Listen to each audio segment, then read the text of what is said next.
Pleasant good morning to the Honorable John Brisena, Prime Minister of Belize, his ministers and ministers of state, to the Honorable Tracy Panton, Leader of the Opposition, and members on her side of the House, and to you, Mr. Speaker, honorable members, let us now pray. Almighty and eternal God, who through Jesus Christ has revealed your glory to all nations, please protect and preserve Belize, our beloved country. God of might, wisdom, and justice, please assist our Belizean government and people with your Holy Spirit of counsel and fortitude.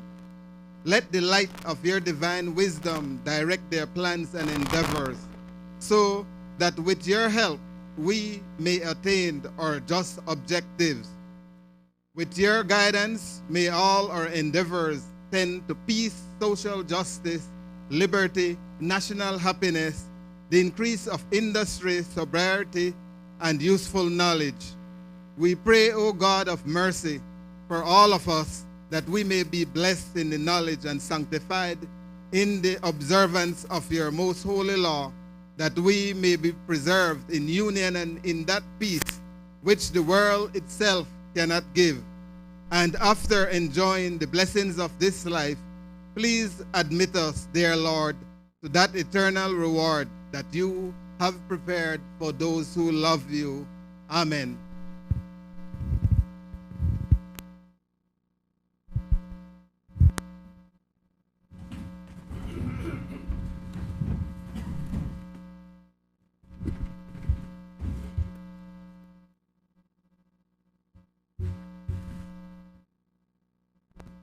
Madam Clerk, can you kindly administer the oath of allegiance to the new member?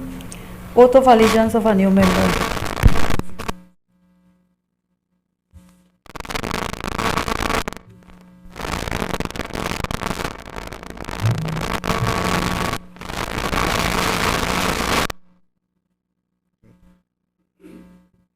I, Ugo Pat, do swear that I will bear true faith and allegiance to Belize and will uphold the Constitution and the law, and that I will conscientiously, impartially, and to the best of my ability discharge my duties as a member of the House of Representatives and do right to all manner of people without fear or favor, such as I will.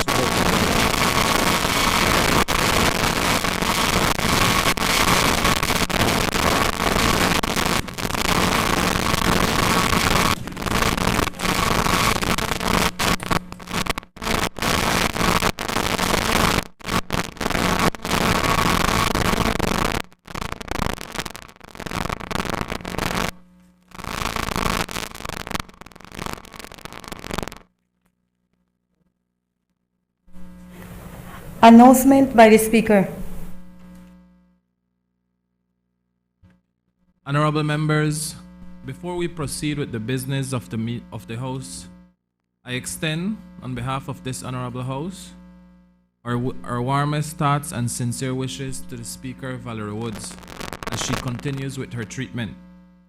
We stand united in support of her during this time and look forward to her full recovery and return to preside over these proceedings.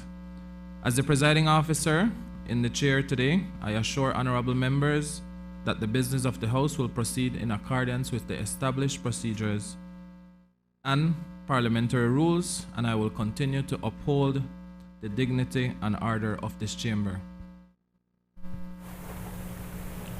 Bill brought from the Senate.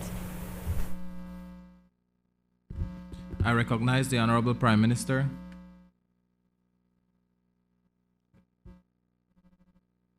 I recognize the Honorable Minister of Constitution and Religious Affairs, Indigenous Affairs, and Transportation.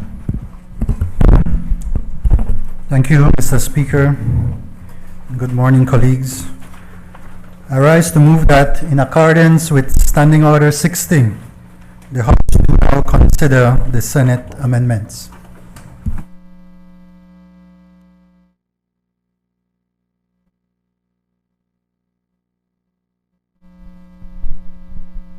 Honorable members, the question is that the House do now consider the Senate amendments. All those in favor, kindly say aye.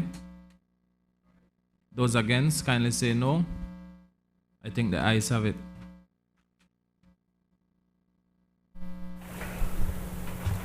The amendments agreed by the Senate. Class 2, delete Class 2 in its entirety and replace with the following. Amendment of Section 21. 2, the Principal Act is amended in Section 21 as follows. 1, by deleting the words 60 days and substituting the words 12 months. And 2, by inserting after the words National Assembly the words together with any response of the government to the said report. Honorable members, the question is that the amendment as proposed by the Senate to the People's Constitution Commission Amendment Bill 2025 on 14th July 2025 be accepted. All those in favor, kindly say aye. Those against, kindly say no. I think the ayes have it. Papers. I recognize the Honorable Prime Minister and Minister of Finance, Investment, Economic Transformation, Civil Aviation and E-Governance.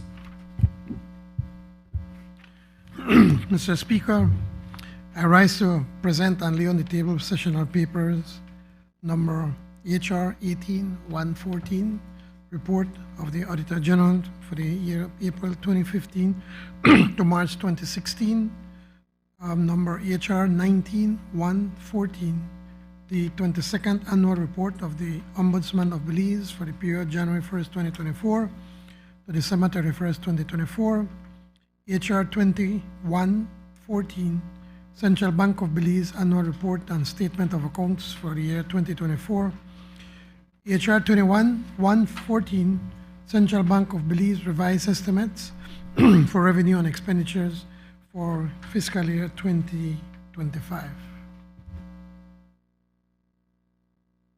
Honorable members, sessional paper number HR 18-114 is referred to the Joint Public Accounts Committee, and sessional paper number HR 19-114 is referred to the Ombudsman Reports Committee for examination, consideration, and report.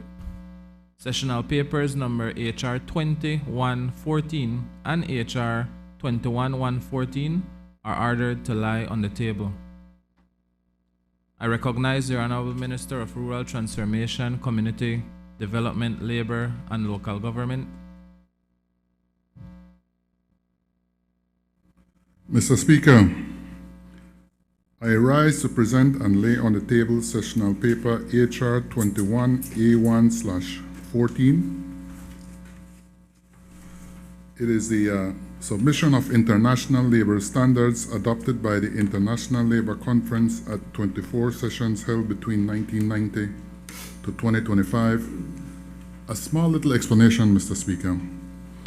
The purpose of this paper is to fulfill Belize's obligation under Article 19 of the ILO Constitution, which requires member states to submit all newly adopted international labor standards to their competent authority. The 46 instruments before you, adopted by the International Labor Conference between 1990 and 2025, include conventions, protocols, and recommendations that address some of the most pressing issues in the world of work. While submission does not mean ratification, it ensures transparency, keeps Belize in full compliance with its international commitments, and provides a foundation for informed discussion on how these standards may guide our national policies in the future. Honorable members, that paper is ordered to lie on the table. Presentation of reports from select committees. I recognize the Honorable Chairperson of the Finance and Economic Development Committee. Good morning, Mr. Speaker and colleagues. Mr. Speaker, I rise to present and lay on the table sessional paper number HR 22/1/14, report from the Finance and Economic Development Committee on the Gaming and Lotteries Control Bill 2025. Thank you. Honorable members, that report is ordered to lie on the table. I recognize the honorable member from Colette on behalf of the chairperson of the Education, Sports and Housing Committee.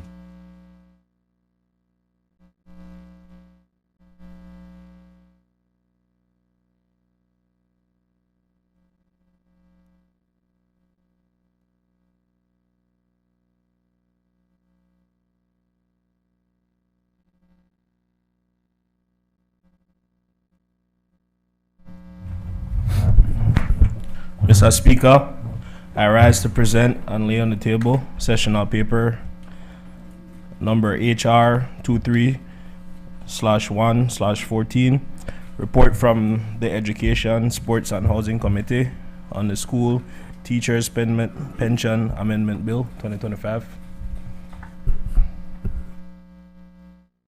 Honorable members, that report is ordered to lie on the table. Introduction of bills. I recognize the Honorable Minister of Rural Transformation, Community Development, Labor and Local Government.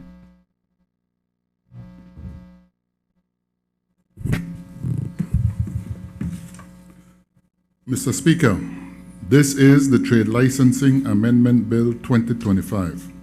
I rise to introduce a bill for an act to amend the Trade Licensing Act, Act number 19 of 2024, to further change the date of entry into force of the Act, to allow for further public sensitization of the scope and nature of the Act, and to provide for matters connected therewith or incidental thereto.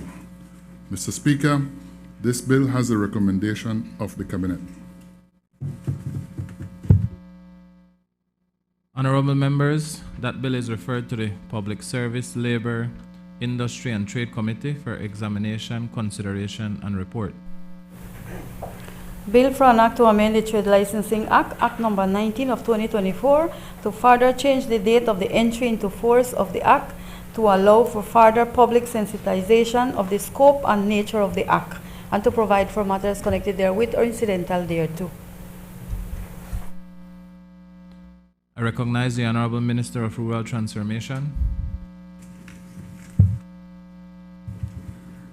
Mr. Speaker, in accordance with the Standing Orders number 49-1, I move that the bill be taken through all its stages forthwith. Honorable members, the question is that the next stage of the bill be taken forthwith. All those in favor, kindly say aye. Aye. Those against, kindly say no. I think the ayes have it. I recognize the Honorable Minister of Sustainable Development, Climate Change and Solid Waste Management. Mr. Speaker, this is the Climate Change and Carbon Market Initiatives Bill 2025.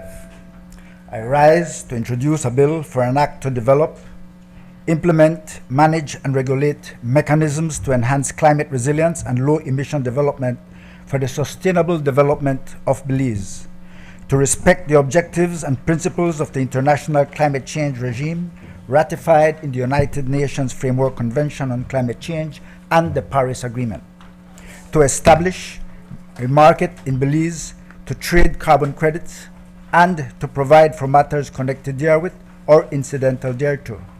Mr. Speaker, this bill has the recommendation of the Cabinet. Mr. Speaker, I would like to seek your permission to give a brief explanation of this bill. Honorable Speaker, honorable members of this honorable House, and fellow Belizeans, today we stand at the threshold of history as the honorable House will debate, and I'm confident, pass the Climate Change and Carbon Market Initiatives Bill 2025, the very first climate bill in the history of Belize. For years, Belize has been on the front lines of the climate crisis. Hurricanes stronger than ever, droughts and diseases threatening our farmers, and seas that rise to claim our coasts. These are no longer distant warnings, but lived realities for every Belizean. And yet, Through it all, our people have shown strength, they have shown innovation and hope. This bill is our response. It gives Belize, for the very first time, the legal and institutional foundation to govern our climate future with strength and with certainty. It sets in place the structures that will allow us not only to protect our land, our waters, and our people, but also to benefit from the new opportunities of the global carbon market. In a world where climate finance is tied to readiness, Belize will now stand ready, credible, and confident. Honorable members, allow me to highlight 4 historic reforms delivered by this legislation. First, it creates the Belize National Climate Change Council, our highest policy body for climate action, together with a dedicated Department of Climate Change and a national transparency unit, ensuring strong leadership, coordination, and accountability across all ministries and sectors. Second, it establishes a comprehensive national measuring, reporting, and verification system and a carbon registry that will guarantee Belize meets international standards for transparency, reporting, and data integrity. Third, it authorizes a high-integrity carbon market for Belize, one that protects landholder rights, guarantees free, prior, and informed consent for our indigenous peoples and local communities, and ensures that benefits are shared fairly and equitably. And finally, it provides compliance and enforcement mechanisms, including penalties and adaptive regulations to safeguard integrity, transparency, and readiness for the future. With these pillars, Belize will now have the tools to direct our own climate destiny, to open new doors for investment, to channel finance into the hands of community, and to secure our place as a leader among small island developing states. Honorable Speaker, the passage of this bill will be a testament to the world. Belize is ready to protect our sovereignty, ready to seize opportunities, and ready to safeguard the prosperity of generations yet to come. This is a proud and defining moment for our nation, a moment when Belize takes bold action, not just for today, but for tomorrow. A moment that says to our farmers, our fishers, our youth, and our children, we will not leave you behind, and we will not leave you unprotected. I invite every member of this honorable House to join hands and lend your full support to this transformative legislation. Together, let us pass this bill and mark the beginning of a new Belize, resilient, sustainable, and full of green opportunity. I thank you.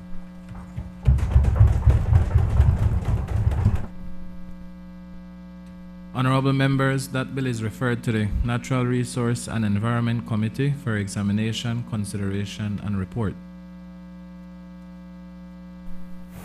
Bill for an act to develop, implement, manage, and regulate mechanisms to enhance climate resilience and low emission development for the sustainable development of Belize, to respect the objectives and principles of the International Climate Change Regime ratified in the United Nations Framework Convention on Climate Change and the Paris Agreement, to establish a market in Belize to trade carbon credits and to provide for matters connected therewith or incidental thereto. Motions relating to the business or sittings of the House. I recognize the Honorable Prime Minister and Minister of Finance, Investment, Economic Transformation, Civil Aviation, and E-Governance. Thank you. Mr. Speaker, I move that it's rising today, the House adjourned to a date to be fixed by the Speaker. Honorable members, the question is that the House, as it rising today, adjourn to the date to be fixed by the Speaker. All those in favor, kindly say aye. Those against, kindly say no. I think the ayes have it. Public business, government business, motions. I recognize the Honorable Prime Minister.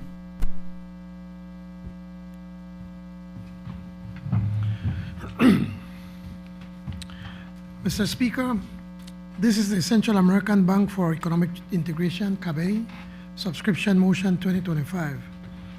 Mr. Speaker, I move whereas Belize is a member of the Central American Bank for Economic Integration, the bank, and whereas recognizing the major opportunities in developing funding and initiatives that can be beneficial as a voting member of CABE, the government of Belize in 2023 requested an increase in its participation share capital of the bank.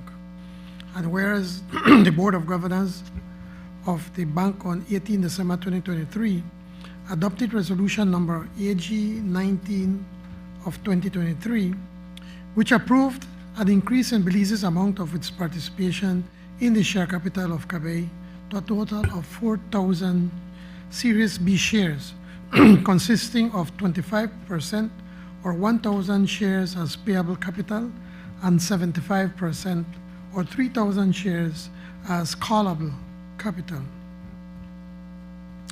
And whereas in accordance with the terms of the aforementioned resolution, Belize is required to subscribe to these 4,000 shares expressed in current United States dollars at a rate of US $10,000 per share, amounting to a total of US $40 million.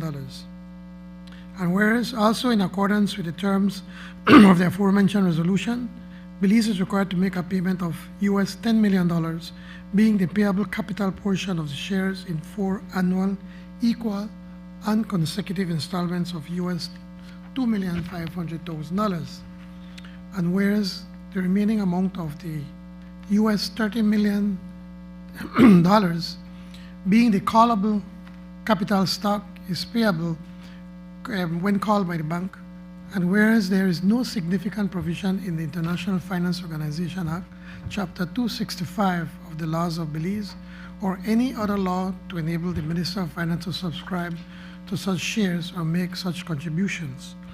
And whereas consequently, the government of Belize is desirous of obtaining the approval of the National Assembly by way of a resolution before subscribing to such shares and making such contributions.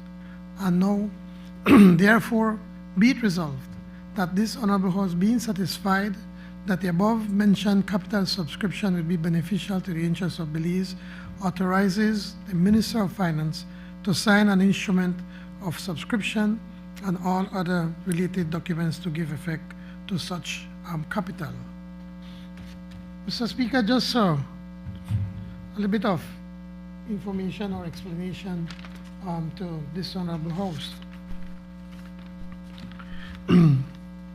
For countries like ours, like Belize, access to timely, affordable finance has consistently been an obstacle along the path of economic development and transformation. Unfortunately, there is no magic silver bullet to this problem. Working with multilateral development banks, climate finance agencies, and bilateral partners all serve to support overcoming such hurdles, but they take too long. When a hurricane hits us, we can't wait a whole year to try to get funding. We need funding immediately. Since the onset of our administration, CABE has proven to be one of those partners upon which we can rely not only for loans, but for much needed grants in the events of natural disasters. CABE has been a great development partner. For example, right after we won elections in 2020, when we were affected by hurricanes Eta and Iota, CABE assisted Belize with about $1 million US or 2 million Belize dollars. They gave us a grant. And since November 2020, CABE has assisted Belize with over $16,796,524.94 in grants. They have been giving us grants in emergency assistance, in technical cooperations, in assistance for public health due to COVID-19, damages to hurricane, ETA, LISA, modernizing services in Belize at KHMH, biennial scholarship program, it's recurring, it's continuing, Belize Makers Education Program, refocusing the sustainable tourism path in Belize, development of operations in Belize in lieu of country representative, development of Belize country strategy, rehabilitation of the Corozal Free Zone Access Road, Belize Rural Development Strategy, feasibility study in the design of hospitals in Oranjoc and Punta Gorda, emergency assistance to forest fires in Mountain Parish and Toledo, feasibility study for the municipal climate resiliency in Belize project. These are 16 of those such that they have given us, totaling over $16 million. Mr. Speaker, an opportunity became available for Belize when, as I mentioned, in 2023, we asked to subscribe to these shares, and the board accepted that we can subscribe to these shares. And that's happened because of the relationship that we have been building with CABE over the past 4 years, going on to 5 years. So CABE, as I said, has offered Belize to buy 4,000 shares, totaling $40 million US. Now, I know that some members in this house might be questioning, well, where are we going to get $40 million US? Well, in the first portion, the bank expects us to pay them just $10 million over in the next 4 years. So basically, we will need to pay $2.5 million US per year. And then the $30 million will remain as callable whenever the bank needs it. Now, for the record, and so especially for the other side for their information, other countries, for instance, like Argentina, also bought shares from CABE to the tune of the same 4,000 shares, probably about 20 years ago, and all they have been required is to pay the first $10 million, and the other $30 million is uncallable. I say this to make the point that we do not expect that they're going to come to Belize after 4 years to say, well, no, we need the $30 million. That is just a part of the process of the bank. So we are taking the opportunity that CABE has offered us in subscribing and to presently to start with the first $10 million US. And as I said, let me give up on credit. So we have 4 years to pay. Every year we're going to pay $2.5 billion US. And we want to deepen our relationship with CABE, and that is why we are taking advantage of these offers. Now, being a shareholder, even though small shareholder, we have a bigger say in the affairs of CABE. We'll be having more access to funds, especially during national emergencies, and this move will also help intensify our regional economic integration. Mr. Speaker, I look forward to the support of this Honorable House on this subscription motion. Thank you.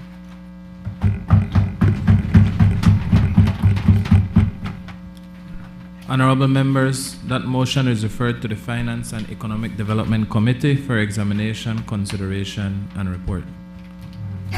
I recognize the member from Albert.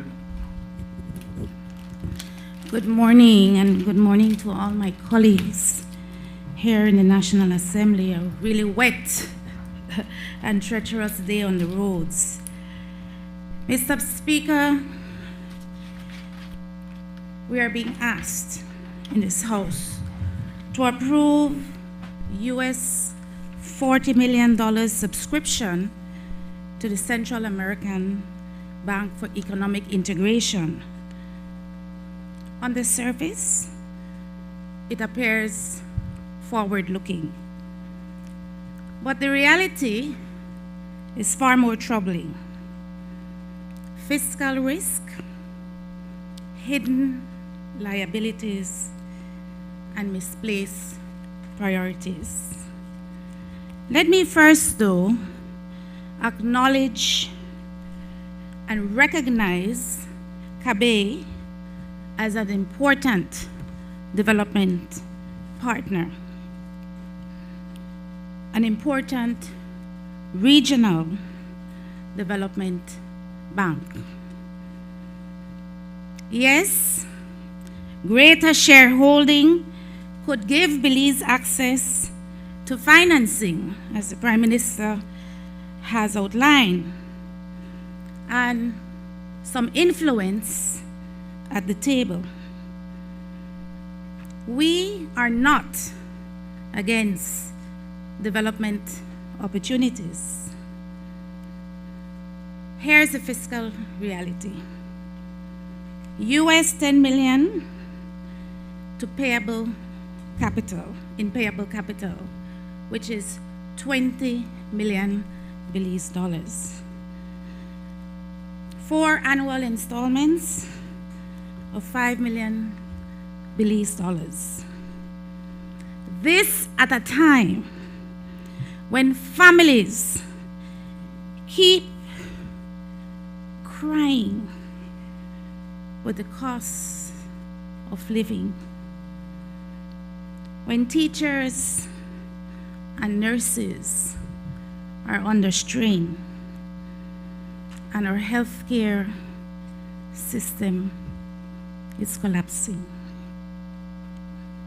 This money, Mr. Speaker, is not going to Belizeans, but to bankers. And what about the callable capital risk?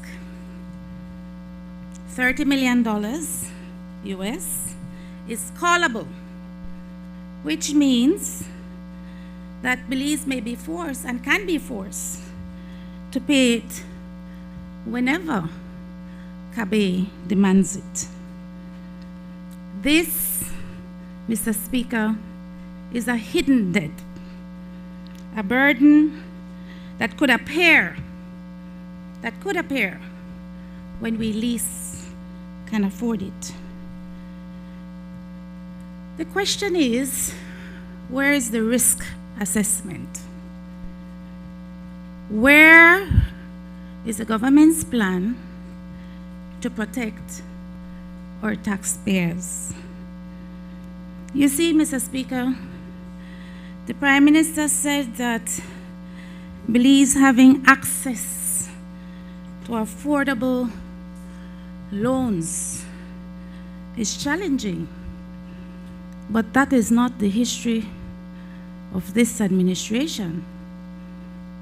At this House meeting alone, we are going to be reviewing 5 loan motions. Access to capital has not been a problem. All we ask is that there be a cost-benefit analysis, that there be some guarantee that Belizeans will get direct benefit, that there's going to be clear transparency on how these loans are dispersed. We are not saying no to development financing. We're not. But we have to be responsible, and our debt burden continues to increase. It continues to spiral out of control. Let's not forget that the blue bond that retired the super bond and the savings we got through the blue bond arrangement, we have borrowed all that money already. Let's table the full CABE resolution and risk analysis. Let's commit to the annual reporting to the House on both the costs and also the benefits. And let us prove how this subscription will directly improve the lives of Belizeans. I thank you, Mr. Speaker.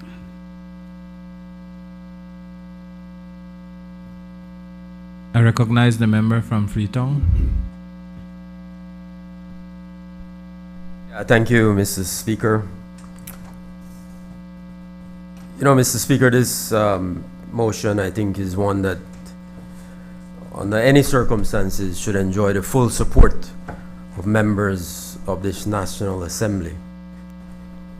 You know, sometimes, you know, I really think the Belizean people are sick and tired of an opposition that just objects for the purpose of objecting. Absolutely no substance behind the objection. Just wanting to be a negative voice in the face of something that is entirely based on the national development objectives of this country and this government. You know, as the Prime Minister pointed out in his remarks, in his introduction, Kabe has proven itself to be a strong development partner of Belize over the last 5 years in particular, under this administration. So the Prime Minister himself, the Ministry of Finance, the Ministry of Economic Transformation, they have worked very closely and directly, intimately with Kabe over these 5 years, and have developed a strong relationship based on trust and confidence. So they have done that work. The Honorable Leader of the Opposition talks about analysis. They have done that work at the Ministry of Finance, Ministry of Economic Transformation. And they understand fully well that it is in Belize's national development interests for us to deepen and strengthen our partnership and relationship with Kabe. And you can't ask for any more favorable terms and conditions than what is set out under this motion. Prime Minister detailed it, but it's worth repeating. Yes, it's 4,000 shares, but what Belize is required to do over the next 4 years is make payments amounting to US $10 million over that 4-year period. So $2.5 million US per annum over those 4 years. That's a very, very almost insignificant investment in terms of the return that we have been getting and will continue to get from Kabe. So it's absolutely, you know, a very good, positive decision based on analysis, based on the track record of our relationship with Kabe. So, you know, I thought when the Madam Leader started to talk about it being a forward-thinking resolution and motion, that she was on the right track. But of course, she then went off track very quickly. So the remaining, talked about the call of the remaining 30 million. Well, yes, that's the cost of the investment. But as the Prime Minister pointed out very clearly, you know, this is the standard procedure for investing and buying shares in Kabe. But those callable shares are rarely called in. And that is there, of course, in the case of the bank itself facing some, you know, systemic threat to its own survival and so, and their need for urgent funds and requirement of urgent funds. So that has not been the case where they call in these funds. But yes, it is an obligation. But what is at stake immediately is, as I said, the 10 million US over 4 years, $2.5 million a year. And I certainly believe that that is a very, very, very good investment for Belize to make. I fully support the motion. And, you know, just to end on making the point, Mr. Speaker, that, you know, the opposition frequently talks about the debt. Suddenly in opposition, they've developed a concern over the debt. the record is there to show. When we came into office, the debt was over 130% of GDP. Today, the debt stands at around 60% or so of GDP. Your government? It is under this administration, under the Prime Minister, the Minister of Finance and his team, that this government has worked deliberately and methodically to ensure that we bring down that debt to GDP ratio. No government has understood the importance of that more than this government, and no government has worked responsibly to address the debt issue in this country like this government. So let's put that to rest. The opposition has absolutely no moral authority to talk about debt in this National Assembly.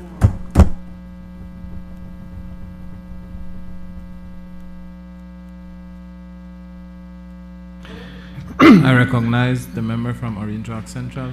Thank you, Mr. Speaker. I want to thank the honorable member from Freetown to explain to the leader of the opposition. Sometimes I forget that the honorable member from Freetown is also an economist and could school the honorable member from Albert. But you know, Mr. Speaker, when I hear the leader of the opposition come and pontificate in this house, I have to have great restraint not to go after her, because the minute you do, she stands up and cries, oh, she's a lady, she's a woman, and so you should not criticize her. But do your homework. What kind of moral authority do you have to come and talk about how we are trying to, with bad spend the people's monies? Where were you when a bad spend up the Petro-Caribbean money? Pantacos, remember? And bad spend up the money all over. Where were you, Madam Leader of the Opposition? Did you ever open your mouth and call your government out because they were bad spending this money? She made spend. Exactly. She made spend. Where were you when you agreed with your government to give the Bolido to one of the leading members of the UDP? You were in charge of that process, and you gave it, and you know to who, and you come and talk, man. No, I call you out. I call you out. You go. What did the Belizean people get for 10 years? $2 million a year, and then towards the end they said we are sweetening the pot and we are give it 2.5 million.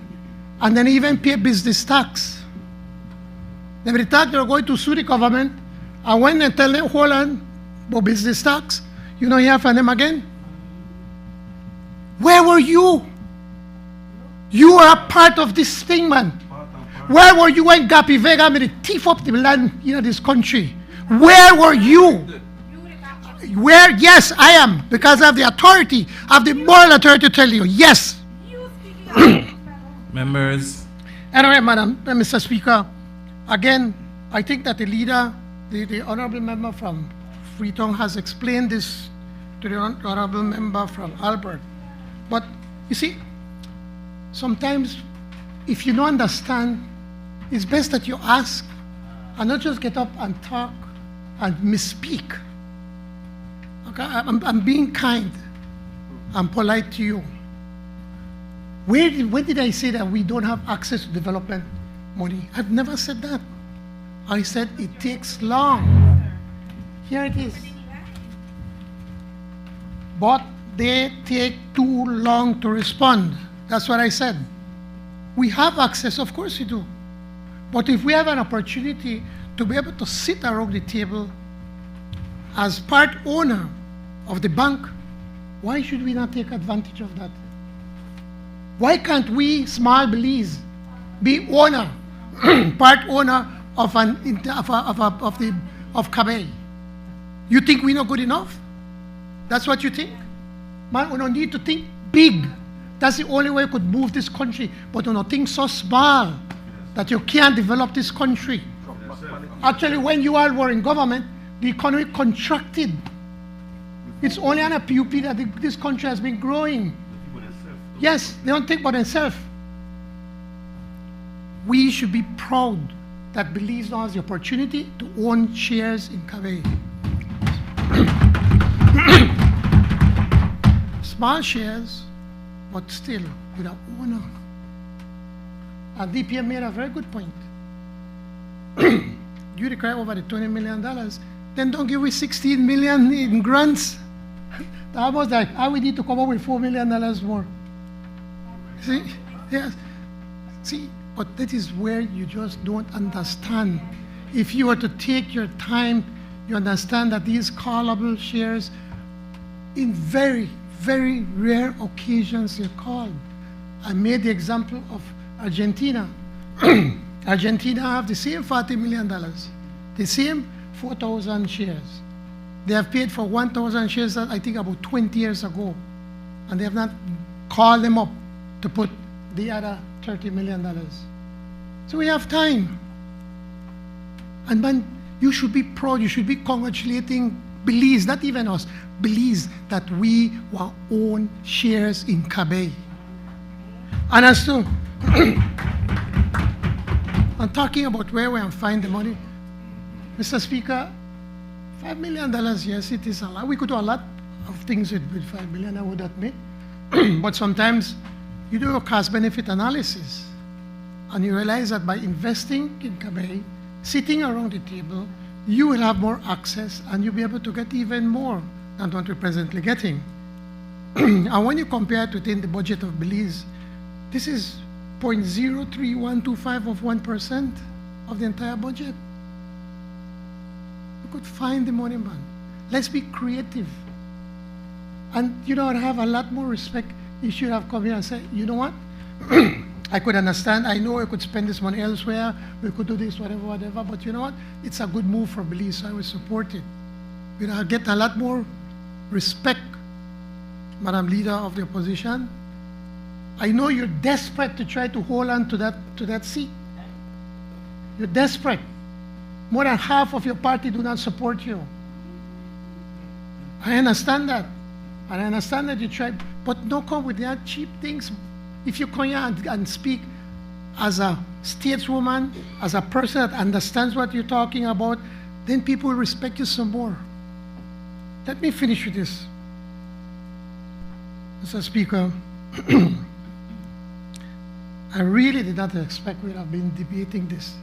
I expected that the opposition would come to the senses and say, you know, this is a good move, and we could do it together. You don't need to go, you don't need to oppose just for opposing's sake. But we work together. When I was on the other side, many times I supported what your government represented if I thought that it was in the best interest of Belize. That is the only way you'll get the respect, Madam Lady, Leader of the Opposition. Mr. Speaker, I move the debate and I ask everyone for support, both sides of the Honorable House to support. Thank you.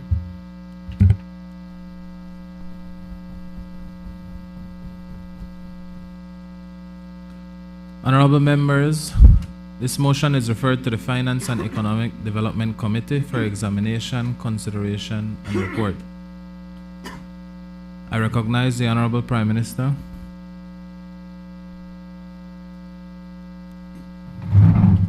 Mr. Speaker, I seek the indulgence of the Honorable House to have this motion taken through all its stages this day.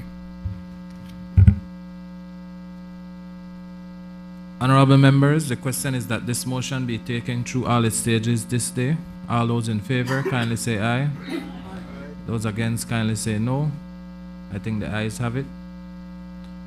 I recognize the Honorable Prime Minister.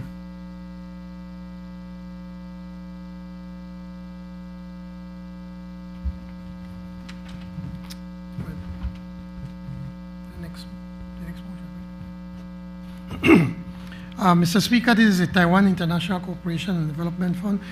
Can you allow me, Mr. Speaker, to do both motions jointly because they come as one, please? Mr. Speaker, this is the Taiwan International Cooperation and Development Fund program to improve the labor force participation and employability in Belize, US $7 million, loan motion 2025. Mr. Speaker, I move whereas the government of Belize through its bilateral program of economic cooperation and development with the government of the Republic of China, ROC. Taiwan receives ongoing financial support through loans and grants from the International Cooperation and Development Fund, ICDF, of the Republic of China, Taiwan, to fund different economic development initiatives of the government of Belize. And whereas the government of Belize has received an offer of financial support from the Taiwan ICDF in the form of a long-term, low-interest loan to provide joint financing to the government of Belize for the execution of its program to improve the labor force participation and employability in Belize, therein called the program. And whereas the program will consist of two components whose activities will, one, strengthen the public employment service to promote access to labor markets, particularly targeting women, youth, and migrants, and two, increase the supply of relevant skills aligned with labor market needs. And whereas the proposed program will be financed through the loan from the Taiwan ICDF in the sum of US $7 million, along with an IDB direct investment loan in the sum of US $7 million, and grant financing from the IDB in the sum of US $1 million. And whereas it is intended that the execution of the program shall be carried out on behalf of the government of Belize by the Ministry of Finance, acting as executing agency. And whereas the term and conditions of loan offer from the Taiwan ICDF are as follows. Lender, the Taiwan ICDF. Loan principal amount, $7 million US. Loan term, 25 years, including grace period. Grace period, 5.5 years. Purpose, to assist in financing for the project that will increase labor force participation, particularly among women, youth, and migrants, while expanding their access to relevant and quality-focused skills, developing training. Rate of interest, 3% per annum is fixed, and a commitment fee of 0.75% per annum. And whereas under the provision of Section 7(1) of the Finance and Audit Reform Act of 2025, the government of Belize is required to obtain a prior authorization of the National Assembly by way of an resolution for such borrowing. Now therefore be it resolved that this Honorable House, being satisfied that the loan proceeds would be utilized for the purpose stated above, approves and confirms that the government of Belize may enter into a loan agreement with the Taiwan ICDF on the terms and conditions set out above, and further authorizes the Minister of Finance to execute and deliver the said loan, agreements and all other documents and agreements connected therewith. If you allow me to go to the second loan motion. And now, Mr. Speaker, this is the Inter-American Development Bank program to improve the labor force participation and employability of Belize, US $7 million loan motion 2025. Mr. Speaker, I move whereas Belize, as a member of the IDB, the bank, is eligible for development assistance in the form of loans, grants, and technical assistance from the bank on such terms and conditions as may be agreed between Belize and the bank from time to time. And whereas the government of Belize has approached the bank for financial assistance to execute a program to improve the labor force participation and employability in Belize, therein called the program. And whereas the program will consist of two components whose activities will, one, strengthen the public employment service to promote access to labor markets, particularly targeting women, youth and migrants, and two, increase the supply of relevant skills aligned with labor market needs. And whereas the proposed program will be financed through the IDB direct investment loan in a sum of US $7 million from the bank's ordinary capital resources, and a non-reimbursable investment financing of US $1 million financed through IDB's grant facility, as well as joint financing from Taiwan ICDF in the amount of US $7 million. And whereas it is intended that the execution of the program shall be carried out on behalf of the government by the Ministry of Finance, acting as executing agency. And whereas the bank has offered loan financing of up to US $7 million from its ordinary capital resources for the said purpose under the following terms and conditions. Loan principal amount, $7 million. Disbursement schedule over a period of 5 years from the date of signature of the loan contract. Loan terms, 25 years, inclusive of 66 grace period on principal payments. Repayment period, 39 approximately equal semi-annual and consecutive installments of about US $179,487.18. Rate of interest, interest will be charged on the daily outstanding balance of the loan as per SOFR-based interest rate, plus the applicable lending spread for the bank's ordinary capital loan. Credit fee, a credit fee will be charged on the undisbursed loan balance at a percentage to be established by the bank on a periodic basis, not exceeding 0.75% per annum. And whereas under the provisions of Section 7.2, the Finance and Audit Reform Act 2025, the government of Belize is required to obtain the prioritization of the National Assembly by way of resolution for such a borrowing. Now, therefore, be it resolved that this Honorable House, being satisfied that the loan proceeds would significantly improve the quality of the labor force in Belize, approve and confirm that the government may enter into a loan contract with the Inter-American Development Bank on the terms and conditions set out above, and further authorize the Minister of Finance to execute and deliver the said loan contract and all other documents associated therewith. Mr. Speaker, it's important for me to give a fairly to give some information on the loan, and I hope that after this, that the leader of the opposition and her members would agree to support us in this loan. Actually, this loan is a transformative loan, and I will tell you why. Last week, we had the Belize Investment Summit 2025, and by any measure, it was a massive success. Actually, we just got a letter, an email from the World Bank, and they're asking us for transcripts of my speech and the different discussions that the different groups had during the course of the 2 days, because they've been so impressed with it and want to see what really what the discussions were all about, and probably see how they can take what we have done and try to do it in other countries, so where they can put together both private sector and public sector together for a course of 2 days and try to promote investments in those countries. So we need to big up the people in the Ministry of Finance, the Ministry of Investment, CEO Nara Garcia, Deputy Minister of State Chris Koi, the people from the Blue Bond Office, from Beltrade, and from the investment arms. So all of them, these people worked for several months to try to get this going. And on that day, I was impressed. Everything was working fairly seamlessly during the course of the 2 days, where they had countless meetings, business to business, government to business, during the course of those 2 days. So it is clear that Belizeans and foreign investors have a growing confidence and optimism in Belize as the destination for their investment dollars. As an example, we signed an MOU for a joint venture between Santander Sugar and Sucro Limited. It's a Mexican sugar refiner. They refine sugar for the construction and operation of the first sugar refinery, not only in Belize, but in the entire Caribbean. This would allow the supply of over 75% of the total demand for refined white sugar in the entire Caribbean. And by refining or white sugar or raw sugar, BSI would not have to be shipping this raw sugar abroad.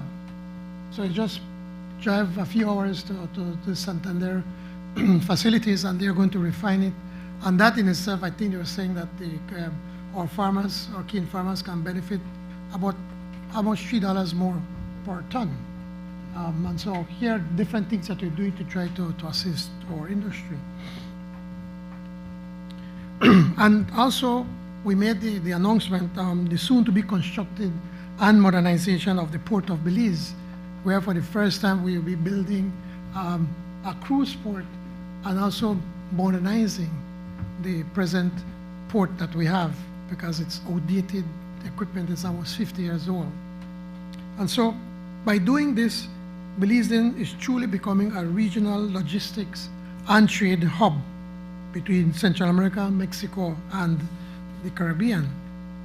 Since 2020, the planned Belize economy has created over 44,000 jobs, resulting in virtually full employment. Resulting in virtually full employment for those seeking a job. For those seeking a job. The most recent labor force survey conducted by the Statistical Institute of Belize informed that our unemployment rate is at an all-time low of 2.1%, while our underemployment rate similarly stands at an all-time low of 1.8%. The Central Bank of Belize has identified labor utilization as a main driver of GDP per capita over the past 5 years. At the same time, there are many people who are not participating in the labor force, especially women and our youths. While male, and this is an important statistics, Madam Leader of the Opposition, while male labor force participation is at over 72%, more than half of all women are not participating in the labor force. I'm going to repeat it since you may interrupt you. More than half of the women in Belize are not participating in the labor force. This can result in Belize having one of the largest gender gaps in Latin America and the Caribbean at over 25%. It is estimated, and this is what I've been talking all about, it is estimated that if female participation were to increase to that of males, our GDP would increase by roughly 20%. That's over $1 billion more that can be generated in our economy. Similarly, our youths face high levels of inactivity with labor force participation at 33% of those between the ages of 18 to 35. In short, Belize's continued economic growth is faced with a serious structural challenge of unavailability of labor to meet labor market demands both in quality and quantity. We need to bring more people into the labor force, especially women and young people, and we need continuous upskilling of our labor force through relevant training. The IDB ICDF labor force participation of US $14 million loan program comprised of $7 million from IDB and $7 million from ICDF Taiwan on concessionary terms and with a grant of $1 million from IDB, which seeks to support both women and our young people. These loans, they aim to, one, improve the service that promote access to the labor force of the general population while providing specialized support for women, youths, and migrants. And two, increase skills supply through relevant and quality-focused training in priority sectors. This is one of the goals of the MCC, which is to realign our education with the economy, that we need to be able to educate our kids that then they can go into the labor market. And so this is one such example of what the MCC found out in the studies which back then the Minister of Education, the Honorable Member from Freetown had already pointed out to us in Cabinet. This project will seek to achieve these objectives in large part through support of the IT vets, including strengthening their capacity and impact. The labor intermediation platform will help IT vets connect graduates with employers, track job outcomes, and provide real-time demand data. This helps align training with market needs and improves career guidance and job placement. Training will be inclusive, ensuring that the IT vets, which is a technical and vocational educational training, that the IT vet programs equip students with relevant skills, meaning that they would provide trainings in those areas where there are more jobs available. The labor market information system will aid the IT vets, these institutes, capability or capacity to design their curriculum, assist with career counseling, identify skill gaps, and help evaluate graduates' outcomes. It will allow for greater engagement between employers and the TVETs. In addition, this project will provide one, financing of equipment for computer labs in IT vet centers to ensure students have access to modern tools for learning. Two, financing of equipment for career centers, which will help bridge the gap between training and employment and improve guidance and job search support within IT vets. And three, a strategy for long-term financing of TVETs, which will allow IDB to work with government to find sustainable mechanisms to combine public and private resources to fund training. In this, there have been many instances, Mr. Speaker, for instance, call centers have offered to provide training courses in these IT vets so that kids can go there, get trained, and be able to go straight into the work market, into the job force. I think the Minister of Tourism of ours also talked about setting up a training institution to train our people to get into the tourism industry.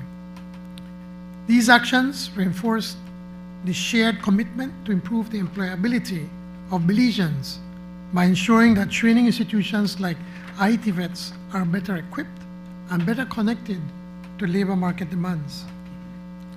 Additional support for IT vets in the program will also include one, training fees will be covered to ensure that students can access certified programs without financial barriers. This is in line with Plan Belize's free education commitment. Two, stipends will be provided to help trainees cover essential costs such as food, transportation, and childcare, especially for women. That's one of their biggest problems why they can't go into the workforce. Removing the common obstacles to attendance and completion. Three, equipment needed for the training will be financed, including tools and learning materials required for practical, hands-on instruction in IT vet programs.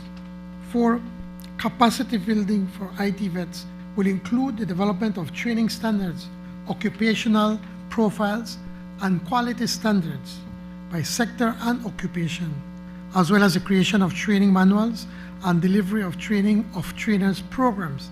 Therefore, so when this program is finished, these programs will continue.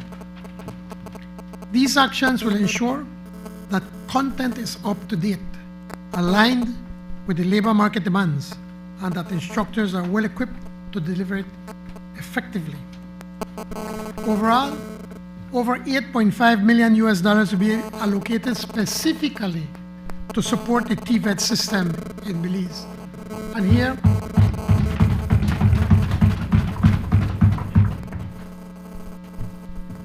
here, Mr. Speaker, I must pause and thank the Cabinet, because when this paper was first brought to Cabinet, we did not like the way it was set up, because it was set up just only training. And members in Cabinet said, so what will happen when the training is over? And so that's when we decided that we set up a subcommittee to look at it and to make some further recommendations. And that is why this was restructured, to ensure now that we can take this opportunity to take this money, a large portion of the money, and invest it into our IT vets, into the institutions, by getting more modern equipment. When you look at these IT vets, you know, the 13 years that the UDP was there, they did not invest in the IT vets. They're still using equipment that is outdated. They are trying to work with fixing cars that are probably no longer on the road, as an example. So this $8.5 million will be used to be able to support them and to be able to buy the equipment that is necessary to be able to train our women and our young people and whichever migrants that may sign up. All right? This will include training fees, subsidies for beneficiaries, equipment, capacity building, and other activities that will support ID vets like the labor intermediation platform and the labor market information system. Just as economic performance over the last 5 years have been largely driven by strong labor utilization, the next decade must also be driven by a productive and inclusive labor force. This program will play an important role in achieving that objectives. And I really hope, Mr. Speaker, that the opposition have listened to what I said, what this program is going to be about, and to be able to join us and to unanimously support these loan motions. I thank you, Mr. Speaker. I recognize the member from Albert. Thank you, Mr. Speaker. I miss it. You need workers, right? You need workers. Member for Orange Walk Central and members of this Honorable House, be assured that investments in people, investments in our people's skills and employability are vital. And investments in our people are certainly investments that we support. You're right. I am always fair. That is what you must remember. Member from Orange Walk Central. The Prime Minister is right. Belize's youth unemployment remains unacceptably high. And too many of our women, Mr. Speaker, particularly our single mothers, are locked out of opportunities to re-enter the labor force. The job of child rearing and nurturing of our families and nurturing of our communities often rests squarely on the bosoms of women. Migrant labor participation also remains an area where structure and training and dignity are lacking. In this context, we welcome concessional financing that permits and promises to strengthen public employment, Mr. Speaker, services, and provide relevant and market-driven training. I join with the Honorable Prime Minister and all members of this Honorable House to thank our partners, the Republic of China, Taiwan, through its ICDF and the Inter-American Development Bank, for their continued support in Belize's development. The combined package of loans and grant financing can make a real difference in the lives of Belizeans. The objectives as outlined by the Prime Minister are laudable. Execution and accountability is sometimes where we fail. It's not a criticism, but the question is, why is the Ministry of Finance the executing agency for this arrangement? What happened to the Ministry of Labor or the Ministry of Education or the Ministry of Human Development? There may be a practical reason, we just don't know. And how exactly will the priority groups, women and youth and migrants, be selected? You know, oftentimes we hear about grant arrangements and loan arrangements for training of Belizeans. This is certainly not the first.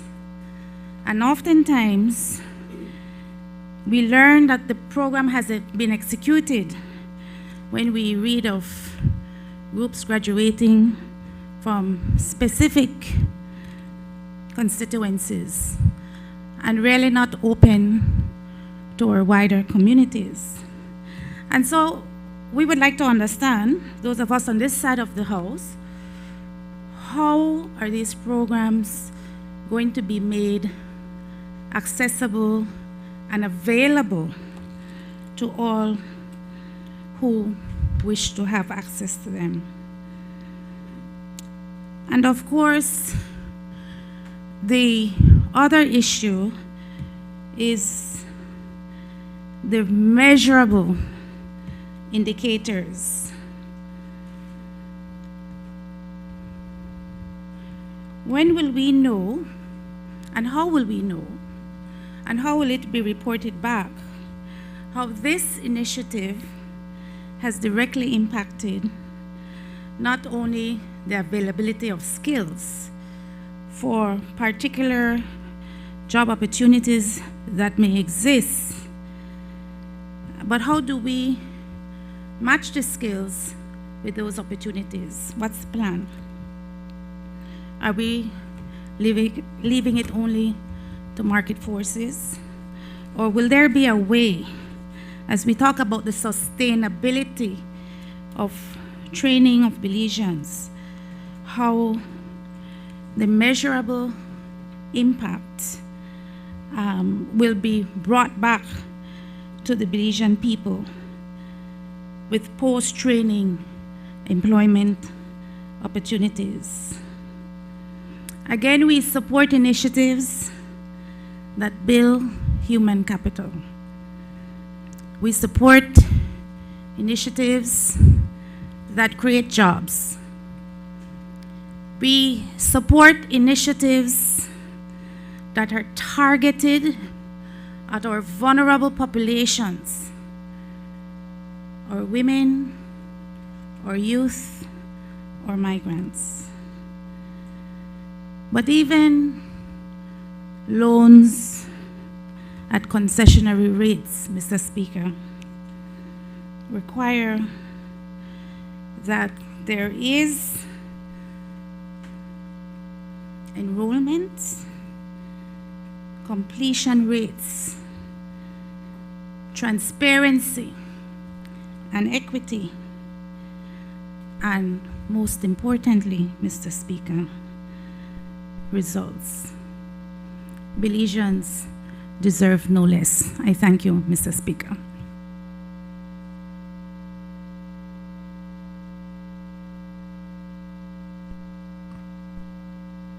I recognize the member from Freetown. Thank you, Mr. Speaker. Well, first of all, I certainly appreciate the intervention from the Honorable Leader of the Opposition and the support that she has expressed for the motion. I think, just by way of explanation, I think this motion really, it's important for our members and also the Belizean people to appreciate that the motion we have before us today is really the product of more than, I would say, 2 years of work, analysis, consultations. I was a part of that work as the Minister of Education. But we've continued that work over the last year and a half with many different areas under the government. Ministry of Labor obviously was very much involved.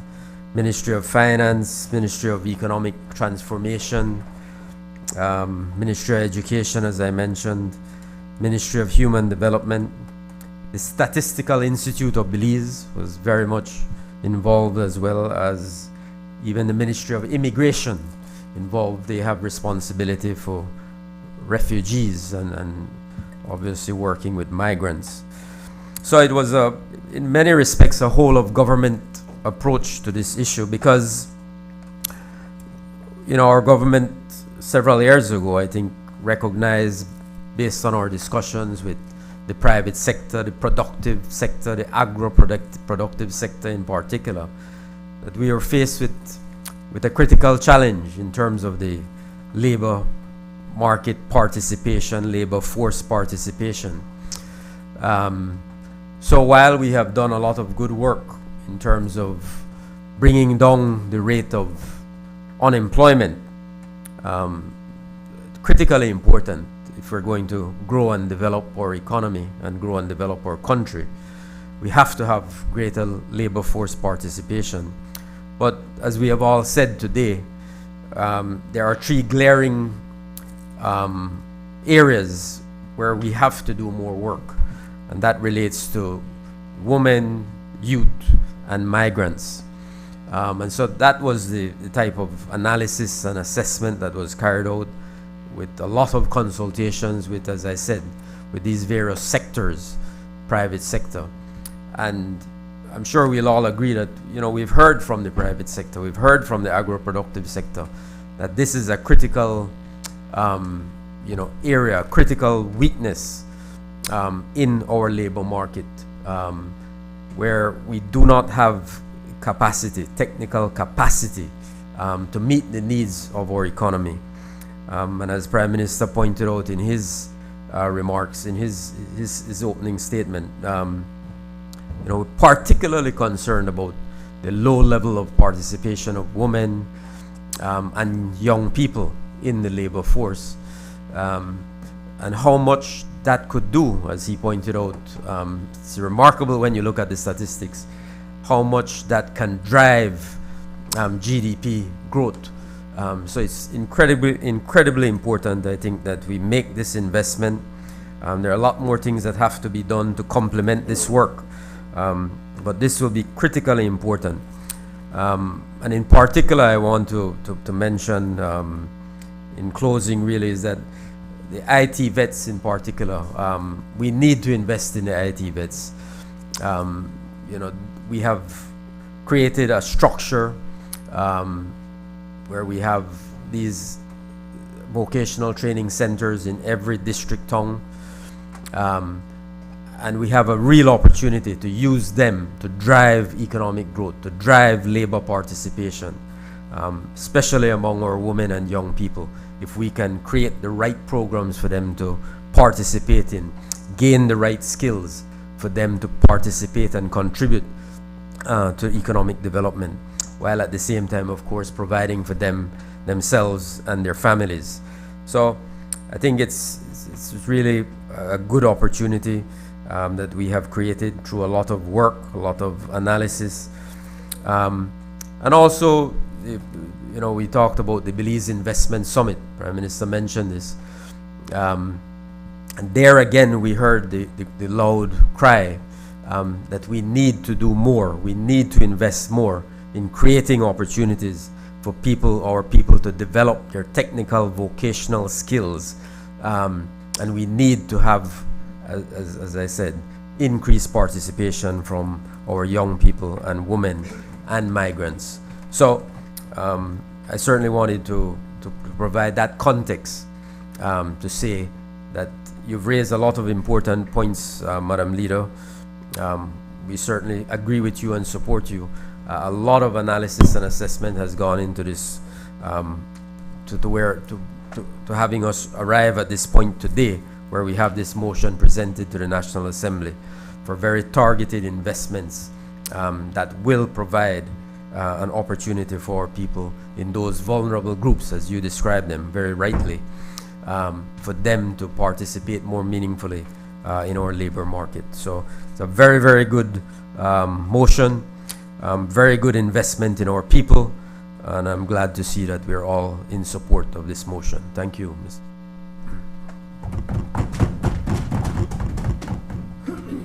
I recognize. Mr. Speaker, sorry, in accordance with Standing Order 12.8, I move that the proceedings on the order paper may be entered upon and proceeded with at this day's sitting at any hour do opposed. Honorable members, the question is that the proceedings on the order paper may be entered in upon and proceeded with at this day's sitting at any hour though opposed. All those in favor kindly say aye. Aye. Those against kindly say no. I think the ayes have it. I recognize the member from Corozal Southeast. Thank you very much, Mr. Speaker. I rise in support of this motion.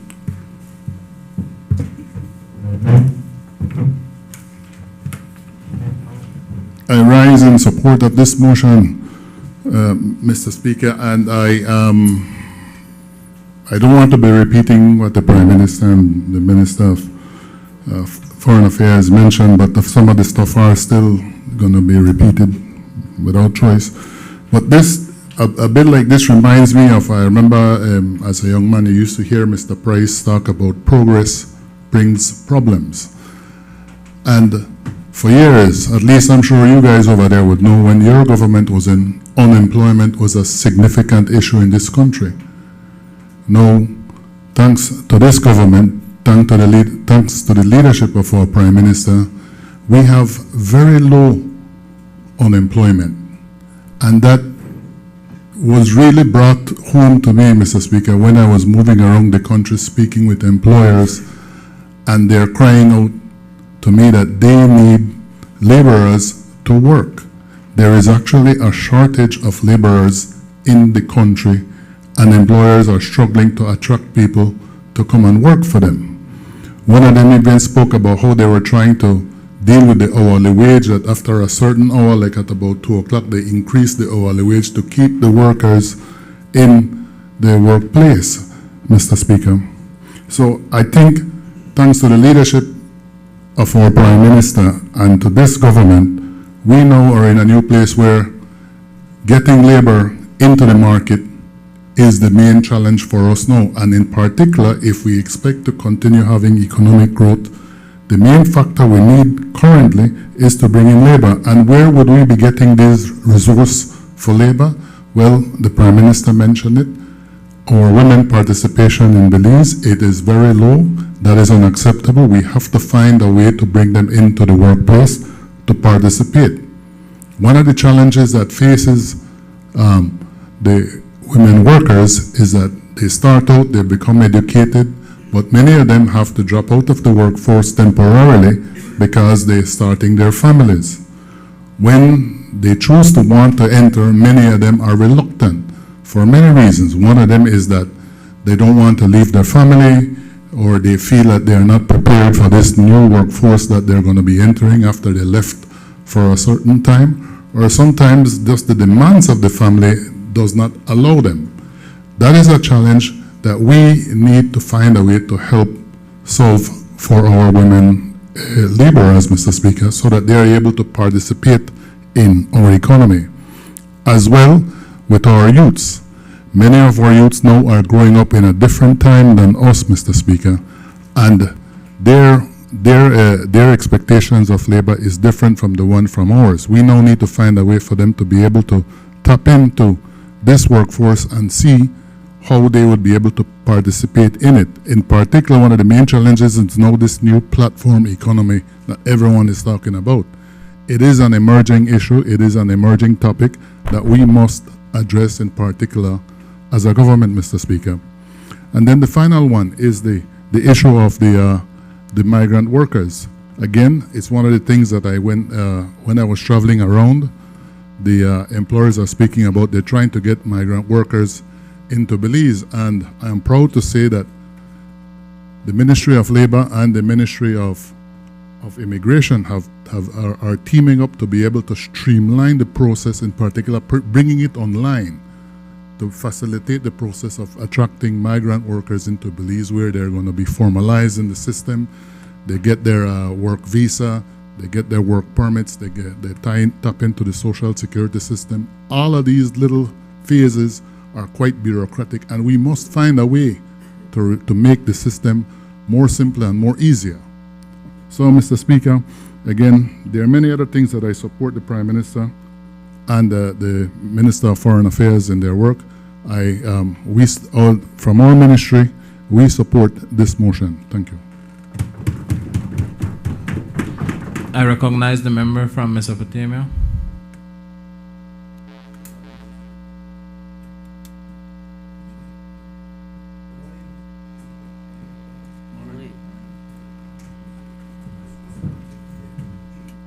I don't criticize for criticising's sake, but sometimes... One sec, member from Corozal. Thank you.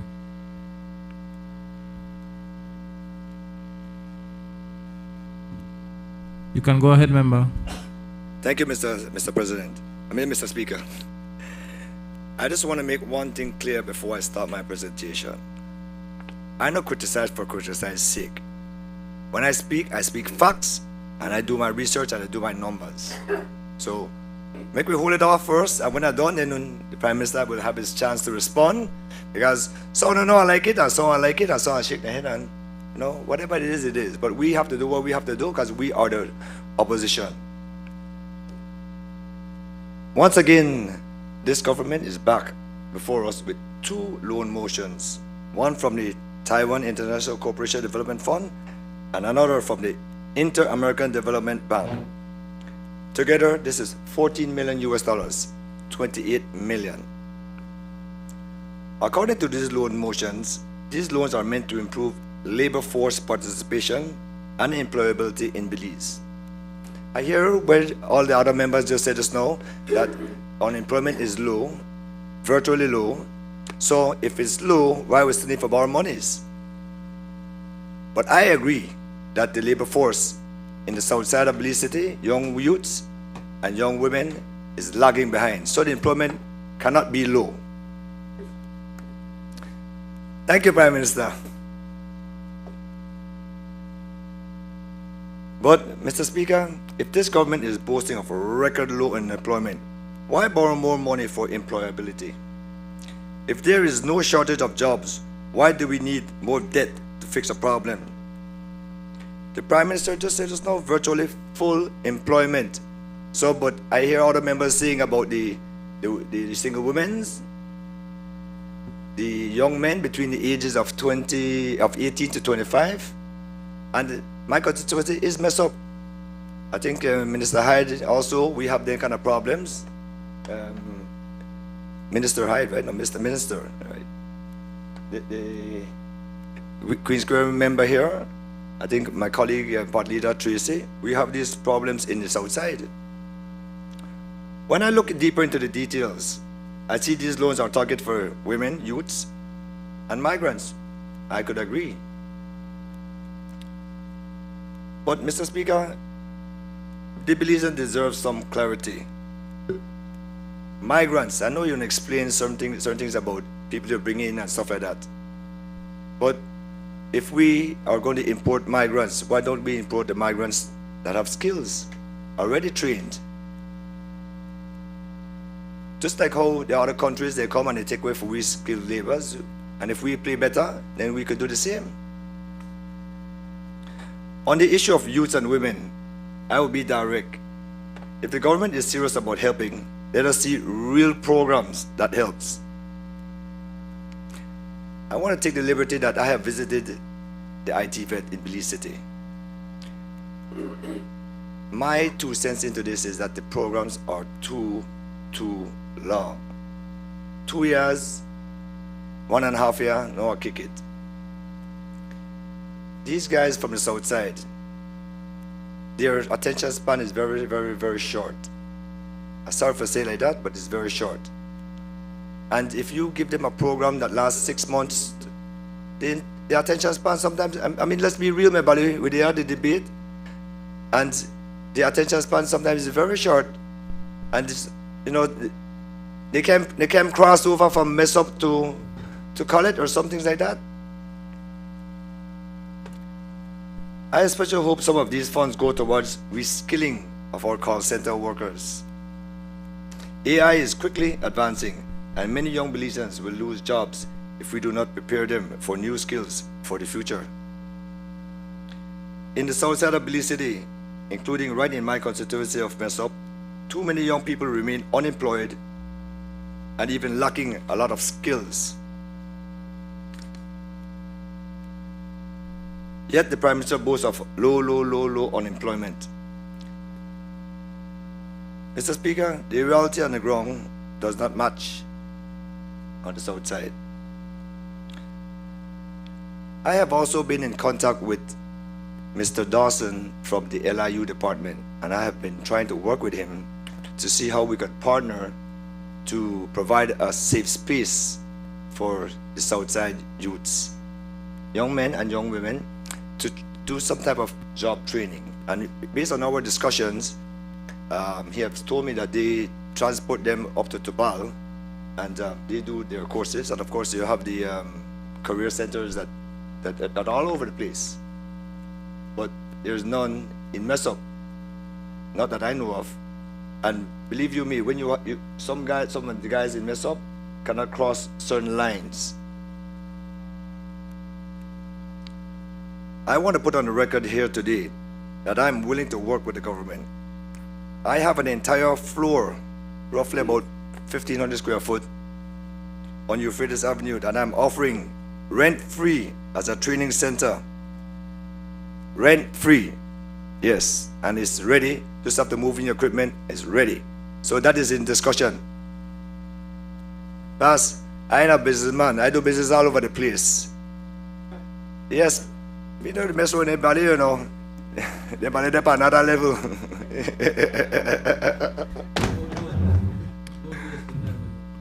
Thank you, sir. Thank you. That's a lot coming from you. Thank you. Offer it rent-free, and I say again, as a training center to lift unemployment youths, both young men and women, and I will talk to you about that because they're really serious. Because the truth is, Tubal is too far. Many young people cannot even cross into certain neighborhoods for job training or jobs because of gang rivalries. That is the sad truth. We must transcend party politics and work together. If 1 out of every 10 succeeds, Mr. President, that's a victory for me, and that's a victory for Belize. Now let's talk about the numbers on our GDP ratio for 2024 was 61%. Yes, the blue bond restructuring gave us a lot of breathing space by shaving off 380 million Belize dollars. Yes, Petro-Caribbean saw savings of about $258 million also, a total of $630 million. But we're back here to square one, borrowing recklessly, piling on new debts and undoing the hard-fought savings of restructuring and write-off. And as sure as day follows night, before the end of this year, we'll see more borrowing, disguised as capital projects or hidden under some new excuses. This is not sustainable. All those savings we have re-borrowed. If we must borrow, Mr. Speaker, let us borrow to ease the spiraling cost of living, to bring relief to households burdened by rising fuel and housing costs. That is what the Belizean people need right now. Thank you.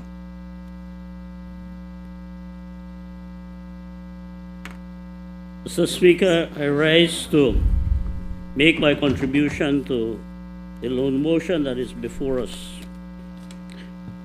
Mr. Speaker, it would be remiss of me as the Minister of Education not to support this very important law motion that seeks to improve and increase the output of trained professionals in particular skilled areas that are aligned with our national development needs. And I want to thank the Prime Minister and the Honorable Member from Freetown for having shared key goals and objectives that this loan motion seeks to achieve and to address. And I just want to say that the statistics are there, the data is there, that one of our challenges as a country is that we really lack a good cadre of trained professional technical persons.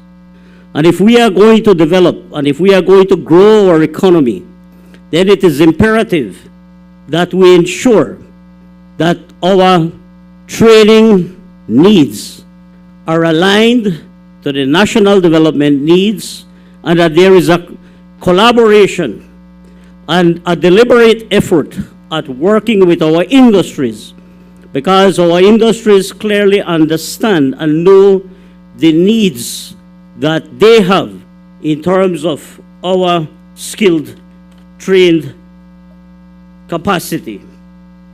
Mr. Speaker, I think it is important to note that there are certain laudable characteristics of this program. One, it is going to address, as the Prime Minister did indicate, improve infrastructure across our ITVET institutions. Secondly, it is going to ensure that we address the whole issue of equipment. Currently, as we speak, there is greater need because a lot of the equipment has gotten old, it's outdated. And sadly, under the last administration, 13 years of neglect, these institutions did not get the necessary support that they needed. So this is what we hope to achieve.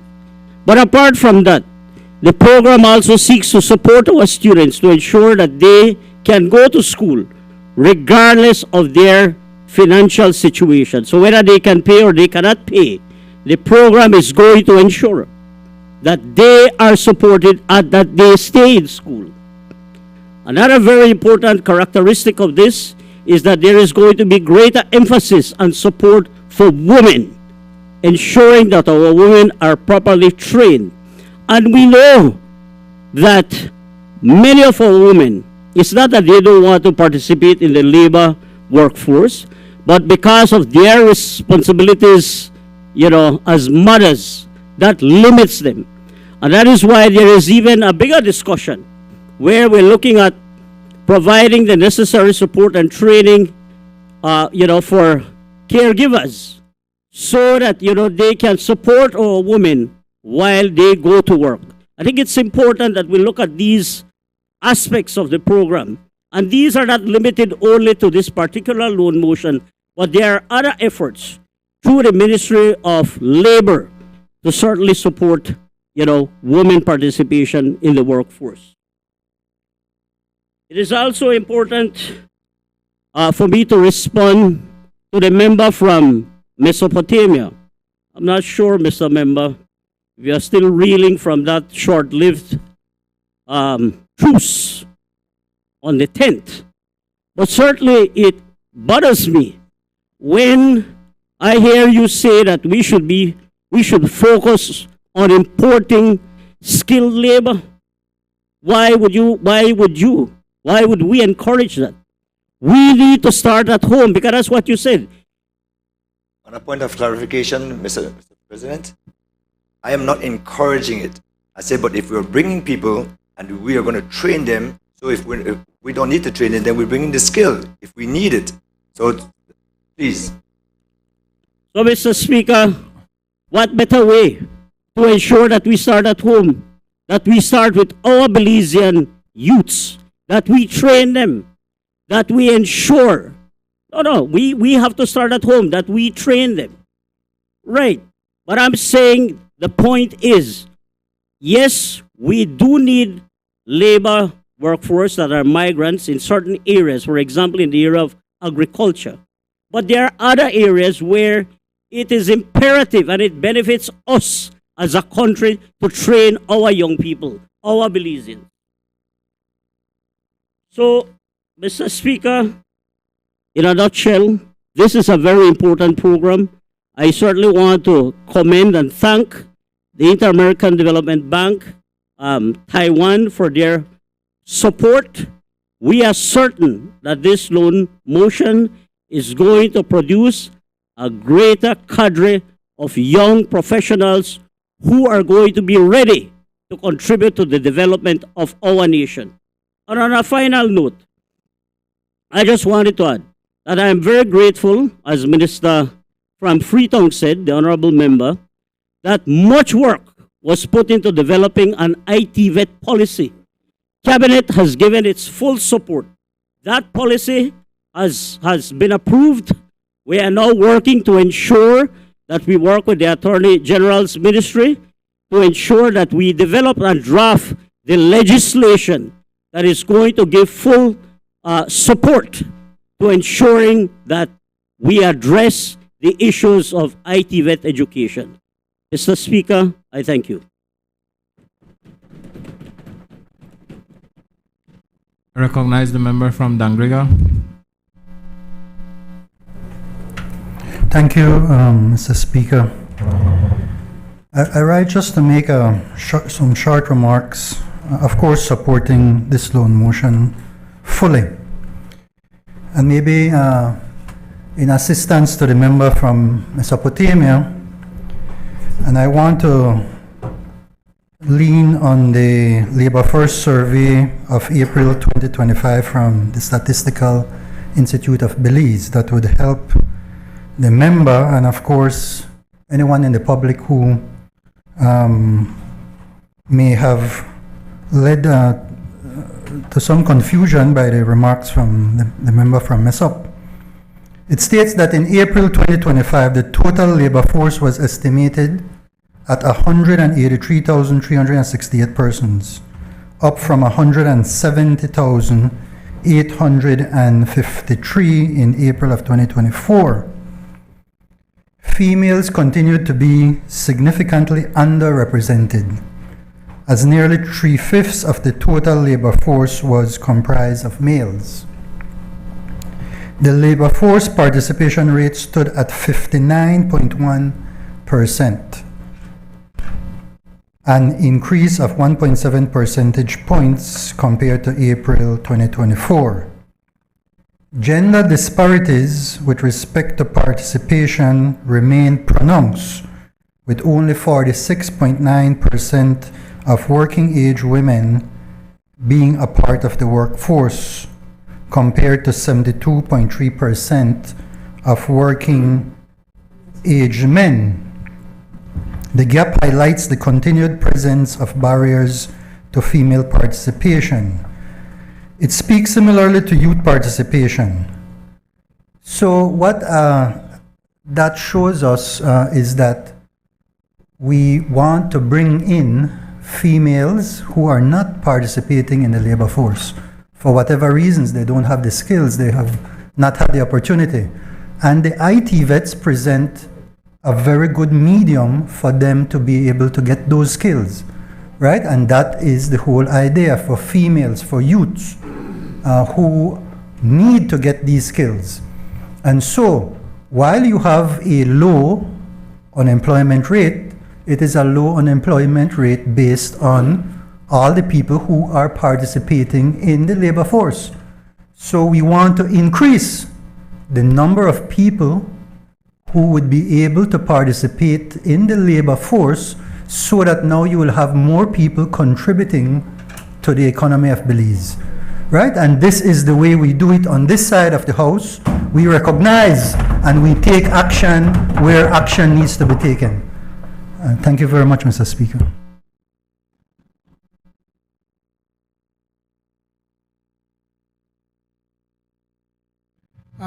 Mr. Speaker, I want to thank all the members that have participated in this this debate or this discussion on this very important, two important loan motions. Leader of the opposition, thank you for the support. You made some good points and some good concerns, and I think that the honorable member from Freetong, who was one of the initial people that worked together to put this together, answered a lot of it. But should you have more questions, you're welcome to come, and we're prepared to answer in any which way that you come, that we can. And you're right, a lot of it is in the implementation process. We have been working diligently to ensure that we could implement more of these programs at a quicker rate. We've been catching up, but we still have some more to go. When you say, well, why is it that the Ministry of or the Minister of Finance have to bring these loan motions? Well, it's because the Ministry of Finance are the ones that once the project has been agreed to, negotiates the terms of the loan. It does not mean that the Ministry of Finance or the Minister of Finance will spend these monies. They will be allocated for the implementation of these programs through the different ministries, and in many instances through the Ministry of Economic Development / Economic Transformation. So it doesn't have to be that I, as the Minister of Finance, will control that money. It does not work like that. What can I say about the member of Mesopotamia? Again, I'll be kind to him. I know he's young. He's just got into not young in years, but young as a member of Parliament. And gets excited when he comes here, and I know that he boastfully pronounced that he researched his. But I think he made a look on Google without the E. He looked on some different Google to try to get information, because I don't think you really understand what we were doing here, Mesopotamia, a member from Mesopotamia. But I will leave it at that. I know I'll go back at you. I'm sure with time you will improve. So I will leave that as that. That said, Mr. Speaker, and then another thing, you need to make sure that you and your leader talk. You know, to have an idea as to what position you all are going to take in the opposition. Also, you need to speak in a caucus as one voice. No? So that said, Mr. Speaker, I want to thank everybody, and again appreciate the support from the other side, and certainly from this side of the government of this House.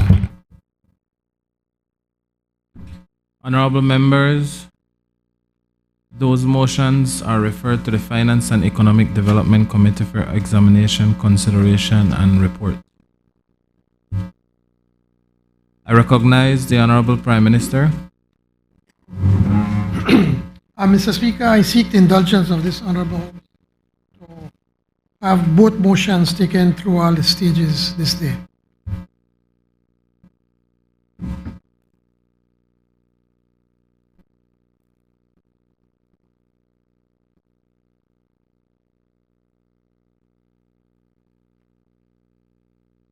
Mr. Speaker, we're not going to three stages.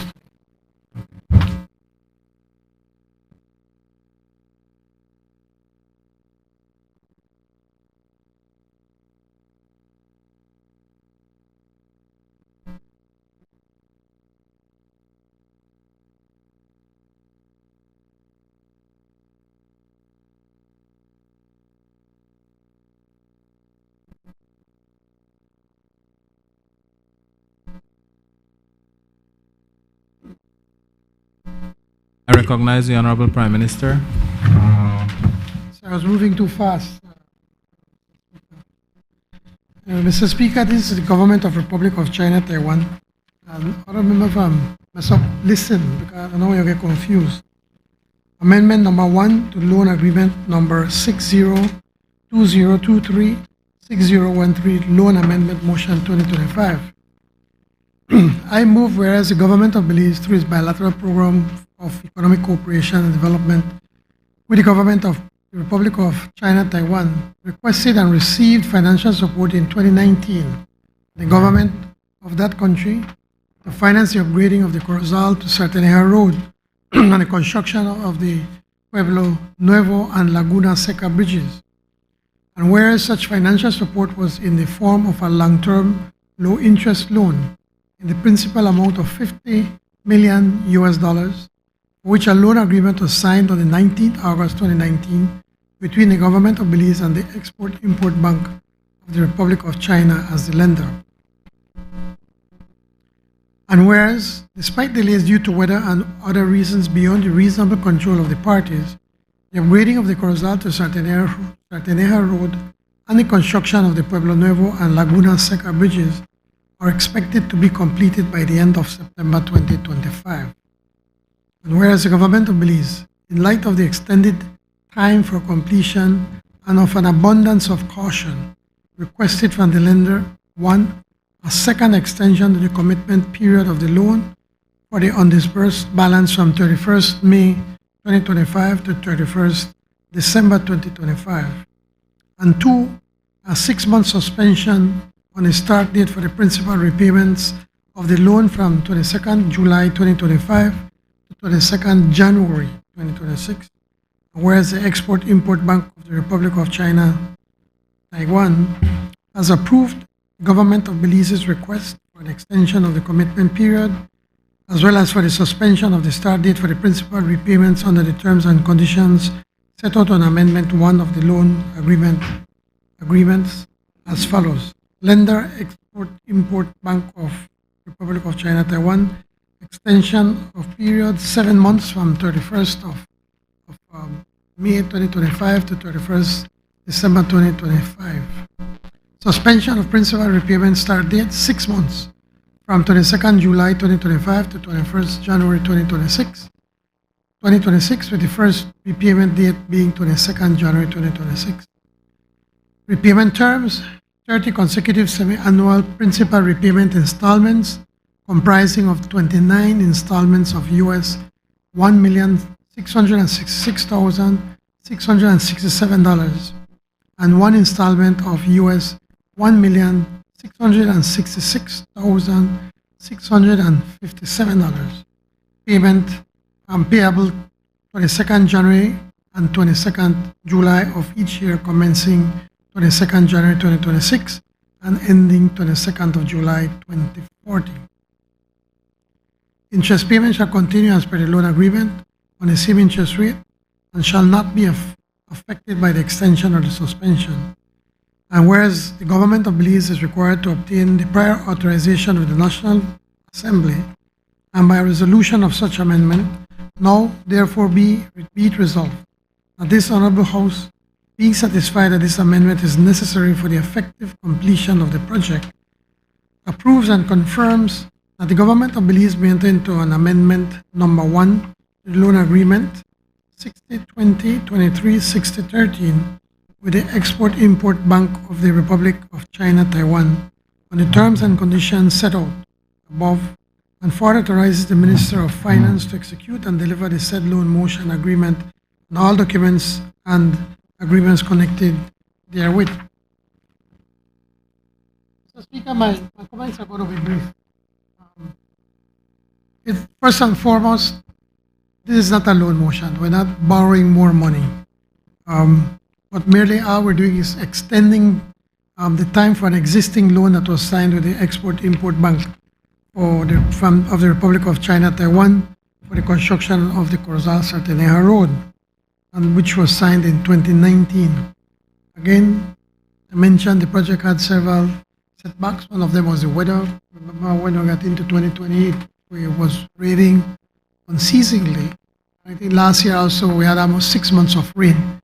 And so and other issues, supplies and so forth, set them back and they could not finish within the time period. So basically all we're doing right now is to, in an abundance of caution, probably maybe we did not have to come to the house, but we want to be 100% sure that we're doing things right. And that is why we've come to this Honorable House to ask for the Honorable House to accept an extension to this loan motion so that we can wrap up the project by the end of this month, and then in October, honorable member from Cayo South, in October we are going to inaugurate the road, and then and because of that delay, we want to make sure that we can draw down all the monies until the end of December. We expect that will be done before, but we just want to be sure that we can wrap up everything nicely and then the payments, instead of starting of July of this year, will start next year. So that's how we're doing, and I'm asking the support from all the members of this honorable House. Thank you, Mr. Speaker.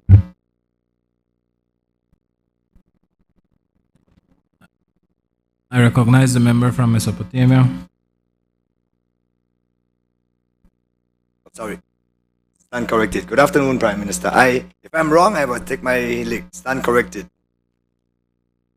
Mr. Speaker, this loan here that Prime Minister is presenting in this House, the Honorable House, is what I call kick the bucket down the road. 7 months, that because we don't got the money, or what happened? And I need to make mention before we continue this, that in February of 7th of February 25, 16 loan motions did the same thing right here, and I will go into some details of it so that we could get our understanding of what is happening. So we were asked for extension for 7 months of $100 million. The interest payment shall continue as per the loan agreement on the same interest rate and shall not be affected by the extension or suspension. So we still have to pay it one way or the other. Just that, it'll be now, but it'll be December 31st, January 1st, 2026. I recall, I think there was another loan for 26 million recently for the road from Democracia to Bamapan. Then we still need to borrow another 14 more million to finish the road from Democracia to Bamapan, because it's only what, 47% we're done, and then we still have another 53% more to be done. The thing is that constant borrowing, we carried road, especially with inflation that happen these days. It's spawning costs. I minister, man. I just to speak the facts. Toming, by we got some roast pork fried rice today by special request, curry flavor with pineapple. Wait a minister there. You got must have done eat already. But no. Thank you. So, Mr. President, my point is that, I'm sorry, Mr. Speaker. Mr. Speaker, the Government of Republic of China Taiwan Amendment Number 2 loan to the agreement. Loan motion was for 2017. The remaining loan balance was $22 million US. Now, of course, we always get consistent rate, so that is very good. And then number 2 was received financial support in 2004 for $25 million. $3.3 million left, so we refinanced that again for 3 years, starting January 1st, 2025 to December 2025. So all of those got kicked down the road. Number 3, 2024 from the government for $20 million. We have a balance of $3.5 million left. Pretty much the same stuff that's happening. Then in 2006, another $25 million that was borrowed. We owe 5.8, which get the same repayment suspension, and that is all be due December 31st, 2027. I know I get too long because there were a lot of them right there. Including we have one for BL, 16 of them wrapped up into one. My thing, Mr. Speaker, is that all those savings that we have had, Petro Caribbean, the Blue Bonds, all those savings, hundreds of millions of dollars. We are back to square one again. Constant borrowing is unsustainable. Unless you want to go bankrupt your own business or the government. You cannot be borrowing and continue to be borrowing. Right now, our GDP stands at 2024 at what, little under 61%. Fair enough, and because all those write-offs, kicking the bucket down the road,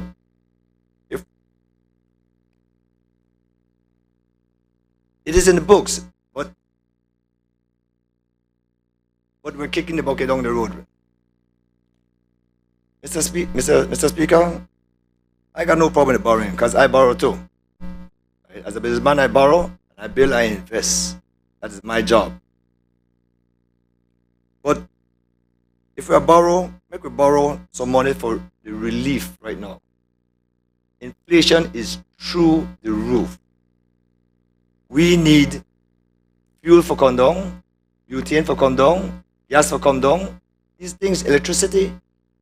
These are immediate relief to the people of Belize. Thank you very much. I hope that solar thing works in the next 2 years. I really, really hope that solar project works for the next 2 years, right? Because it will benefit everybody. It'll benefit everybody. But the balloon in the 2026, 2027, I read in the budget, went way up. And then the following year, next 2 years, it dropped. The TTV pop. So I guess that because of the solar investments and stuff like that was coming in. Borrowing without relief for the people is not sound economic management. It is gambling with the Belize's future, with the next generation's future. Belizeans deserve honesty. They deserve leadership that borrows wisely, spends transparently, and deliver real results. Thank you, Mr. Speaker.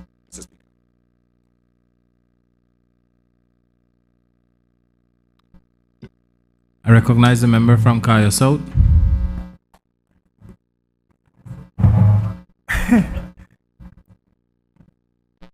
Good afternoon, Mr. Speaker. I wasn't going to say anything today, but the member from Sept. What? Yeah.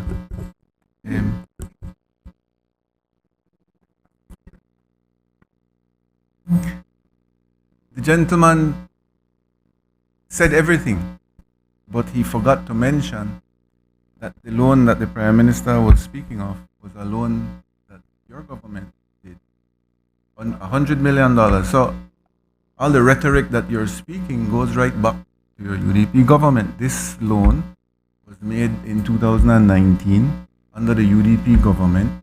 Can I finish before? Come on, gentlemen. Clarification, just a point of clarification. Mr. These Speaker, loans were from 2004. It's a point of clarification. Members. Right? No. It's a both parties, both governments have done these borrowings. It's not only one, that two. He's not allowing clarification. He needs to ask for clarification, and then the honorable member needs to accept, and he has said no. So he should sit down. Yes, but we have to agree. The speaker. Members, can we please have the member from Kaya South continue? And member from Mesopotamia.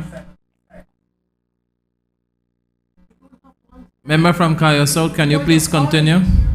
Thank you very much, Mr. Speaker. We have been here all morning and part of the afternoon without interruption, giving the opposition all the opportunity to speak. What I am saying is a fact. I'm not insulting anybody. I am not doing anything against parliamentary rules, because I know that quite well. I have breached them in the past, so I've studied them quite clearly. The gentleman just forgot to mention to the Belizean people that the $100 million loan that was done for the Sarteneja Road that we are completing at the end of September was a loan done under the United Democratic Party. His rhetoric of we can't eat streets goes back to the loan from the United Democratic Party that was done for a road. So everything that you have said was not bad, but you were smart enough to leave that out. And I just want to make it clear where the loan came from and what we are speaking of. That's all. Have a good day, sir, and enjoy what you have been doing. I recognize the member from Albert. Thank you, Mr. Speaker. You know, sometimes I stand in this honorable house and I wonder if the government is bipolar. I wonder if this administration is bipolar. Because when the Prime Minister stands up to speak, he talks about how well the economy is doing. We're flush. with resources. Man, only 2.1% of our people are unemployed. Those who are, you quickly clarified, Prime Minister, looking for a job. Because we all know the matrix has been distorted. The question is,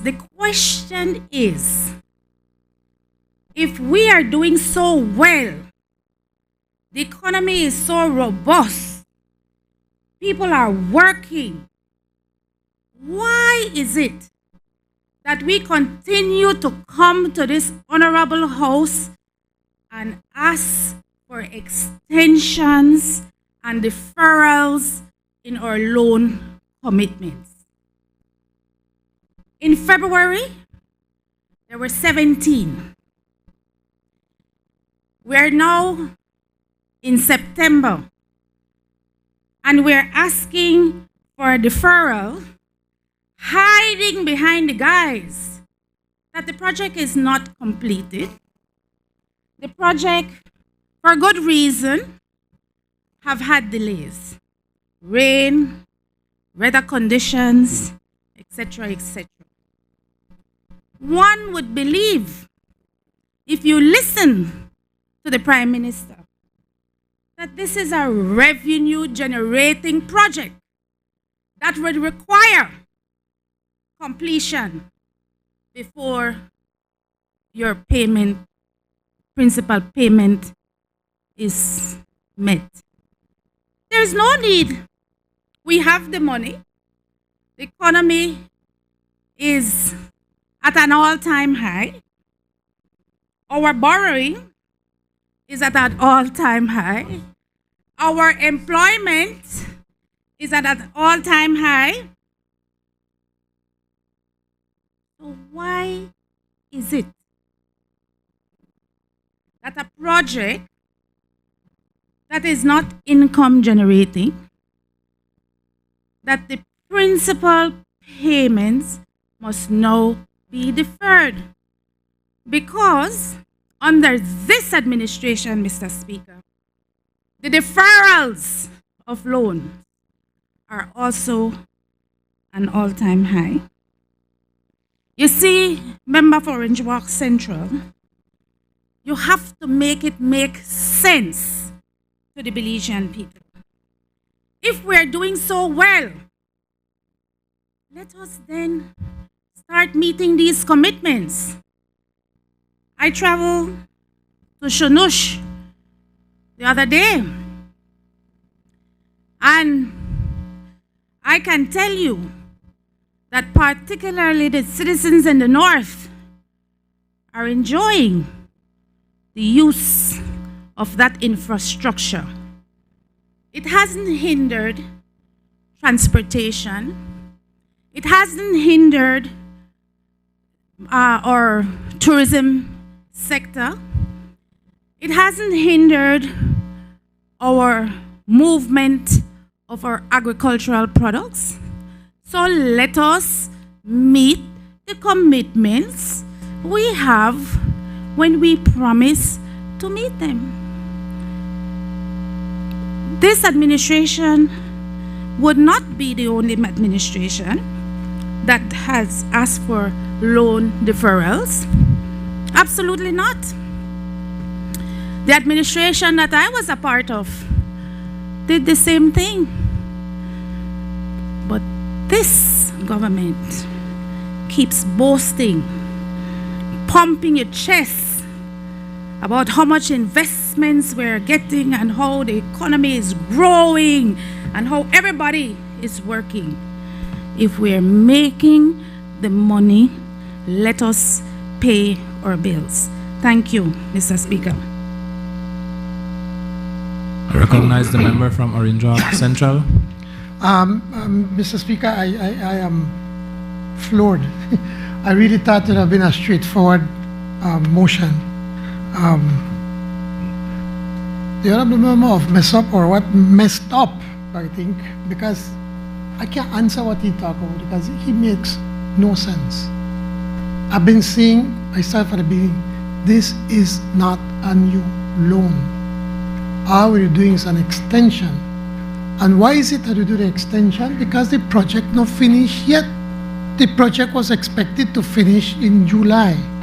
And the people from the Exim Bank are the ones that requested that we do an extension just to be an abundance of caution. They wanted to make sure that everything is worked out well, that all the T's are crossed and the I's are dotted.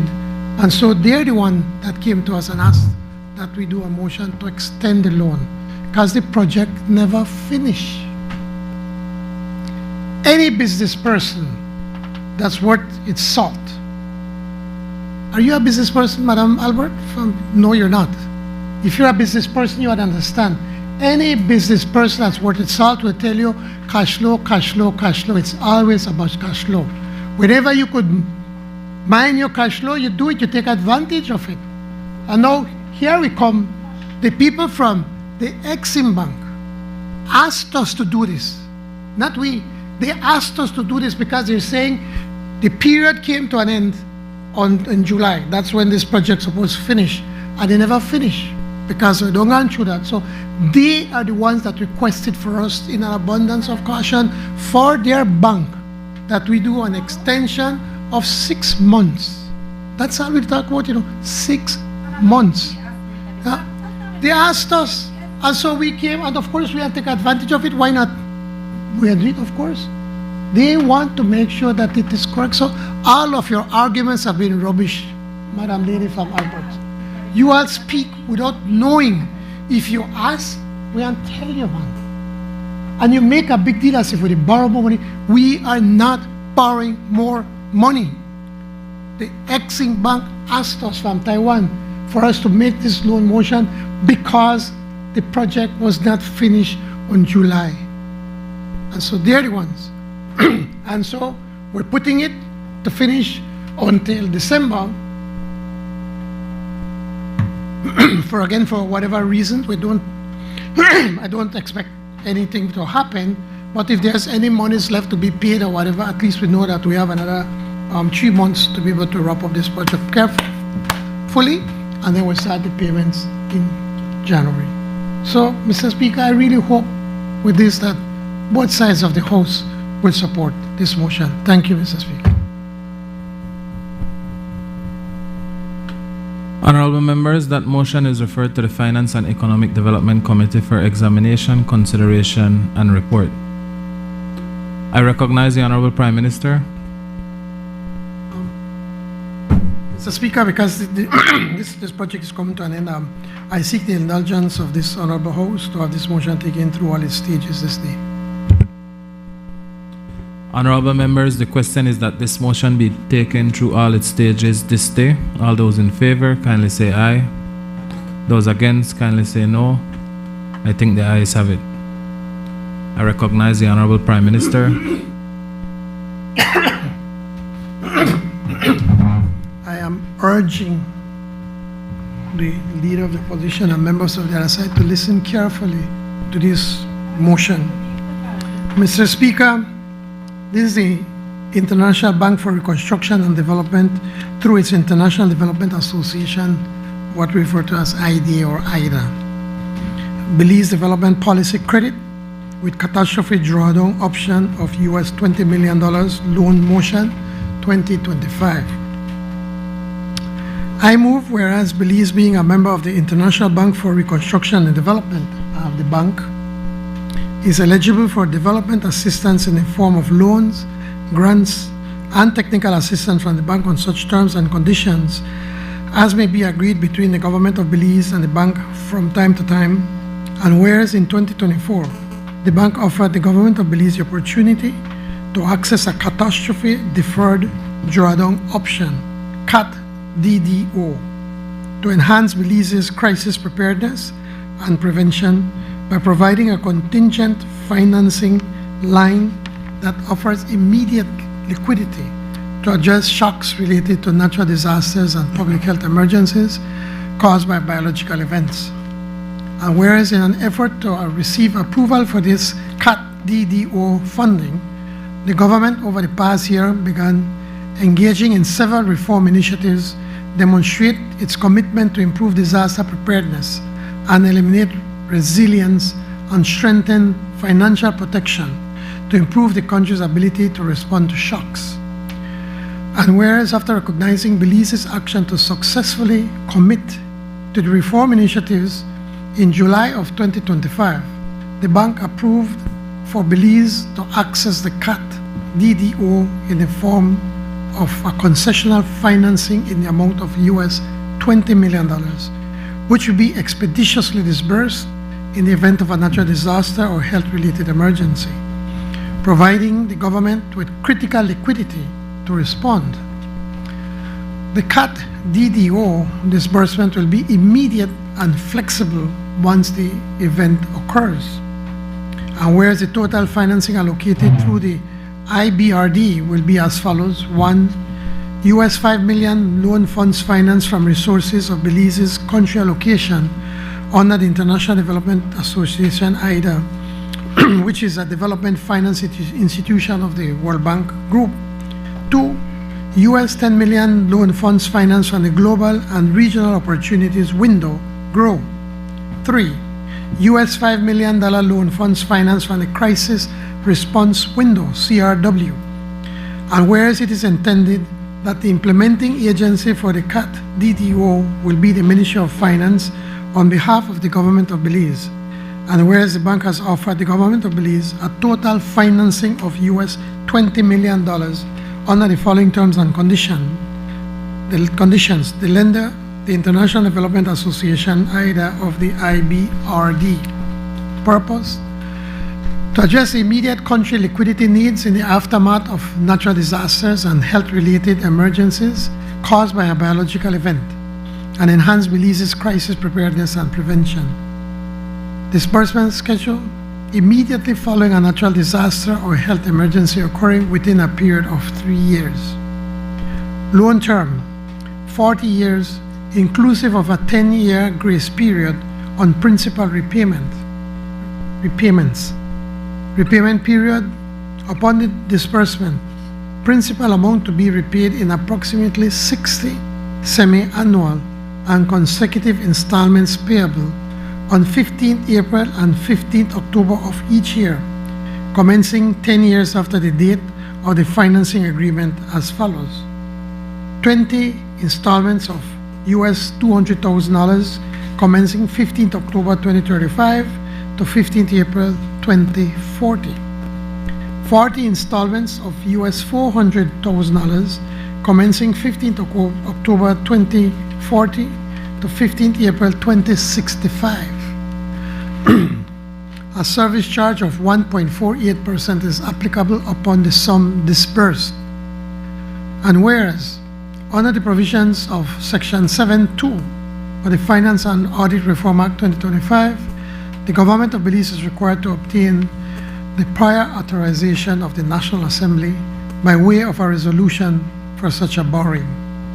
And now, therefore, be it resolved that this Honorable House, being satisfied that the loan financing would significantly assist the government of Belize to be able to quickly access funding to respond immediately to severe or catastrophic natural disasters or public health events emergencies, and contribute to alleviating the impact of these events on the country's public finances, approves and confirms that the government may enter into a financing agreement with the International Development Association of the International Bank for Reconstruction and Development on the terms and conditions set out above, and further authorizes the Minister of Finance to execute and deliver the said financing agreement and all other documents associated therewith.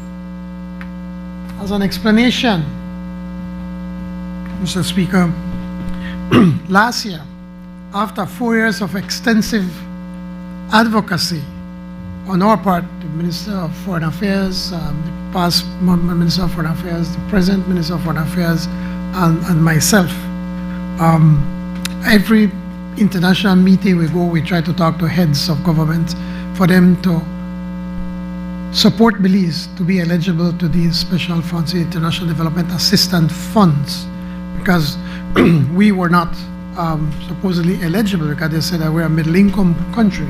But we're making the point that because the country is so large for a small population, the tax base is not there to be able to provide the necessary development funding that our country needs. And so after successfully speaking to these heads, last year the World Bank agreed and made some amendments into the agreements within IDA, or for Belize to be able to have access, and we successfully gained eligibility of approximately $24 million annually of highly concessionary financing from the International Development Association, IDA, the development arm of the World Bank Group. Let me remind the honorable members on the other side, these loans from the IDA or IDA are usually paid over 40 years. The first 10 years you pay only interest, with interest rates of less than 2%. It's almost free money, you could say. I mean, you can't beat that. Given the long-term nature of these facilities, we have prioritized the use of these proceeds for building climate resiliency and education investments, for which a return of such investments is expected over the long term. Last year's proceeds were directed towards building municipality resilience. We built and paved many streets with proper drainage in all our municipalities.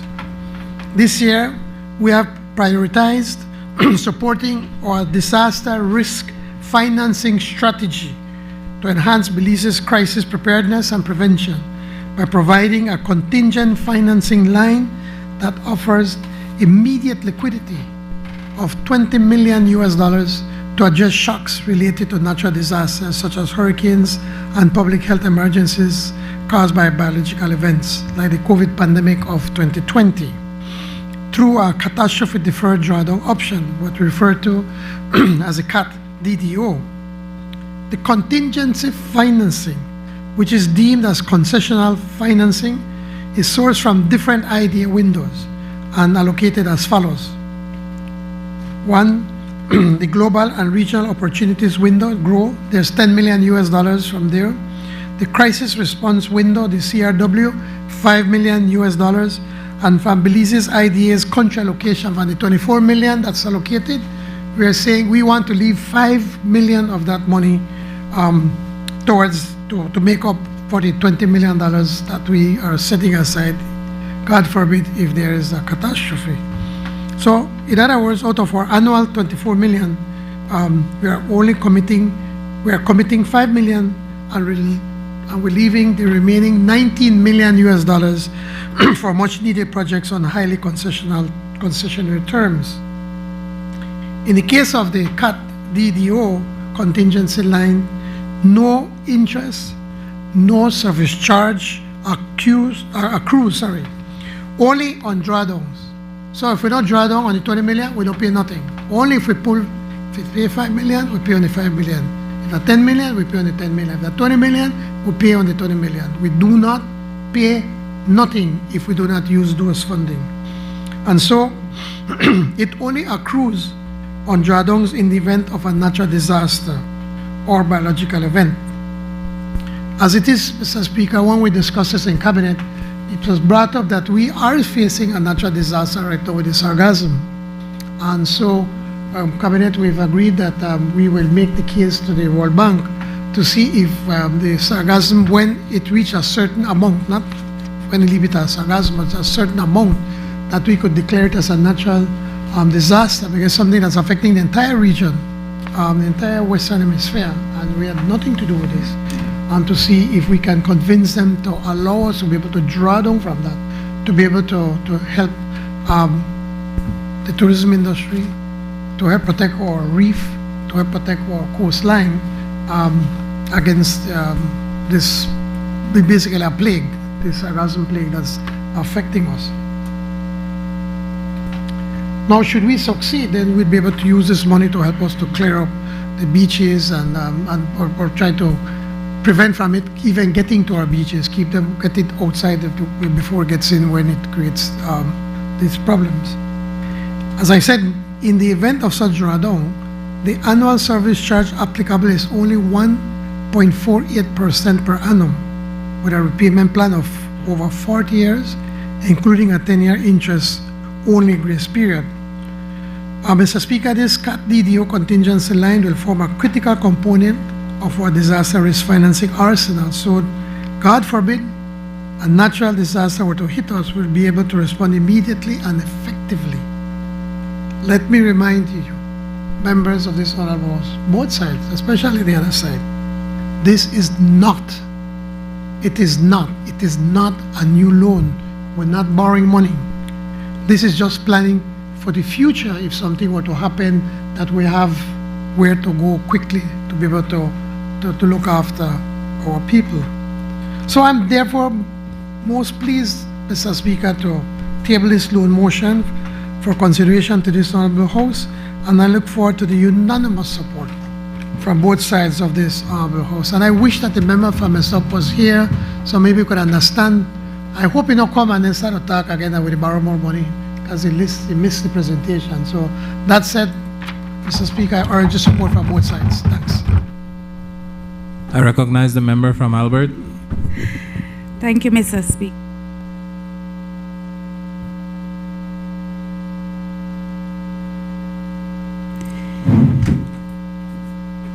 As members of this House,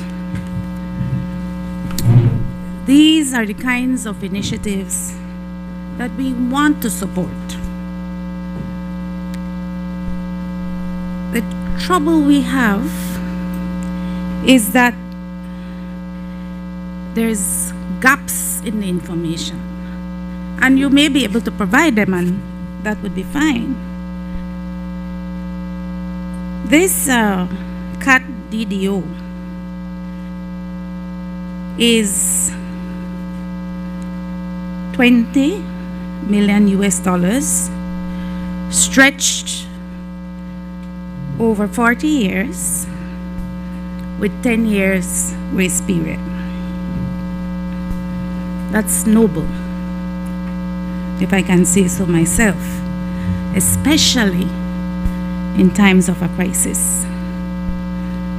But as representatives, we have a duty and a responsibility, and it's not a criticism, to ask for clarification when none is provided.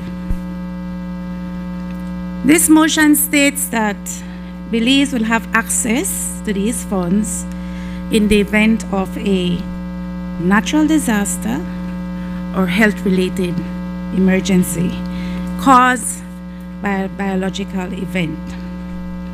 Broad can cover a lot, but at the same time, it's dangerously, if I may say, vague.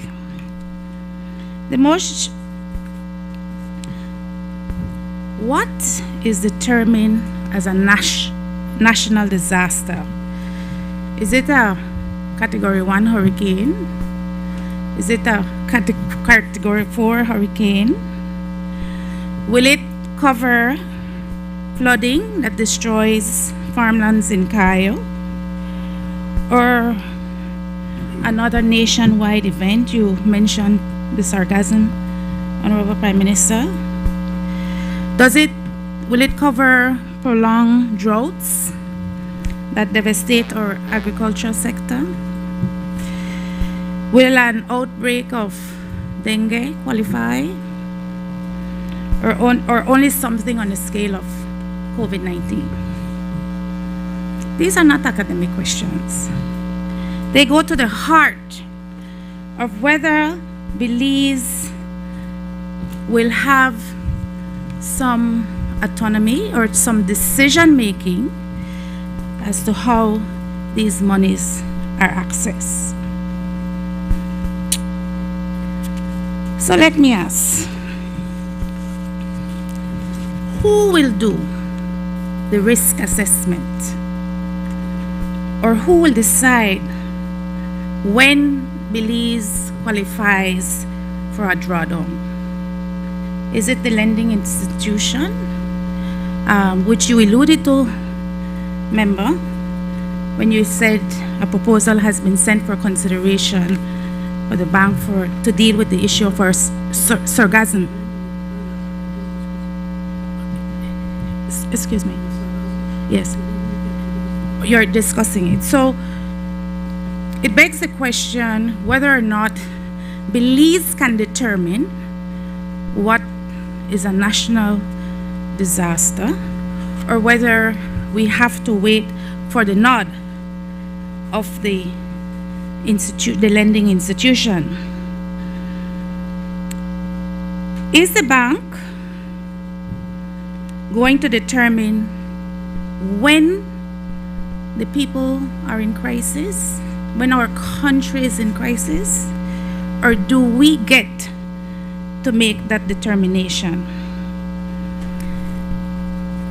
What happens in the event? Because I don't know if it's a revolving fund. It's not clear how this fund will work. I heard you say, member for Orange Rock Central, there is no interest, there are no fees attached until we draw down. What happens in the case of multiple events within that 10-year period? Do we, and the monies are fully allocated, what happens then? Because we really don't need to pay or make any commitments to the bank until 10 years after this commitment has been signed. The motion also speaks, of these reform initiatives that made it possible for us to qualify for this facility. And what are those reforms? So that we can share this with the Belizean people. Ultimately, the cost, the burden is on the backs of the taxpayer. And I think it would be helpful to all of us, those up on this side and those who are listening, to hear a little bit more about what are these reforms that we undertook that made it possible for us to qualify.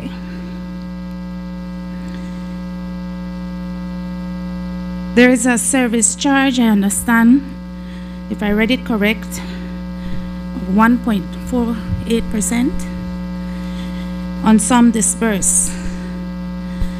But is there any administrative? None. And compliance costs? None. Okay.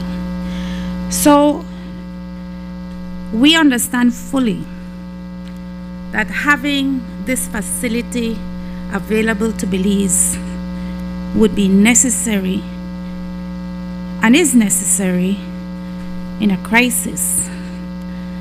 But for us, there's still some, and we support it. We support the motion, but there are also opportunity costs that we have to take into consideration. Again, we ask the questions. Who decides what constitutes a natural disaster? Who conducts the risk assessment? What reforms were undertaken and at what cost? And how accountability will be guaranteed? Whether the money will be sufficient, and how will that be addressed if we have multiple events, God forbid, within the 10-year cycle that is outlined in the loan motion. Thank you, Mr. Speaker.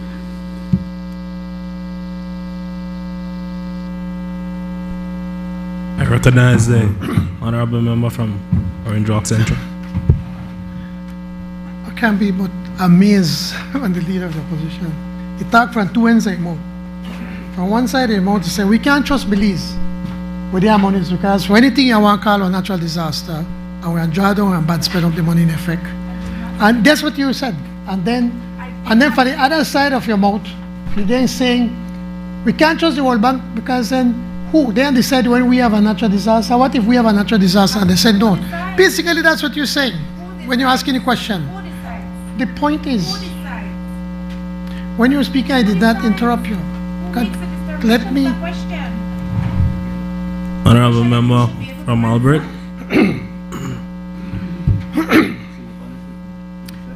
It is a simple thing. We declare a national disaster. If a hurricane hit we, if a category 1 hit we, it is a national disaster. When the category 1 hit Belize City, maybe you never walk in on the south side. I did. How many houses, poor people house broke down and they get flooded? Thank God there was no loss of life. But what did we do? We immediately had to scramble and find money to help these people, to try to help them fix up their house. Some of them to build a new house because the house dropped down. That is a natural disaster. Why you ask that question? If you don't know that, then you have a problem. You have a problem.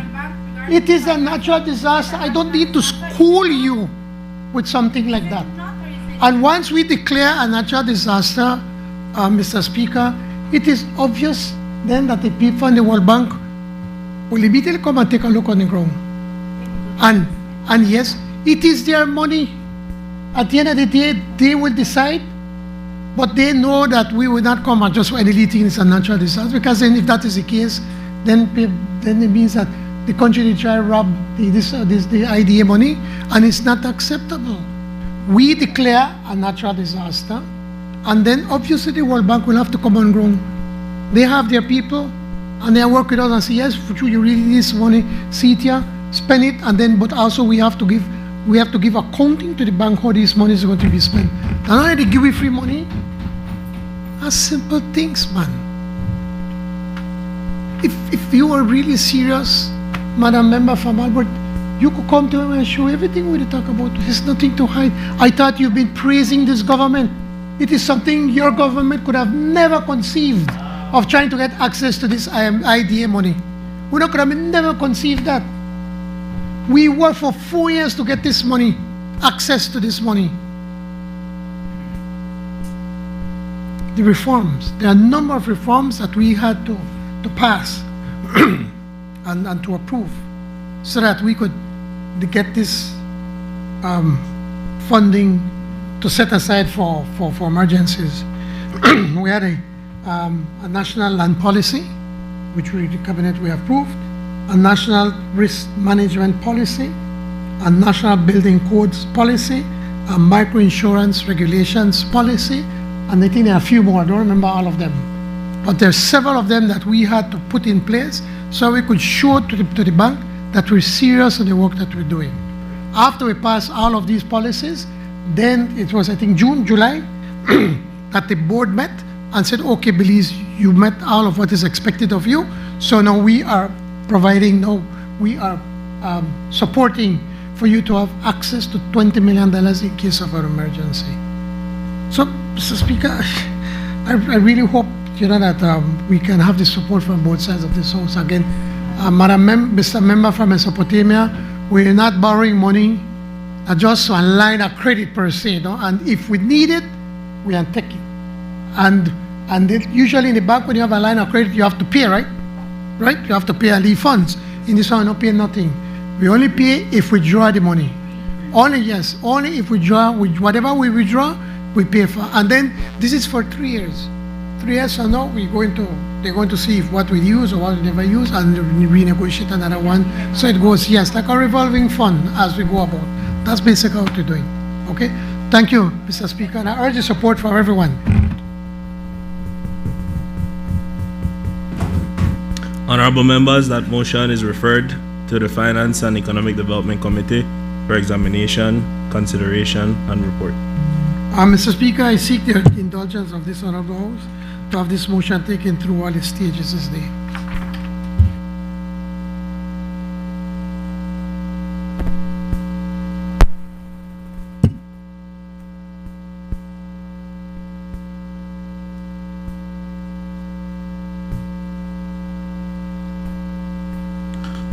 Honorable members, the question is that this motion be taken through all its stages this day.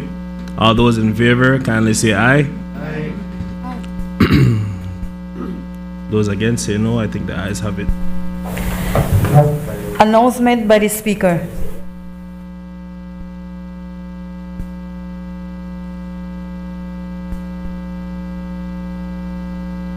Honorable members, it has been agreed that the following bill and motions pass this day. Trade Licensing Amendment Bill 2025, Central American Bank for Economic Integration, CABAI, Subscription Motion 2025, Government of Republic of China, Taiwan, Amendment Number 1 to Loan Agreement Number 602-023-60113, Loan Amendment Motion 2025, International Bank for Reconstruction and Development through its International Development Association, IDA, Belize Development Policy Credit with Catastrophe Drawdown Option, US 20 million Loan Motion 2025. As you are well aware, Understanding Order Number 74, all process legislation, messages, petitions, motions, and other relating matters to subject mentioned under the title of each standing committee shall be referred by the House to such committee for examination, consideration, and report to the House. The way for this to be done, other than by suspension of standing orders, is that for me to suspend the sitting to enable the Finance and Economic Development Committee to examine, consider, and report to the House on the bill and motions. All those in favor kindly say aye. Aye. Those say no. I think the ayes have it. The sitting is therefore suspended until the Public Service, Labor, Industry and Trade Committee and the Finance and Economic Development Committee have concluded their business.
This is a microphone test, testing the mic.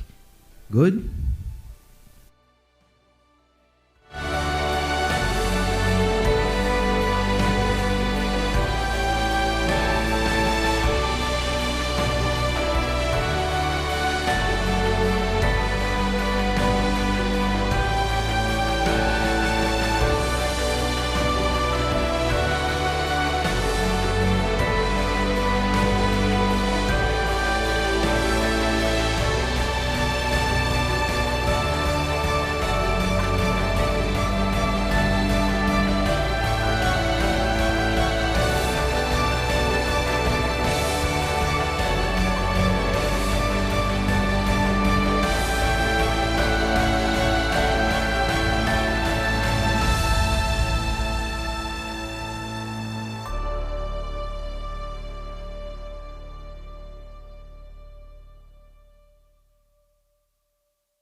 Presentation of reports from select committees. I recognize the Honorable Chairperson of the Finance and Economic Development Committee.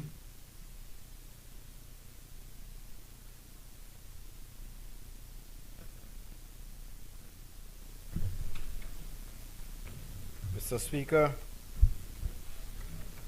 I rise to present and lay on the table sessional papers HR 24/1/14, report from the Finance and Economic Development Committee on the Central American Bank for Economic Integration CABE subscription motion 2025, number HR 25/1/14, report from the Finance and Economic Development Committee on the Government of the Republic of China, Taiwan, Amendment number 1 to Loan Agreement number 602-023-6013, Loan Amendment Motion 2025, number HR 26/1/14, report from the Finance and Economic Development Committee on the International Bank for Reconstruction and Development through its International Development Association, IDA, Belize Development Policy Credit with Catastrophe Drawdown Option,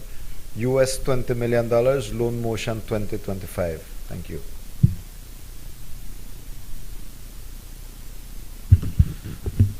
Honorable members, those reports are ordered to lie on the table. I recognize the Honorable Chairperson of the Public Service, Labor, Industry and Trade Committee.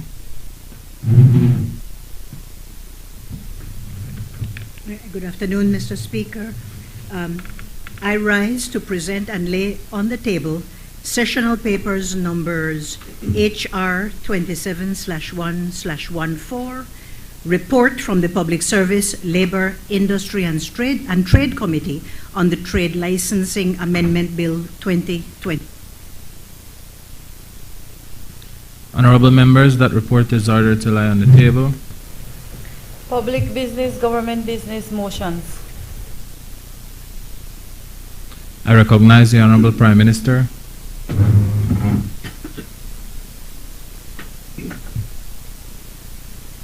Mr. Speaker, this is the Central American Bank for Economic Integration, CABE, subscription motion 2025. With your permission not to repeat the recitals, I move now, therefore be it resolved, that this Honorable House being satisfied that the above-mentioned capital subscription will be beneficial to the interests of Belize, authorizes the Minister of Finance to sign an instrument of subscription and all other related documents to give effect to such capital subscription.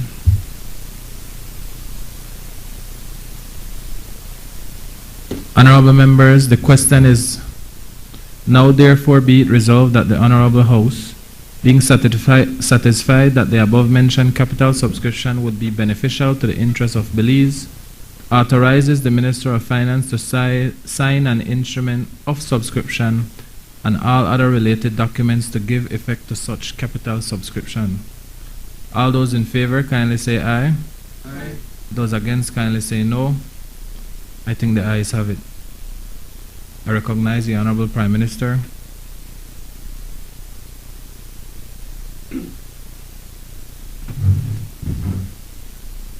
Mr. Speaker, this is the Government of Republic of China, Taiwan, Amendment number 1 to Loan Agreement numbers 60/20/23/6013, Loan Amendment Motion 2025. With your permission not to repeat the recitals, I move now therefore be it resolved that this Honorable House being satisfied that this amendment is necessary for the effective completion of the project, approves and confirms that the Government of Belize may enter into Amendment number 1 to Loan Agreement 60/20/23/6013 with the Export-Import Bank of the Republic of China, Taiwan, on the terms and conditions set out above, and further authorizes the Minister of Finance to execute and deliver the said loan amendment agreement and all other documents and agreements connected therewith. Honorable members, the question is, now therefore be it resolved that this Honorable House, being satisfied that this amendment is necessary for the effective completion of this project, approve and confirms that the Government of Belize may enter into Amendment number 1 to loan agreement 6/2023, 6/13 with the Export-Import Bank of the Republic of China, Taiwan on the terms and conditions set out above, and further authorizes the Minister of Finance to execute and deliver the said loan amendment agreement and all other documents and agreements connected therewith. All those in favor kindly say aye. Aye. Those against kindly say no. I think the ayes have it. I recognize the Honorable Prime Minister. Mr. Speaker, this is the International Bank for Reconstruction and Development through its International Development Association, IDA, Belize Development Policy Credit with Catastrophe Drawdown Option, US $20 million, Loan Motion 2025. With your permission not to repeat the recitals, I move now, therefore, be it resolved that this Honorable House, being satisfied that the loan financing would significantly assist the government of Belize to be able to quickly access funding to respond immediately to severe or catastrophic natural disasters or public health event emergencies, and contribute to alleviating the impact of these events on the country's public finances, approves and confirms that the government may enter into a financing agreement with the International Development Association of the International Bank for Reconstruction and Development on the terms and conditions set out above, and further authorizes the Minister of Finance to execute and deliver the said financing agreement and all other documents associated therewith.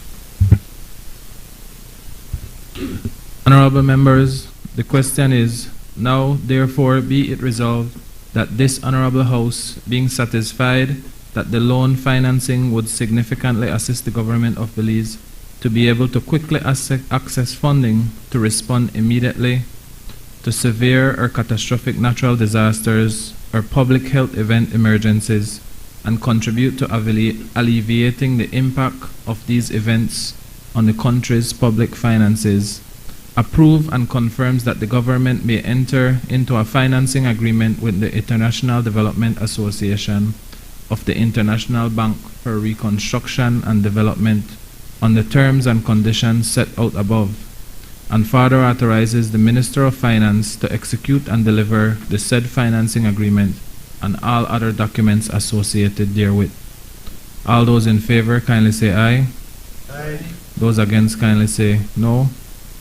I think the ayes have it. Bills for second reading. I recognize the Honorable Prime Minister.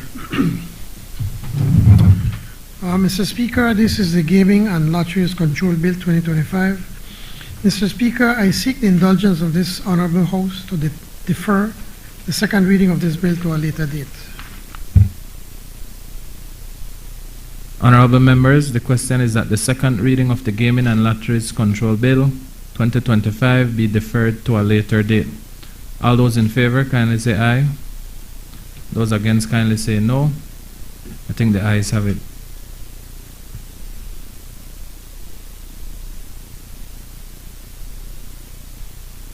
I recognize the Honorable Minister of Rural Transformation, Community Development, Labor and Local Government.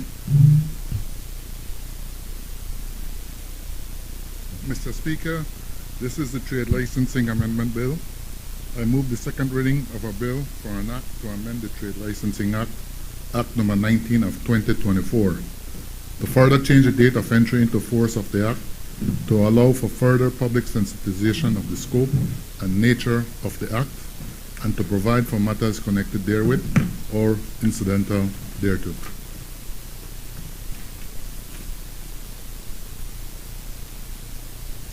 Honorable members, the question is that the bill for an act to amend the Trade License Act number 19 of 2024 to further change the date of the entry into force of the Act to allow for further public sensitization of the scope and nature of the Act, and to provide for matters connected therewith or incidental thereto to be read a second time. All those in favor kindly say aye. Aye. Those against kindly say no. I think the ayes have it. Bill for an act to amend the Trade Licensing Act, Act number 19 of 2024. I recognize the Honorable Minister of Education, Science and Technology. Thank you very much, Mr. Speaker. Mr. Speaker, this is the School Teachers Pensions Amendment Bill 2025. I move the second reading of a bill for an act to amend the School Teachers Pension Act, Chapter 42 of the Substantive Laws of Belize, Revised Edition 2020, to give effect to the provisions of the collective bargaining agreement between the Public Service Union of Belize, the Belize National Teachers Union, the Association of Public Services Senior Managers, and the Government of Belize 2024,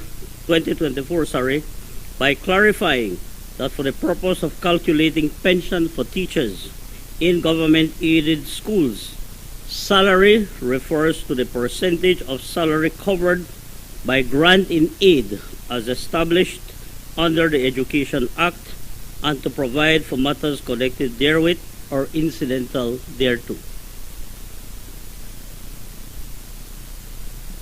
I recognize the member from Albert. Thank you, Mr. Speaker. I rise on behalf of the opposition to contribute to this debate on the School Teachers Pension Amendment Bill 2025.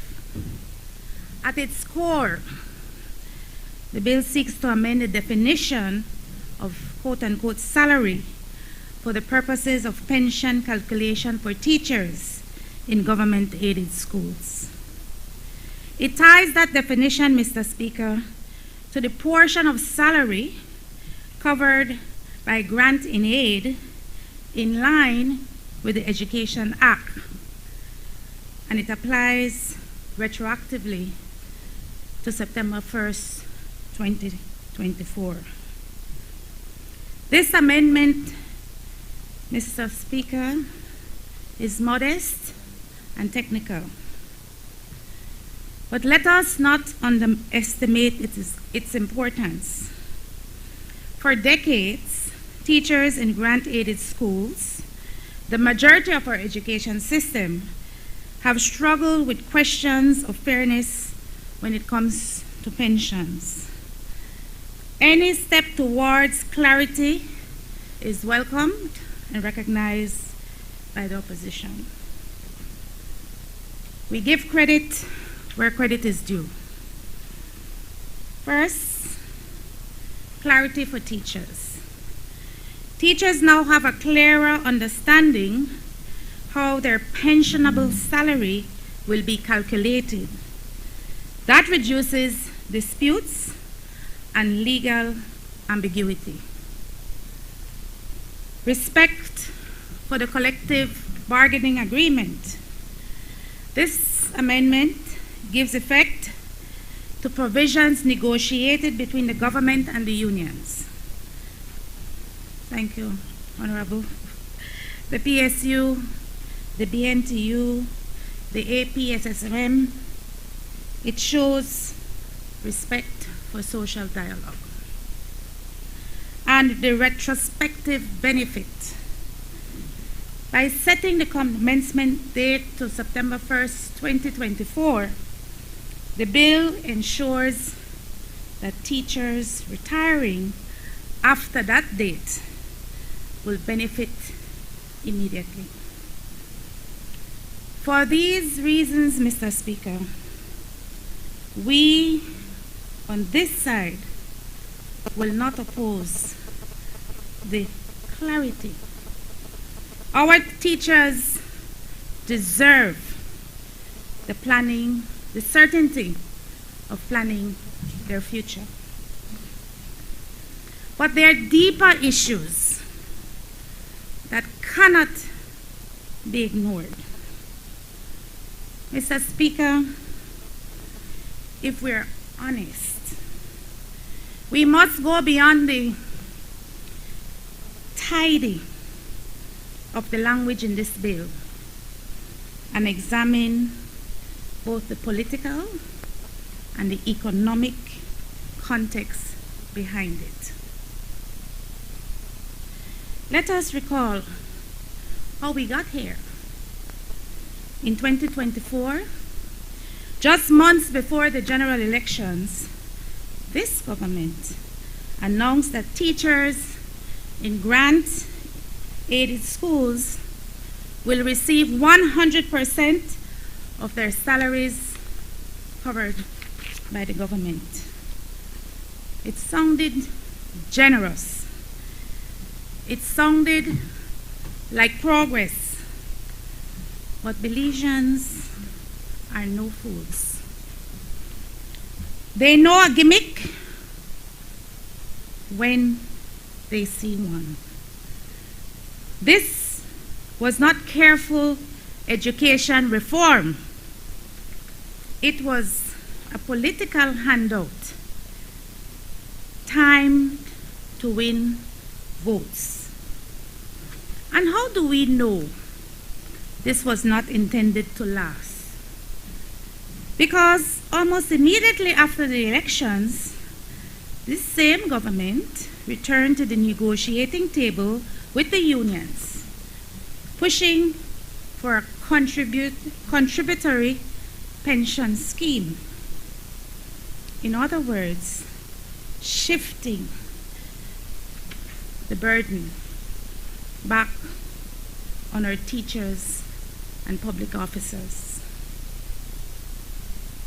The government has poured millions more into grant-aided schools, but parents have not seen a decrease in school fees. And I raised this issue on the adjournment a couple meetings ago, where even in government schools, parents are receiving these invoices for all sorts of fees that really does not take into account the fact that taxpayers' monies are being spent to educate our children. And that's no fault of the government, save and accept that it is the ministry's responsibility to look into what is happening with these invoices, with all types of fees. In fact, Mr. Speaker, in many cases, and this is my experience in Albert, fees have increased. Mr. Speaker, on a point of order, you're only allowed to speak on one issue. She started talking about the payment of the pension to the workers, to the teachers, which is something that she should comment because they never had the interest in doing that. You're supposed to be congratulating us. I know you're going to talk about school fees and that. They're two different topics. She could speak on either. We never probably want to criticize, but pick one. You can't just speak about everything. Mr. Speaker, the Prime Minister stood up in this House earlier today, grandstanding on the investment summit, grandstanding on the sugar refinery, grandstanding on what other investments, the investment in the port of Belize, that had no relation to the motion that was being discussed. What I am discussing here has a direct correlation, and the Prime Minister doesn't listen very well. I commended in my opening remarks the work that has been done in terms of the unions, in terms of the grant in aid schools, and the clarity as it relates to pension. But it doesn't stop there. There are issues that need to be addressed, but it seems to me, Member for Orange Walk Central, that you have a problem in listening to the truth. You want us to whitewash. Mr. Speaker, again, on the point of order, I'm asking if you can make a ruling. I have no problem if you want to come and criticize. But choose one. You can't have everything. Or maybe the honorable member from Mesopotamia, who is very good at these things now, maybe he could do it for you. Pick one. That's all I'm saying. Criticize it, please. You've been doing that all day. I don't have a problem. But, Mr. Speaker, I wish you could make a ruling that whether she can speak on one topic or anything that she so desires. Member from Albert, can you please finalize? I have a few more things to say, Mr. Speaker. And I will get back to the amendments because they're all related. What I was going to say, you didn't allow me, Mr. Speaker, to elucidate my point. And I want to put that on record because you did not allow me, Mr. Speaker, to tie my presentation together.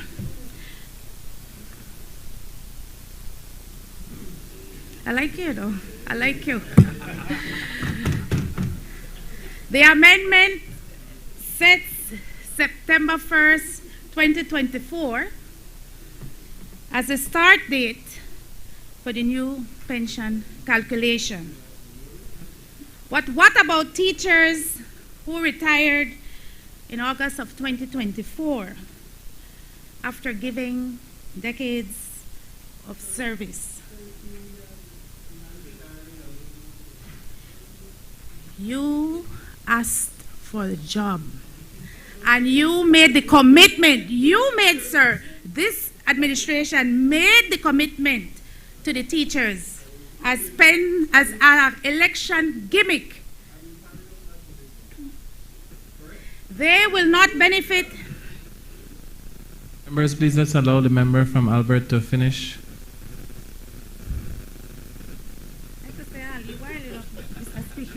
I don't rush it. They will not benefit from this change. The cutoff date creates winners and losers among our teachers. And in some cases, I can only tell you what I hear from teachers from Albert, fueling resentment and division in a profession that is already demoralized.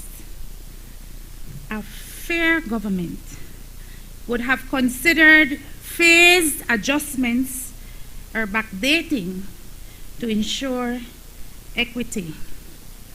Instead, this government once again divides. Finally, Mr. Speaker, this bill contains no fiscal note, no costing, no projection of impact. How much will this cost the Treasury? How will it affect the sustainability of our pension system? And what does it mean for our already fragile public finances? Again, I say, these are not academic questions.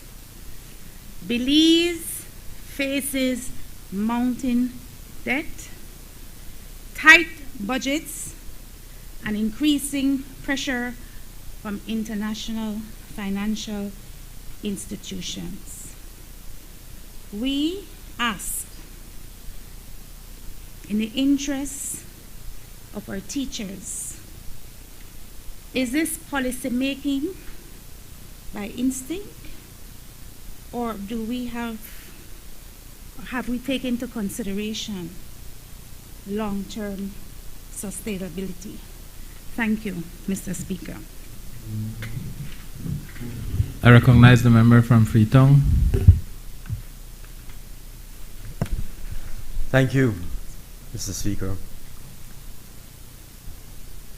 Mr. Speaker, you know, I don't like to make predictions, but if the opposition continues along this path, where they come to the house, these house meetings, where we're discussing very serious matters, and they are confused, they are uninformed, they are unprepared. They won't. We have 5 of them over there now, sometimes 4. We'll end up with none of them over there if they continue on this path. Uninformed, confused, unprepared. They were the leader of the opposition. I'm so disappointed in this intervention on such an important issue. All over the place. Not understanding the history of this issue, the context of the issue, the importance, the historical significance of this issue. In one breath you said we should be going back. Oh, why not go back beyond 2024? And then in the next breath you say, is this sustainable? So which is it? What is your position? That we should go back irresponsibly and recklessly to some other endpoint? Or should we do the responsible, right thing as a government, not do it recklessly, plan, prepare, do it properly, which is what the government did, in a sustainable way? What is your position? Mr. Speaker, this is a matter that has been on the table for discussion between the government of Belize and the joint unions, in particular the Belize National Teachers Union, for more than 20 years. More than 20 years. The genesis of this is what they refer to as Proposal 22. That is a specific proposal under the collective bargaining agreement between the government and the joint unions. And that specific Proposal 22 had to do exactly with this issue. How can we work together to correct this historical injustice being done to teachers? And let me add very quickly, it's not just teachers we took care of.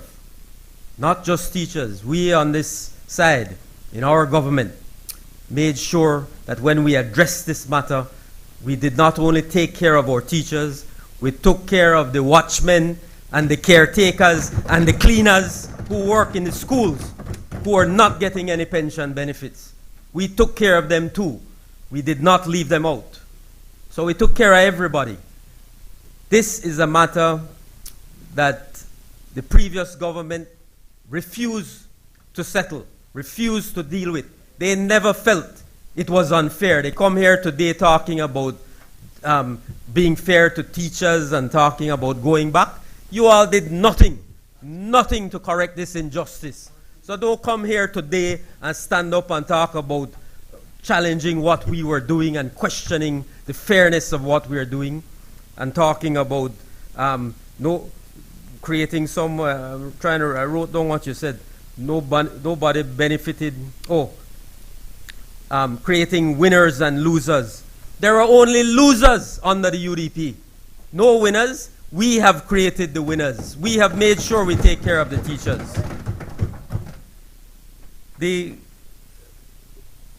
So it's an important issue, Mr. Speaker. As I said, something that's been on the table for discussion for all those years.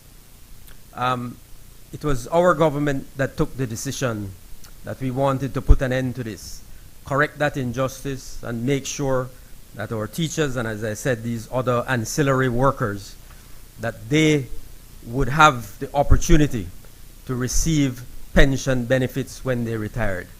Obviously, we had to do it in a responsible, sustainable way. So we had to have a cutoff date, and we created that cutoff date in 2024.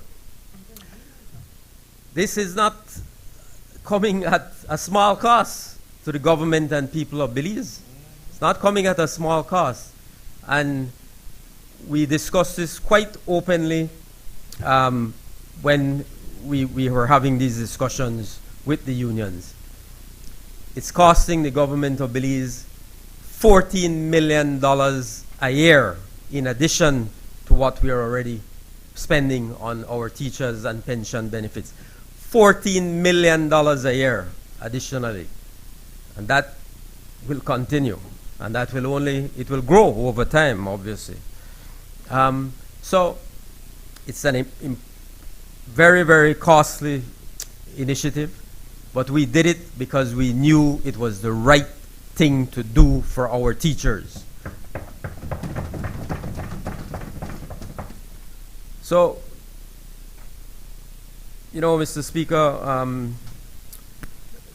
you know, the wider issue of the investments we have made in education, I'm sure Minister of Education will speak to this when he wraps up the debate on this bill, but we have made unprecedented investments in education, educational opportunities for our people, unprecedented levels of spending and investment in education, for scholarship opportunities, for assistance to our students to get better education. A point of order, Mr. Speaker. I was limited in my response to the debate. I was not permitted, Mr. Speaker, to speak on any other matter regarding education investments but the pension. I ask for the same to apply to the other side of the House. Thank you. I don't recall you being limited. I think the Prime Minister very graciously withdrew his objection to your confused, roundabout discussions, and I believe you were permitted to complete your statement. Mr. Speaker, I have the floor. Thank you. Yes, sure. I'm asking that you be fair. I was not allowed to. I was not allowed. You made a ruling, Mr. Speaker. I was not allowed to continue to tie my presentation together and limited. You asked me, in fact, to wrap up, Mr. Speaker. I'm asking that that same consideration be given to the other side of the House. Thank you. I will wrap up, Mr. Speaker. I don't remember you. I didn't recall the ruling. Apologies. I didn't recall a ruling on that. In any case, I am wrapping up. In any case, to make the point, Mr. Speaker, that this government, our government, is very proud of the investments we're making in education. And we're very proud that we have established a strong working relationship with the unions.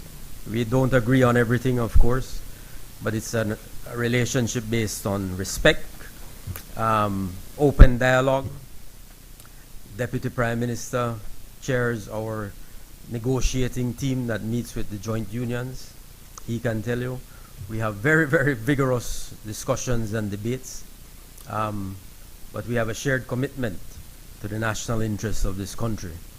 And so it is in that spirit that we arrived at this agreement regarding Proposal 22 that has led to where we are today, presenting this bill, the School Teachers Pensions Act 2025. Respect for our teachers, respect for those who work on the front lines of education every single day. And our government, we don't just talk the talk, we walk the walk. We've made the investment in our teachers. And certainly, you know, as a former Minister of Education, I'm very, very proud of the fact that our Prime Minister has supported this effort from the very beginning. Our cabinet supported this decision from the very beginning. Our parliamentary caucus has supported this decision. So this is a good thing, a good day for Belize, a good thing for our teachers, something we should all be proud of. I thank you, Mr. Speaker.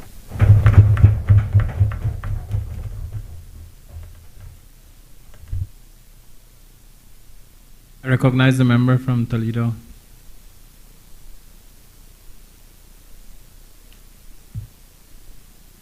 Thank you very much, Mr. Speaker. Mr. Speaker, before you put the question, I just wanted to quickly wrap up, to make a few points on the amendment to the bill, Mr. Speaker. And I want to thank the member from Freetown, former Minister of Education, for elucidating very clearly all the hard work and the efforts put into this bill and arriving at where we are today to ensure that our teachers and the support staff in grant-aided schools can directly benefit from this. And I think it is important that I reiterate the point that he made. The opposition had 13 long years to make the changes, to make the amendment, to ensure that our teachers in grant-aided schools benefited from this. And Madam Leader of the Opposition, the truth of the matter is that your government, under which you were a part of that government, failed miserably to address this matter. The People's United Party, this government, made a commitment that we were going to make those reforms, and today we have delivered on those reforms.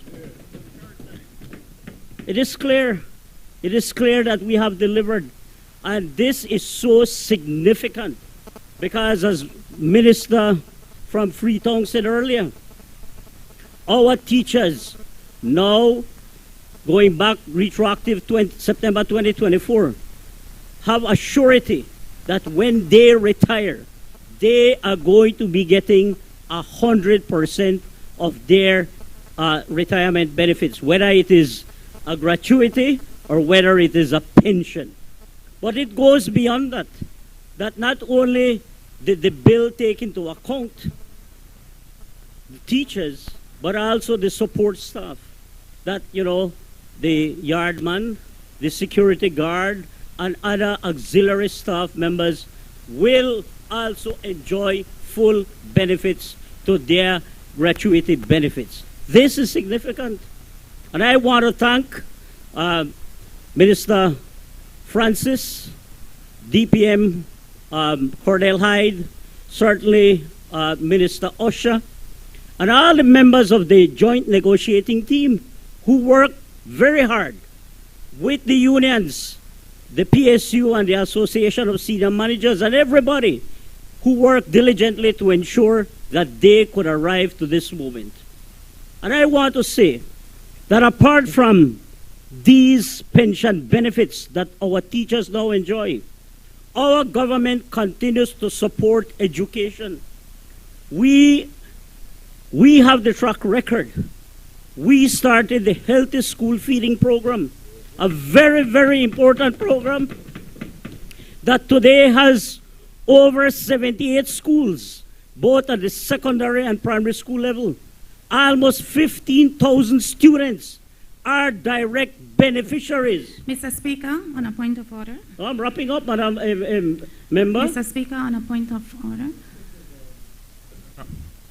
Member from Albert.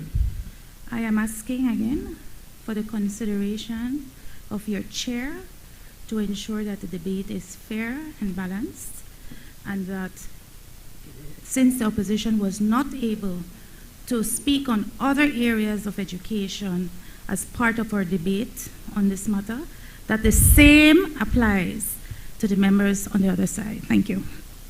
Member from Toledo West. Mr. Speaker, thank you for allowing me to continue to elucidate on these very important points. And it's obvious that the member from Albert has an issue because they had 13 long years to fix the problem and they never fixed it. They never fixed it.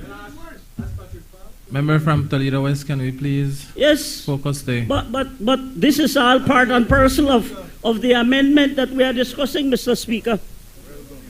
This is all part and parcel, and that is why I was saying today we have over 78 schools, 15,000 students who are directly benefiting from the school health feeding program.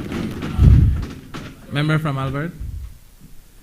Mr. Speaker, this is my fourth intervention.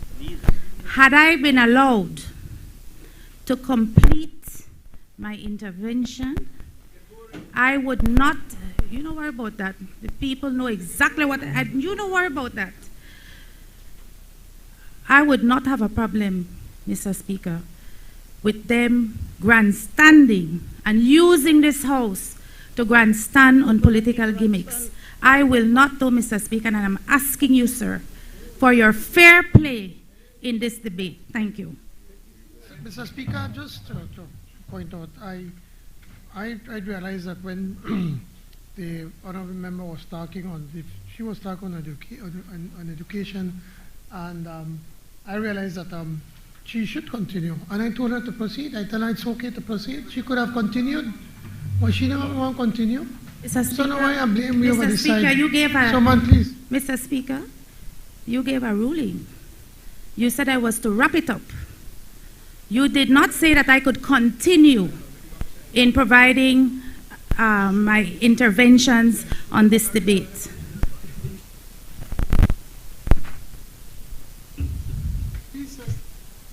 Member from Toledo West, can we?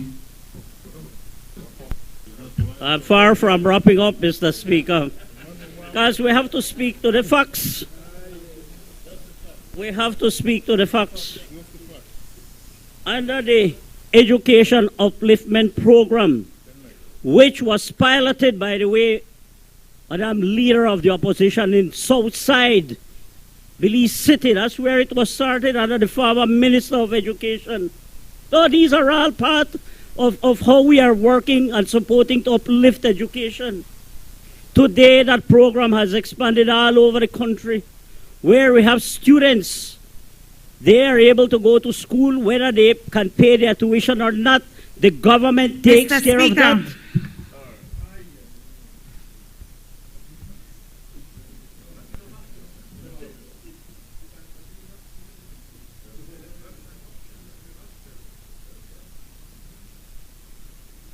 Mr. Speaker, I ask respectfully and with as much restraint as I can to kindly limit the debate on this bill as you made a ruling to limit me on this debate. We are discussing the pension bill. You, sir, can't give me permission to yield or not to yield. That is the role of the Speaker, member for Orange Walk Central. I am asking you, Mr. Speaker, to act with a sense of fairness in this debate in this National Assembly. Thank you. Mr. Speaker. Member from Toledo West. Well, Mr. Speaker, the member respectfully, the member from Albert is the one who spoke about winners and losers. And we have to make the point. She said it. There are winners and losers. And I am here to make the point to her that there are no losers in this process. We have only winners. Our students, our teachers, our education system has seen significant growth and development. But in wrapping up, let me say this to you. Government has invested significantly to ensure that our teachers receive their benefits. Minister from Freetown made it very clear. Over $14 million. You can't say I don't talk to the amendment. I'm speaking to the amendment. $14 million is going to be the budget that is going to be allocated to it, has been allocated, to ensure that we can meet these benefits to our teachers. So this is significant, Mr. Speaker. Today is a wonderful day. Today, this is testament. This is testament of our support and the value that we give to our educators, to our teachers. It's not about only words. It is not only about speaking and grandstanding as the UDP. They had 13 long years under the Minister Patrick Farmer, who boasted he was the best Minister of Education, but was not able to deliver. Was not able to deliver. Today, we are delivering, Mr. Speaker. And with that said, Mr. Speaker, I thank all our members who have supported this bill. I had hoped that we would have seen bipartisan support for such a very important bill. But it speaks and it shows how little that side of the House is. Next time, come prepared, as the Minister said. So, Mr. Speaker, having said that, I now ask that you put the question. Thank you.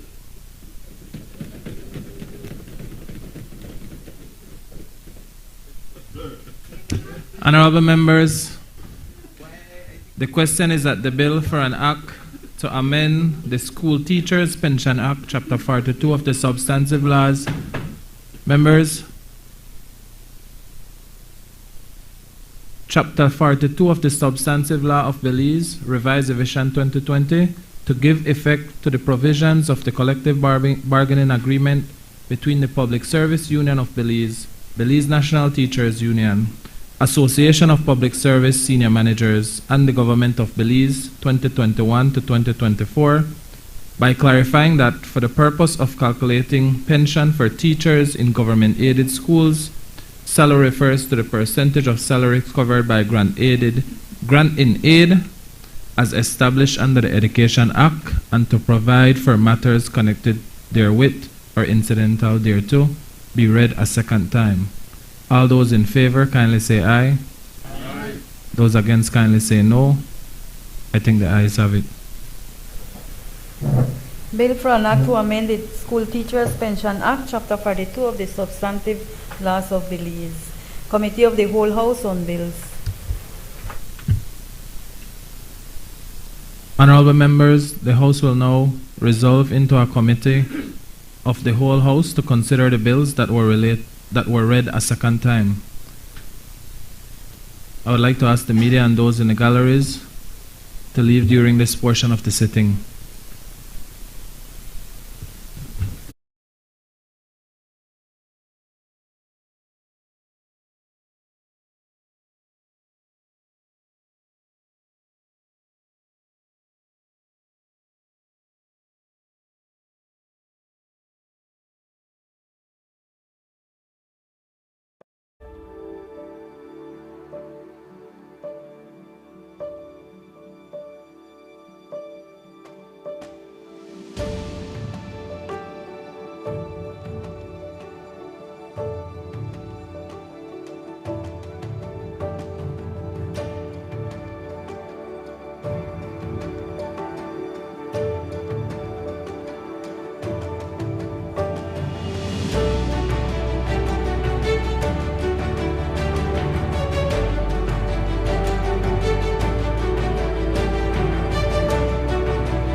Bills for third reading.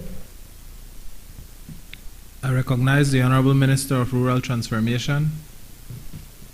Mr. Speaker, I rise to report that the Committee of the Whole House has considered the Trade Licensing Amendment Bill 2025 and passed it without amendment. I now move the third reading of that bill.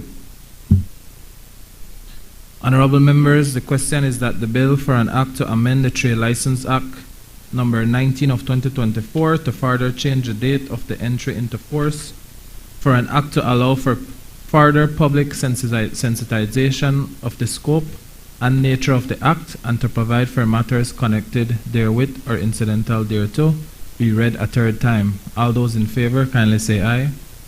Those against, kindly say no. I think the ayes have it. Bill for an act to amend the Trade Licensing Act, Act number 19 of 2024. I recognize the Honorable Minister of Education.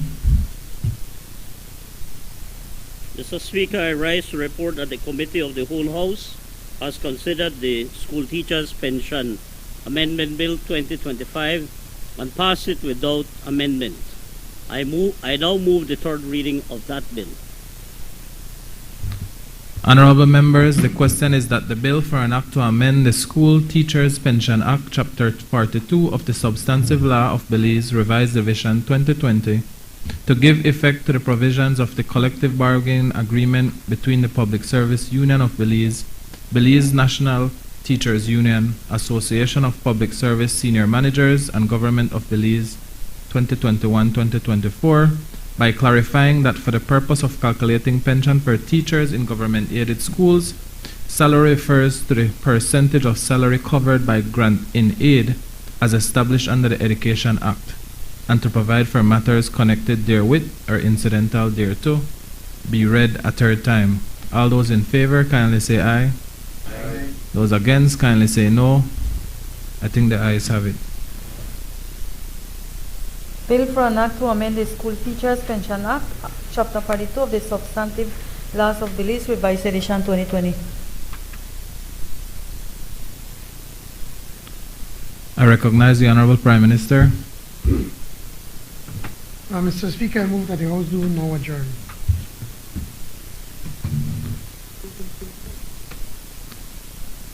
I recognize the member from Albert. Thank you, Mr. Speaker.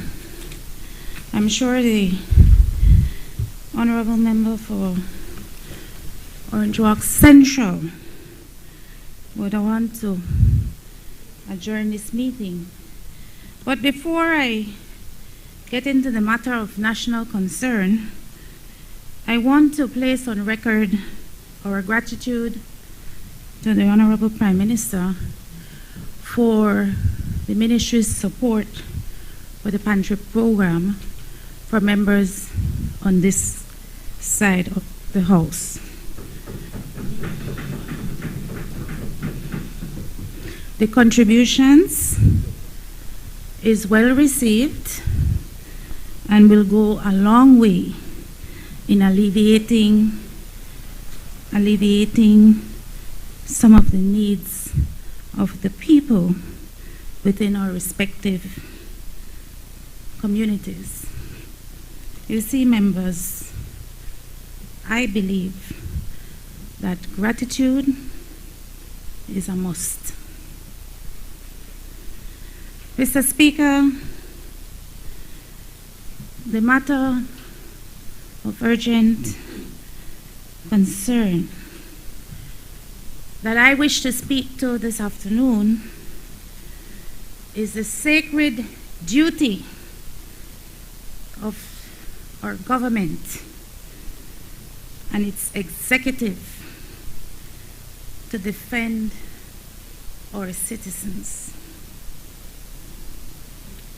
And I speak specifically, Mr. Speaker, of the incident that occurred on the 22nd of August of this year in Orange Walk, where a citizen of Belize, a few hundred yards away from a police station, a department that has a duty and obligation to protect our citizens, saw that a man was beaten, abducted, and handed over to officials of a hostile government. We have been fighting for our territorial integrity and to safeguard our sovereignty against our neighbors in the West for 166 years. An abolition under very questionable conditions, circumstances, was handed over. A Belizean that escaped from Guatemala authorities after being convicted of serious crimes in Guatemala, who came back to this country in 2019 and was left to live freely without any concerns of the government. 6 years, Mr. Speaker, this Belizean national was able to live in accordance with the fundamental rights and privileges that are afforded to all Belizeans. Now we know that 2 weeks after this incident occurred, the ministry responsible for police, the National Security Secretariat, the Commissioner of Police, all failed in giving the Honorable Prime Minister a brief on what occurred. 2 weeks after this incident, the Honorable Prime Minister, at his own admission, indicated that he had to demand a report from the minister responsible for police and for the Commissioner of Police on this incident. And when the report was tabled, it was incomplete and grossly inadequate. Every right-minded Belizean, Mr. Speaker, is asking the same question. Who abducted Mr. Joseph Ryan Budner? Who gave the order for him to be beaten and to be taken across 3 police checkpoints and handed over to hostile territory? One has to ask, what did Mr. Budner do and what did he know? And who in the police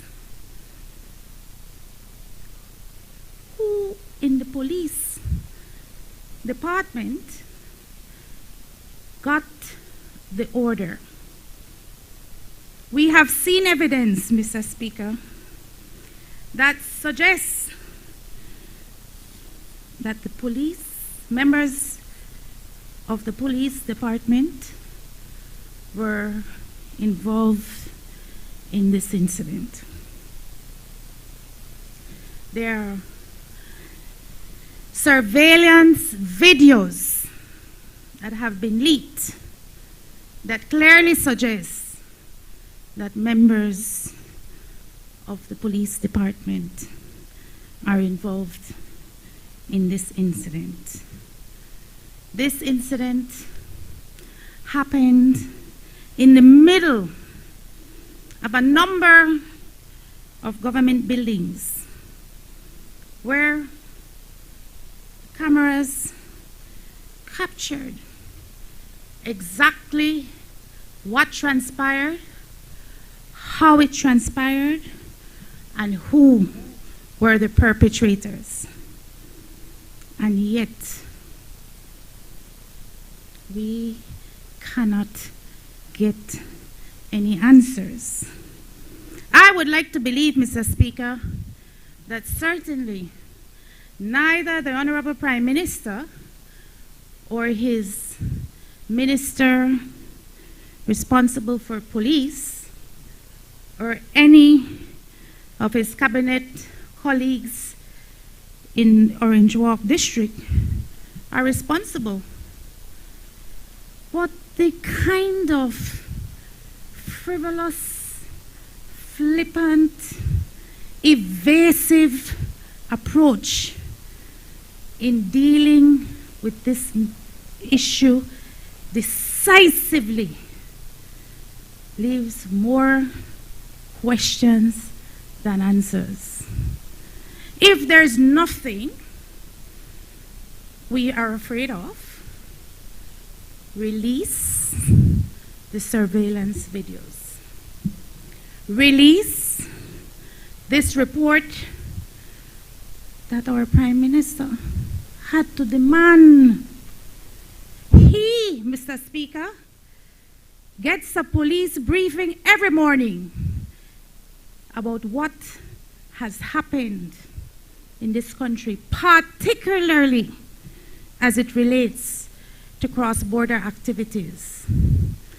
And for the Honorable Prime Minister to not be aware that such an incident occurred after it being in the local news for 2 weeks, even if the director of the National Security Secretariat failed in his duty and responsibilities, even if the Minister of Police failed in his duties and responsibilities, even if the Commissioner of Police failed in his duties and responsibilities, even if our BDF, who has their own intelligence gathering and are responsible for safeguarding our borders,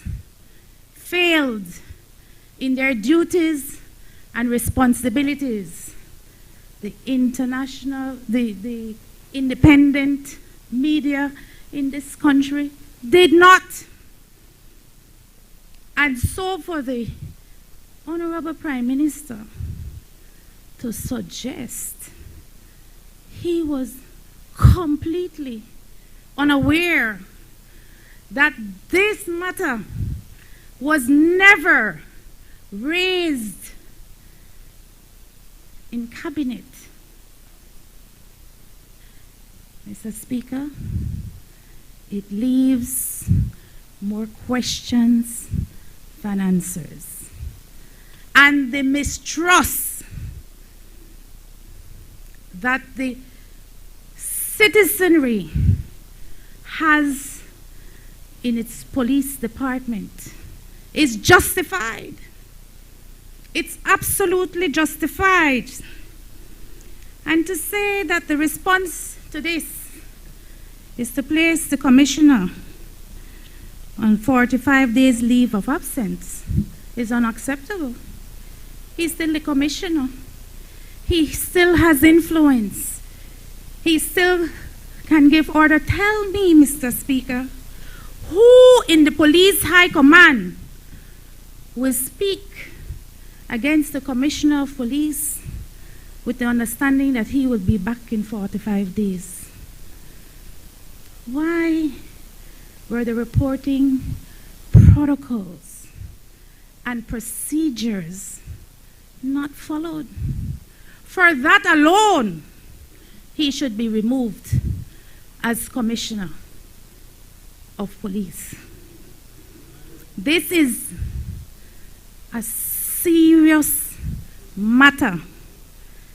The safety of our citizens must be paramount in our duty as members of this National Assembly.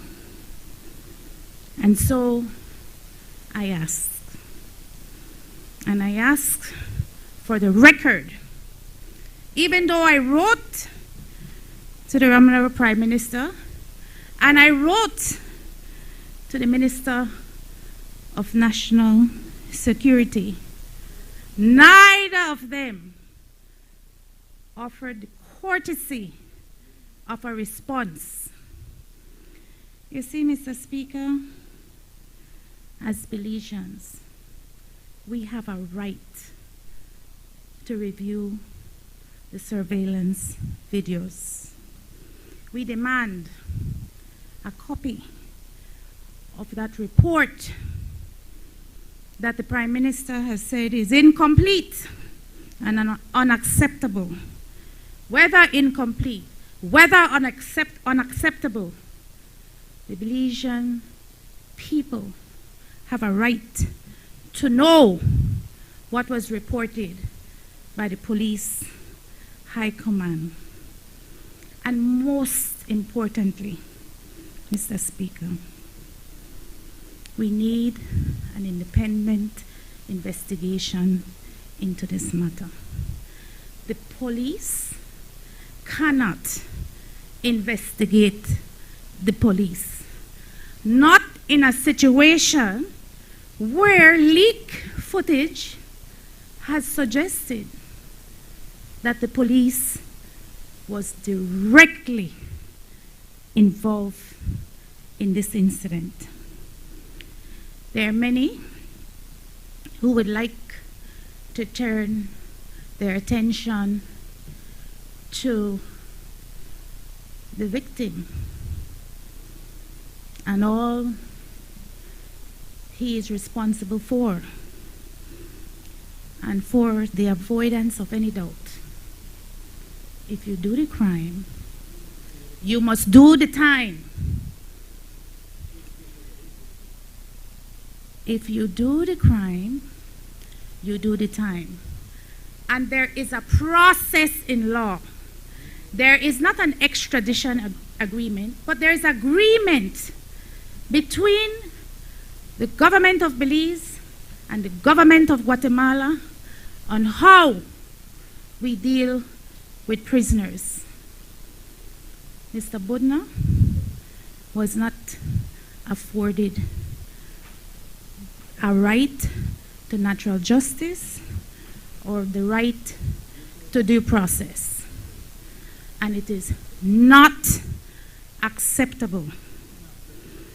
I would like to see, Mr. Speaker, that those who are responsible be vindicated and that we can restore the confidence in the police department and our law enforcement agencies who are responsible for our own protection. But the only way that can happen is for this administration to first of all face the people. The Prime Minister issued a press release last week and immediately left the country. There's no opportunity for the Prime Minister to come before the Belizean people and explain what has happened. He avoids, as we know, the Prime Minister avoids the independent media like a plague. There's a lot to explain.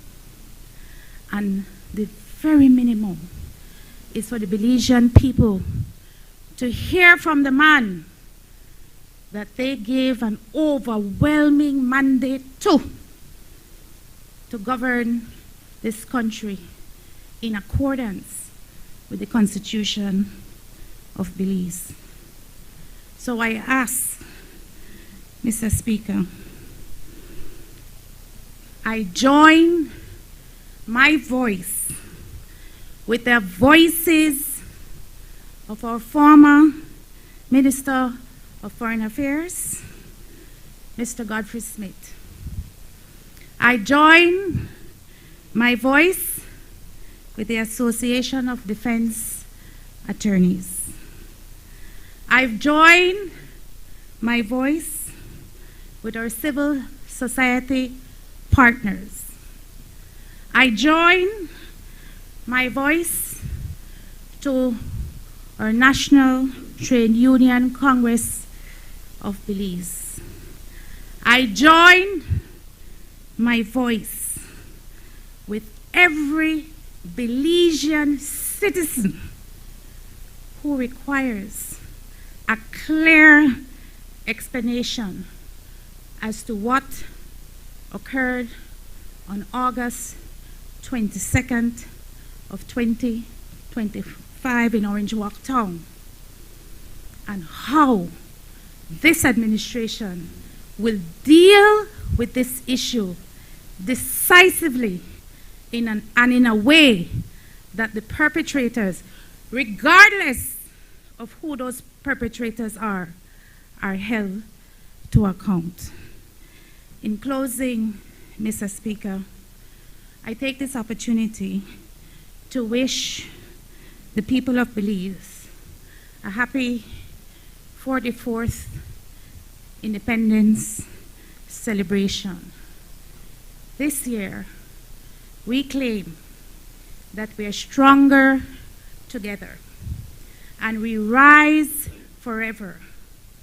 And we can only do that when we hold ourselves and each other to account. Thank you, Mr. Speaker. Recognize the member from Orange Walk Central. Mr. Speaker, I really don't know where to start this with this leader of the opposition, but it reminds me of a drowning person trying to grab at any straw to try to live up a political life as leader of the UDP. When you come, anyway, let me backtrack a little bit. I want to make it abundantly clear, and I have said it over and over and over.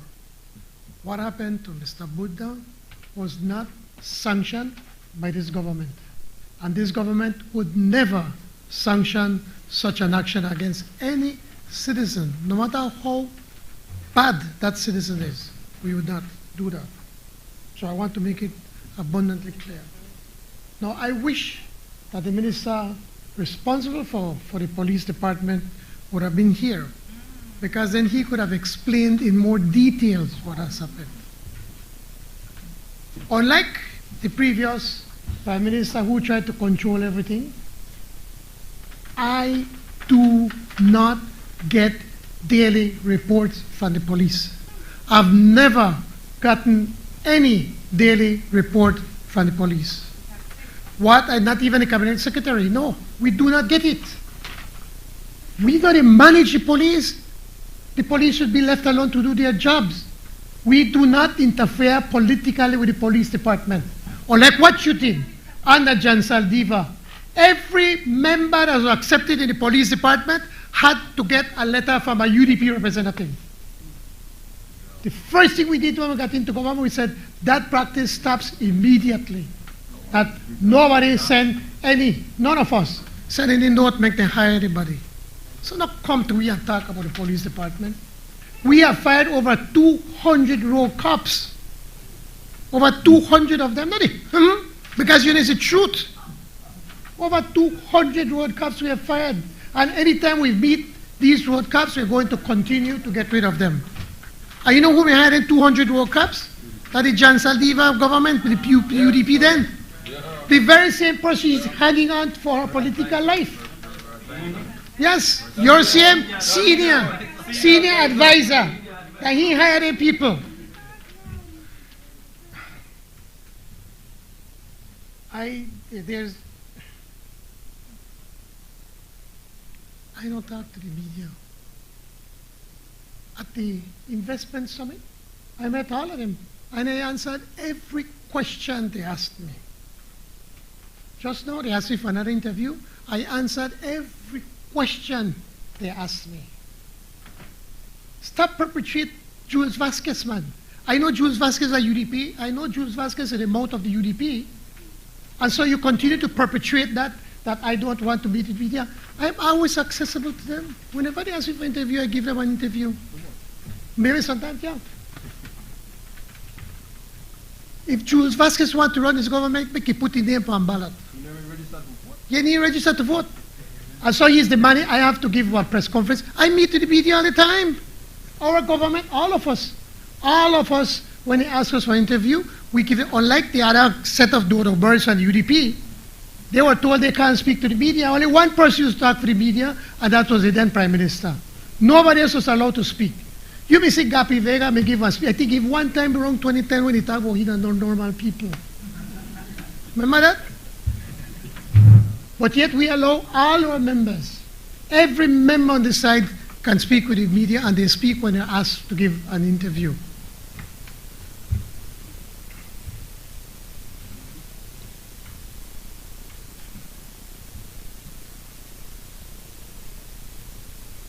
Leader of the opposition, many times you message me, and I always respond to you. I always respond to you. When you try to again grandstand in Facebook, they say, oh, curious minds want to know where the Prime Minister is. You could have messaged me and say, hey, why are you there? You do something or whatever. And I could have answered you. I have no obligation to tell you what I got on my personal business. As Prime Minister, I do have an obligation to this country. From April of this year, I took my wife to see the doctor outside of Belize because he need one. A complicated surgery. And the date was set that this week would have gone to go and set now when you have the surgery. And that's what I went to do. That's none of your business where you go to go do with my personal time, Madam Leader of the Opposition. And if you want, you could ask me personally, and I may tell you, I don't hide anything. But you try grandstand because you're so desperate to try hold on to an issue. And you hold on to an issue of an evil individual. Joseph Buddha. This is who we defend. Now, mind you, we do not support what happened to Joseph Buddha. But this is a man. In 2000, he was charged with abusing and raping a 14-year-old boy, and he was convicted and sent to prison. That's the man you cry for. He came out and he went to Guatemala, where he pretended to be a doctor. You know, UDP like have people around there where pretending are doctors, right? Maybe that's why they defend us so hard. Then moving between Belize and Guatemala, he became the leader of a gang of criminals that kidnapped children of wealthy Guatemalans and hold them for ransom. And then he abused them sexually. This ring operated in Belize, Honduras, Guatemala, and Mexico. That's the same man you cry in this house for. That is the man, Madam Leader of the Opposition. He was arrested in 2013. And after a shootout with the police, he was charged, convicted, and sentenced to 30 years in prison. And he got out and escaped from prison in 2019 and came back to Belize. And since then, he still continued doing the same thing in Belize. He has constantly been accused of preying on underage males and is suspected to be involved in multiple attempts to kidnap young boys in different communities in this country. In 2023, the very same man that this lady, the cry for, there was a minor in his bedroom, a 16-year-old, and was killed.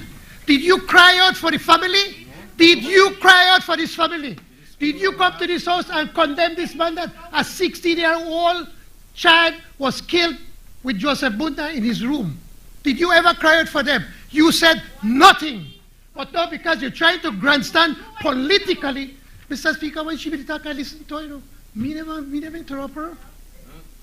I never interrupt you.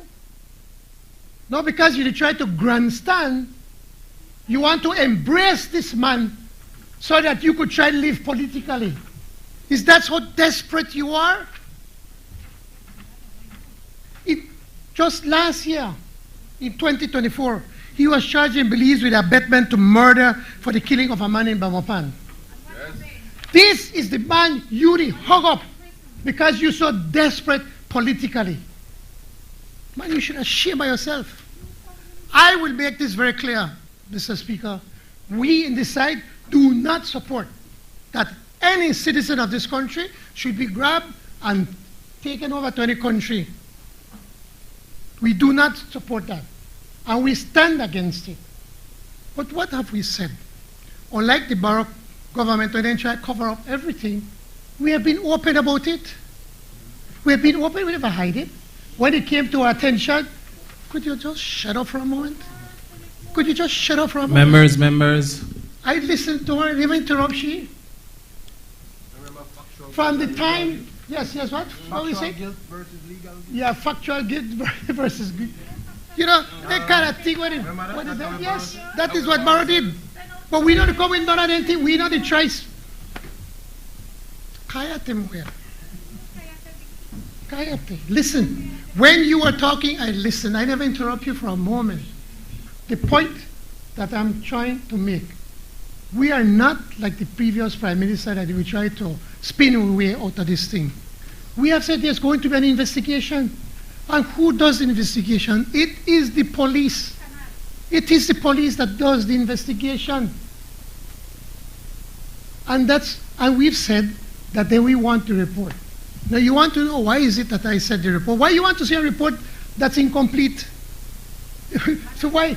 I sent it back. I said, and why was it incomplete? The media asked me about it. And I explained to them. And they asked me nicely, a guy like you get so all shrilled and pressure to go up.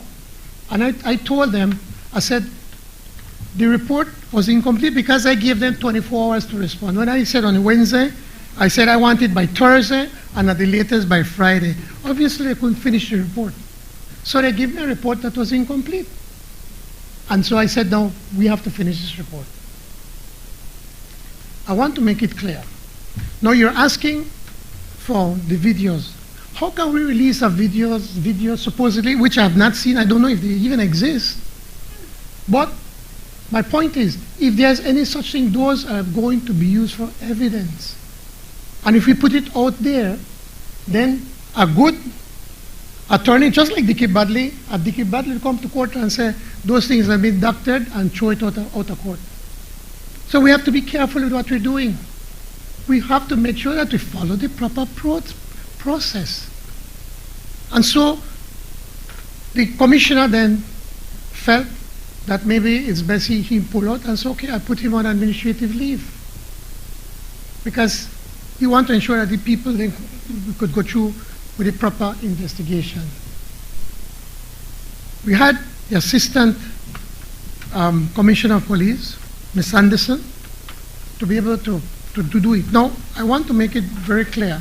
I have not spoken with the Acting Commissioner, Bart Jones, nor with the Deputy Commissioner, Ms. Anderson.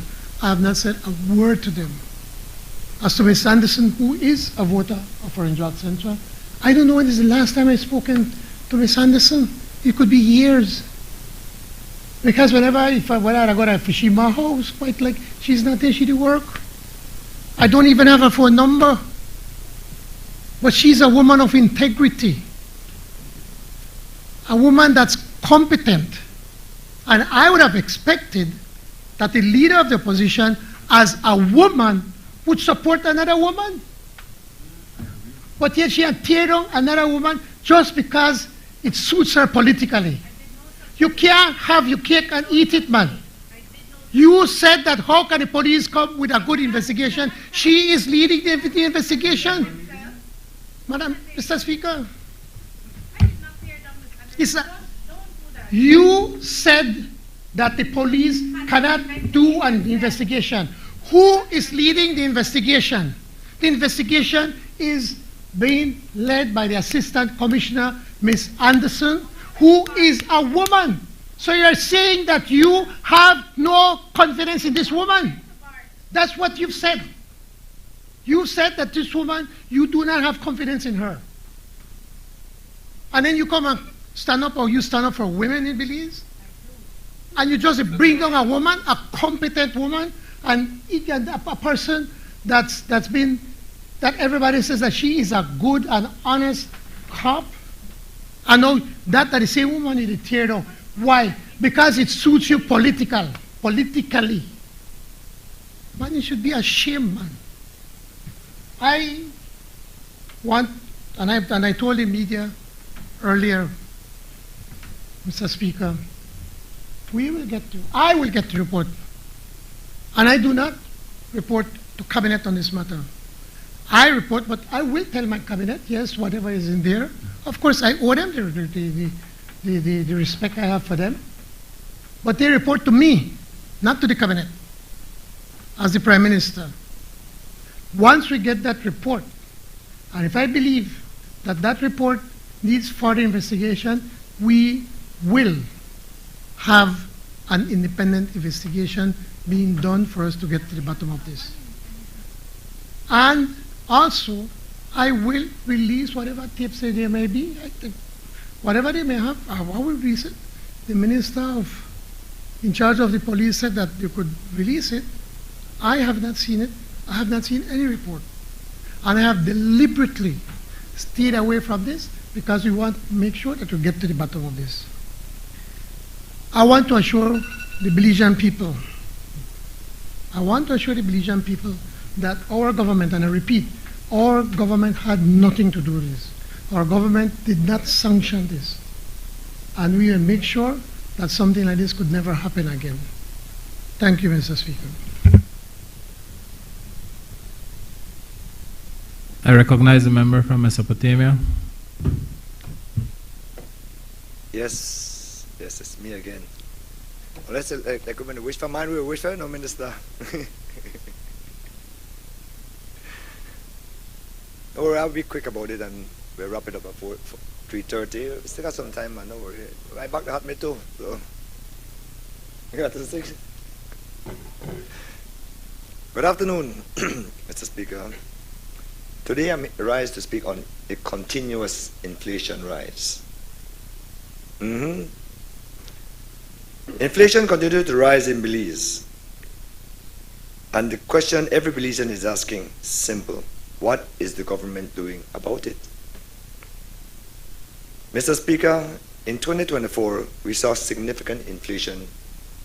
2025 has only continued, crippling families across the country. Here's a couple of numbers. Throw some numbers there, but trust me, these are stats. These are factual numbers. These are not made-up numbers. Butane, July 2024 was $118 per cylinder. Today it's $130, up 10%. Bread, July 2024, $175. Today it's at $215, 30-something percent. Carrot is up, lettuce is up, red beans is up, cucumber is up, fruits and juices are up. I don't want to go through too much numbers. Water is up. These are not my numbers, Mr. Speaker. You could check the Amandala, you could check the Statistical Institute of Belize. It's right there. There's a report. It's like what the minister from Danriga mentioned, We check with stats and we not always have to agree, Right? You guys have a job to do. We over the side have a job to do. For me, it's nothing personal. So I just need to make sure that I get my point across to put the government in check. That is our job as an opposition. And while food costs goes up, gas is up, utilities up, housing is through the roof. And at the same time, the economy is slowly showing cracks. Tourism is weak, overnight visitors decline, and hotspots like San Pedro, Hopkins, Kikaka, and Cayo is literally empty. I could tell you because I have a business in San Pedro, so that is factual. Is this a so-called steep and truck inflation government? If this is their truck, then it's time to get off the truck. And I remember, Minister from Cayo South, when you say that what? You have some subsidies for we, and make what then? But I say no subsidies. Let me remind this House, during the so-called price gouging crisis a few years ago, senior government officials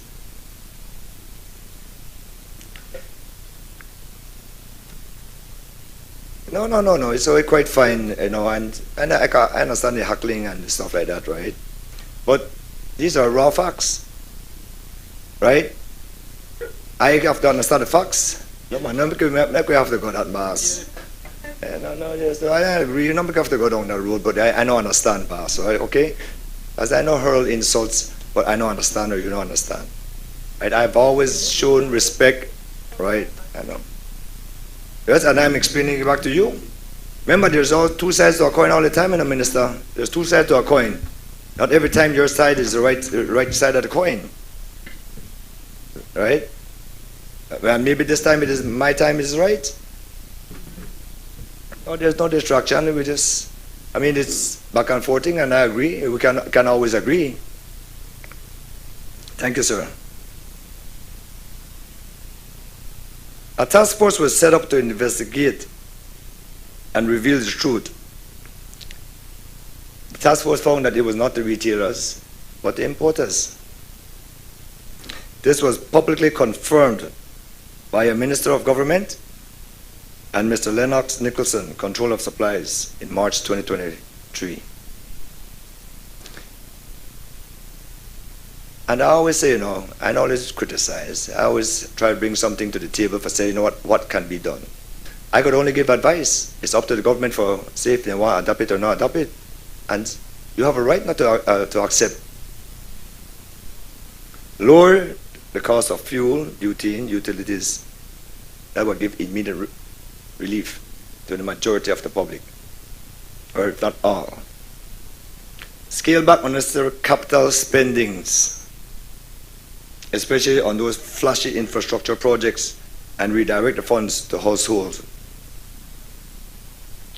Open up the importation process to all qualified Belizeans. Competition means lower prices and an end to monopoly manipulation. The more people, more business we have, the more competition we have. That is not rocket science. Every business competes with every business. And the more business you have to compete, the lower prices goes down. Provide immediate fuel, fertilizer, and seed subsidies to farmers to reduce the cost of agricultural production and transportation. I was made to understand that yes, there is such a program, but not everybody get it. Implement and enforce strict price controls on the basic food baskets. Yes, and I was made to understand that they do have a task force going around, and whoever get charged the price gouge, and so be it. And I must thank the government, but also note that even the government knows how things bad have gotten. Why? Because they have now given us, the opposition, a Lee budget. What's a Lee? It's handsome, but it's still a Lee budget, not enough, to help with the crisis towards pantries. That alone proves that they recognize the tremendous hardship the people are under. We appreciate, I'm not saying that we don't appreciate the help. We on the opposition side appreciate any help to help our constituencies. Thank you very much. Thank you very much. Thank you, sir. And And I'm giving credit where it is deserved, Minister. I'm giving credit where it is deserved. Thank you, Mr. Chairman. That's why me and you did the whip, right? From one whip to the next. But, Mr. Speaker, charity budgets to area reps is not the only solution.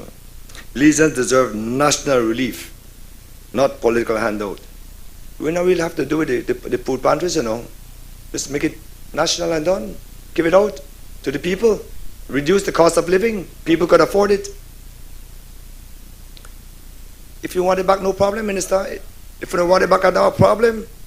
Right? I have already been in for 6 months. I've made things meet. Right? If you want it back, I can't stop the government. I'm thanking the government. I'm thanking the government and so appreciation, but also there's two sides to a coin all the time, Minister. Members, can we? Thank you very much, Mr. Speaker. And my apologies. I remember, Mr. Speaker, that you run the show in his house, okay? No. I just remember that he run the show, that's why I have to listen. Right? I have to listen. Whenever he says sit down, I have to, you know. When the speaker stands up, we should all sit. That is the standing orders. My fellow Belizeans, we should not have to choose between buying medicines and buying food. We should not have to watch our children go hungry. We should not have to accept that water, bread, veggies, and meats are becoming luxury items. The well-being of our people must, and I repeat, must come first. And Mibali, we can't eat streets. Belizeans need relief now. Thank you. Next time I'll do it again, okay? Thank you.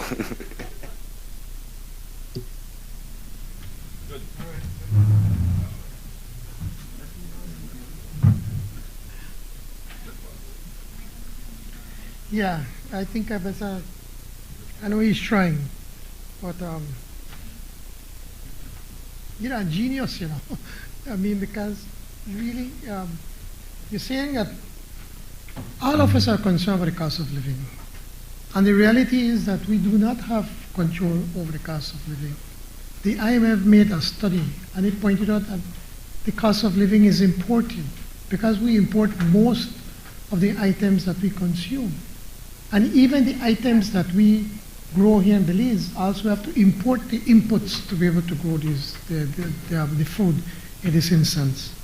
I wish you could just write and check to everybody in this country.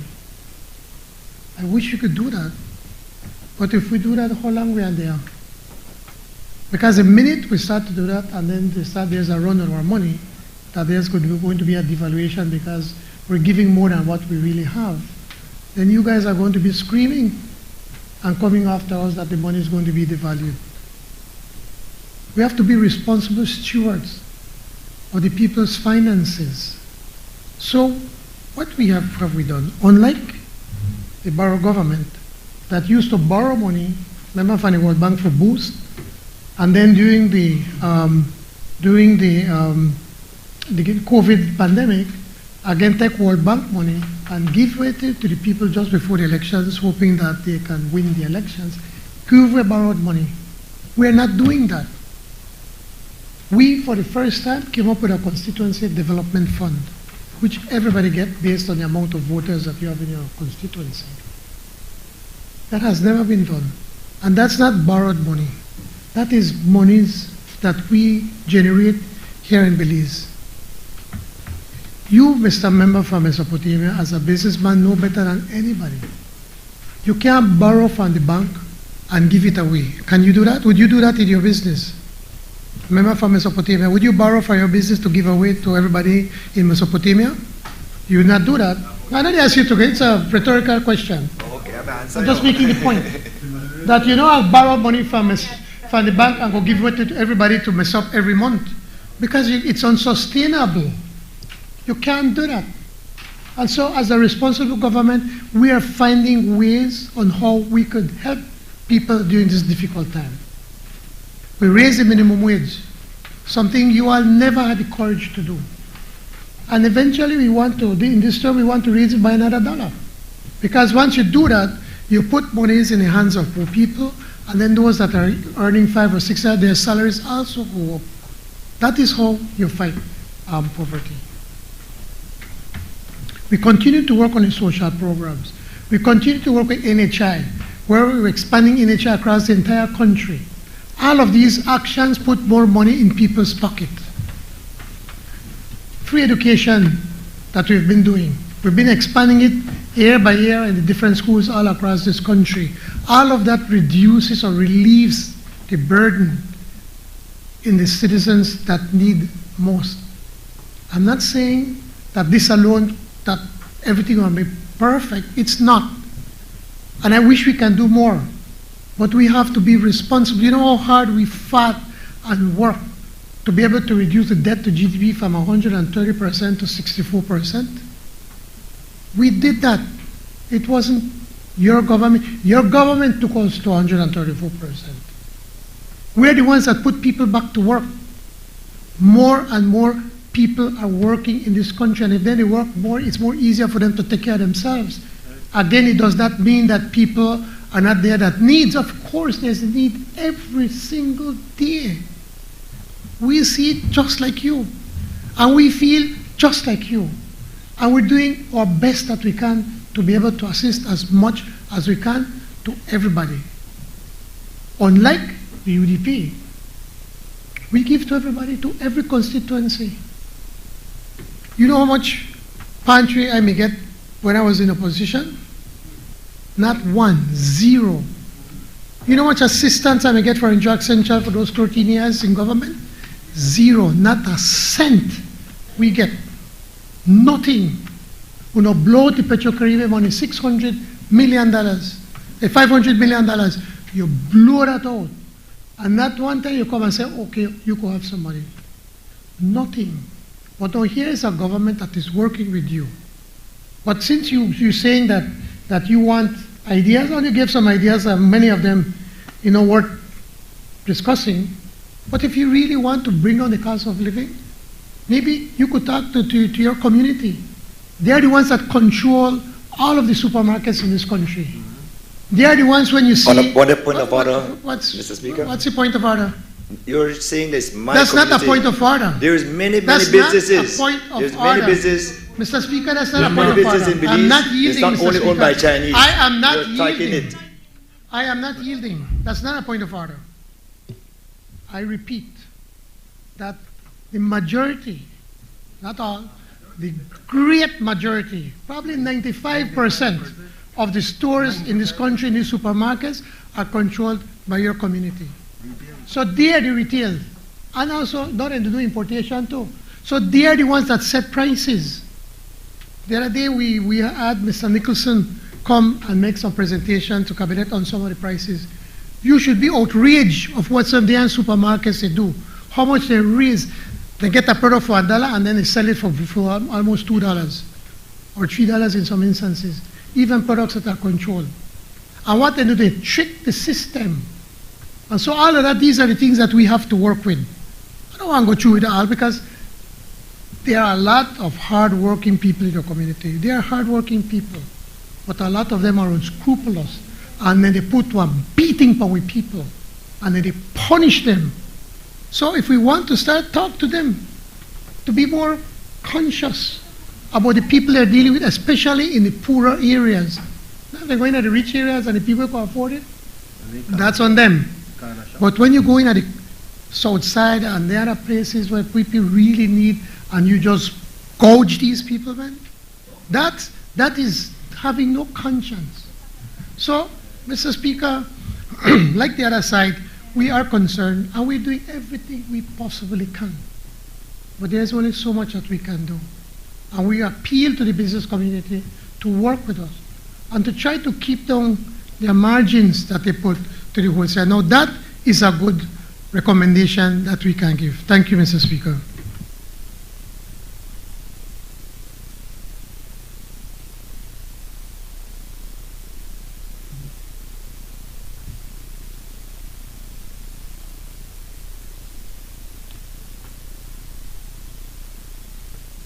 I recognize the member from Kaya West.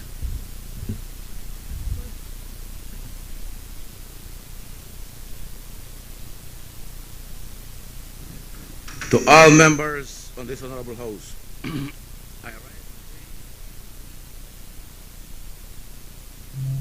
with an issue of national importance.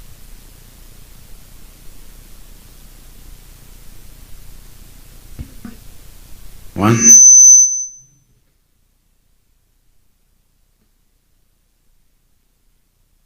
With deep respect and strong sense of duty to speak, I'm here talking on behalf of the people of Kaya West. If you didn't know, the constituency of Kaya West is passing through a serious problem, Mr. Speaker. And let me begin with the health care, which remains one of our most urgent needs in Kaya West. Sometimes when our people need, we don't have attention in our clinics. Mr. Speaker, just not to interrupt you, just to make the point that the honorable member can speak on one issue. So if he's going to speak about health, then he should speak about health, and not just a lot of other issues. Just preempting, just to.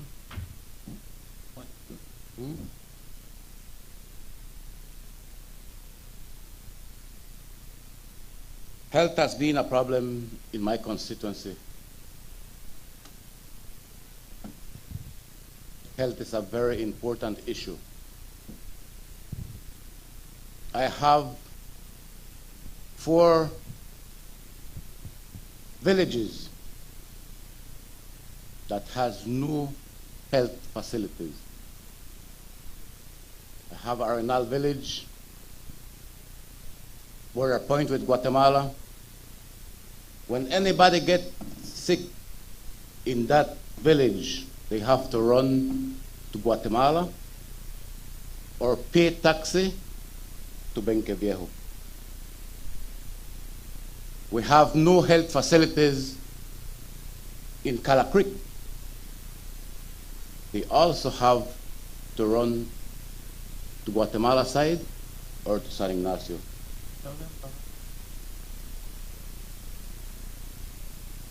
My biggest village,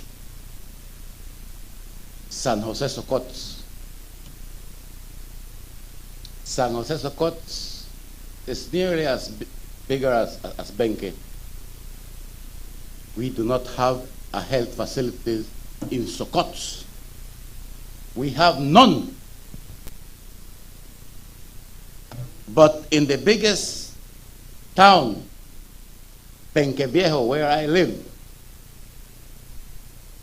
we have a health clinic. I don't know if anyone knows that clinic. It is named Kevin and Kenneth Polyclinic.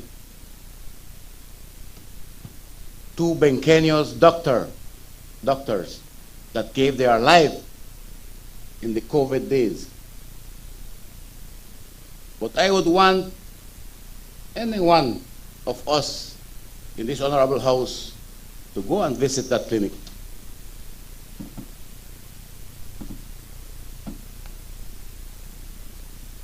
You don't have to inform no one that you are going to visit the clinic. Just go and visit the clinic and try to get attention.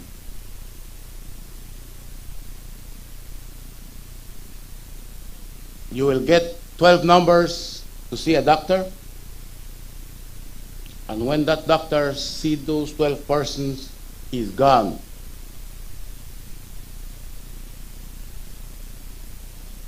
That is a very serious matter, and I would like to ask the Minister of Health to look into that problem. By the time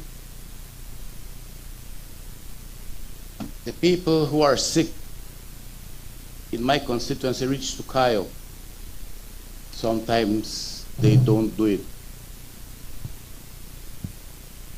they die before they reach San Ignacio Hospital. What I'm saying, Mr. Speaker, is a serious issue. This is happening in Kai West. These are things that are happening in Kai West. But we don't know. We don't visit clinics. We go to Chetumal, we go to United States. I want you to visit my villages in the Kai West constituency, and you will see the reality that we are living in Kai West.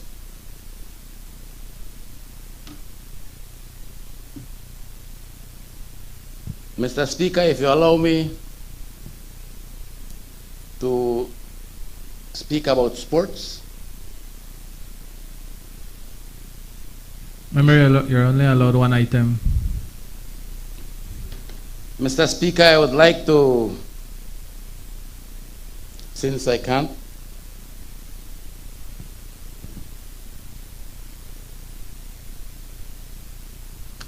I have seen in this honorable house a lot of discussions, debates, fighting,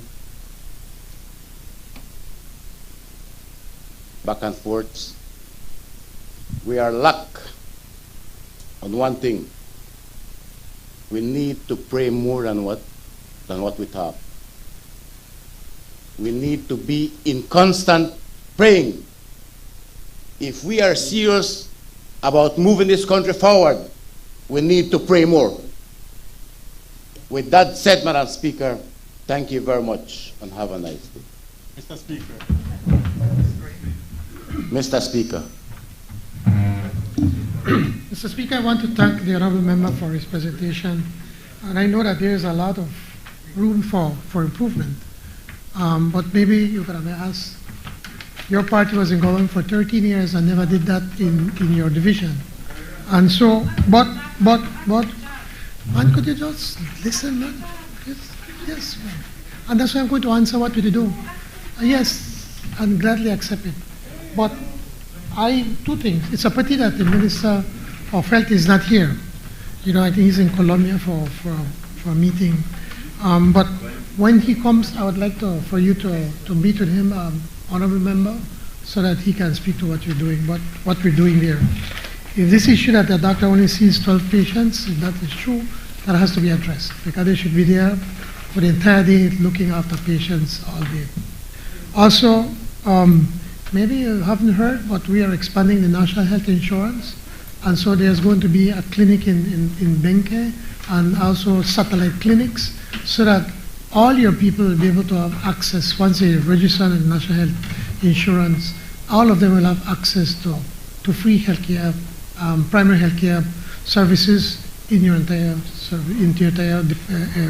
division. So we are working. We have a lot more work to do, but we are getting there. So, but I will ask the minister to get in touch with you so he can speak to you more about what we're doing in that division. Okay? Thank you so much. I move. Honorable members, the question is that the House do now adjourn. All those in favor, kindly say aye. Aye. Those against, kindly say no. I think the ayes have it. The House now stands adjourned.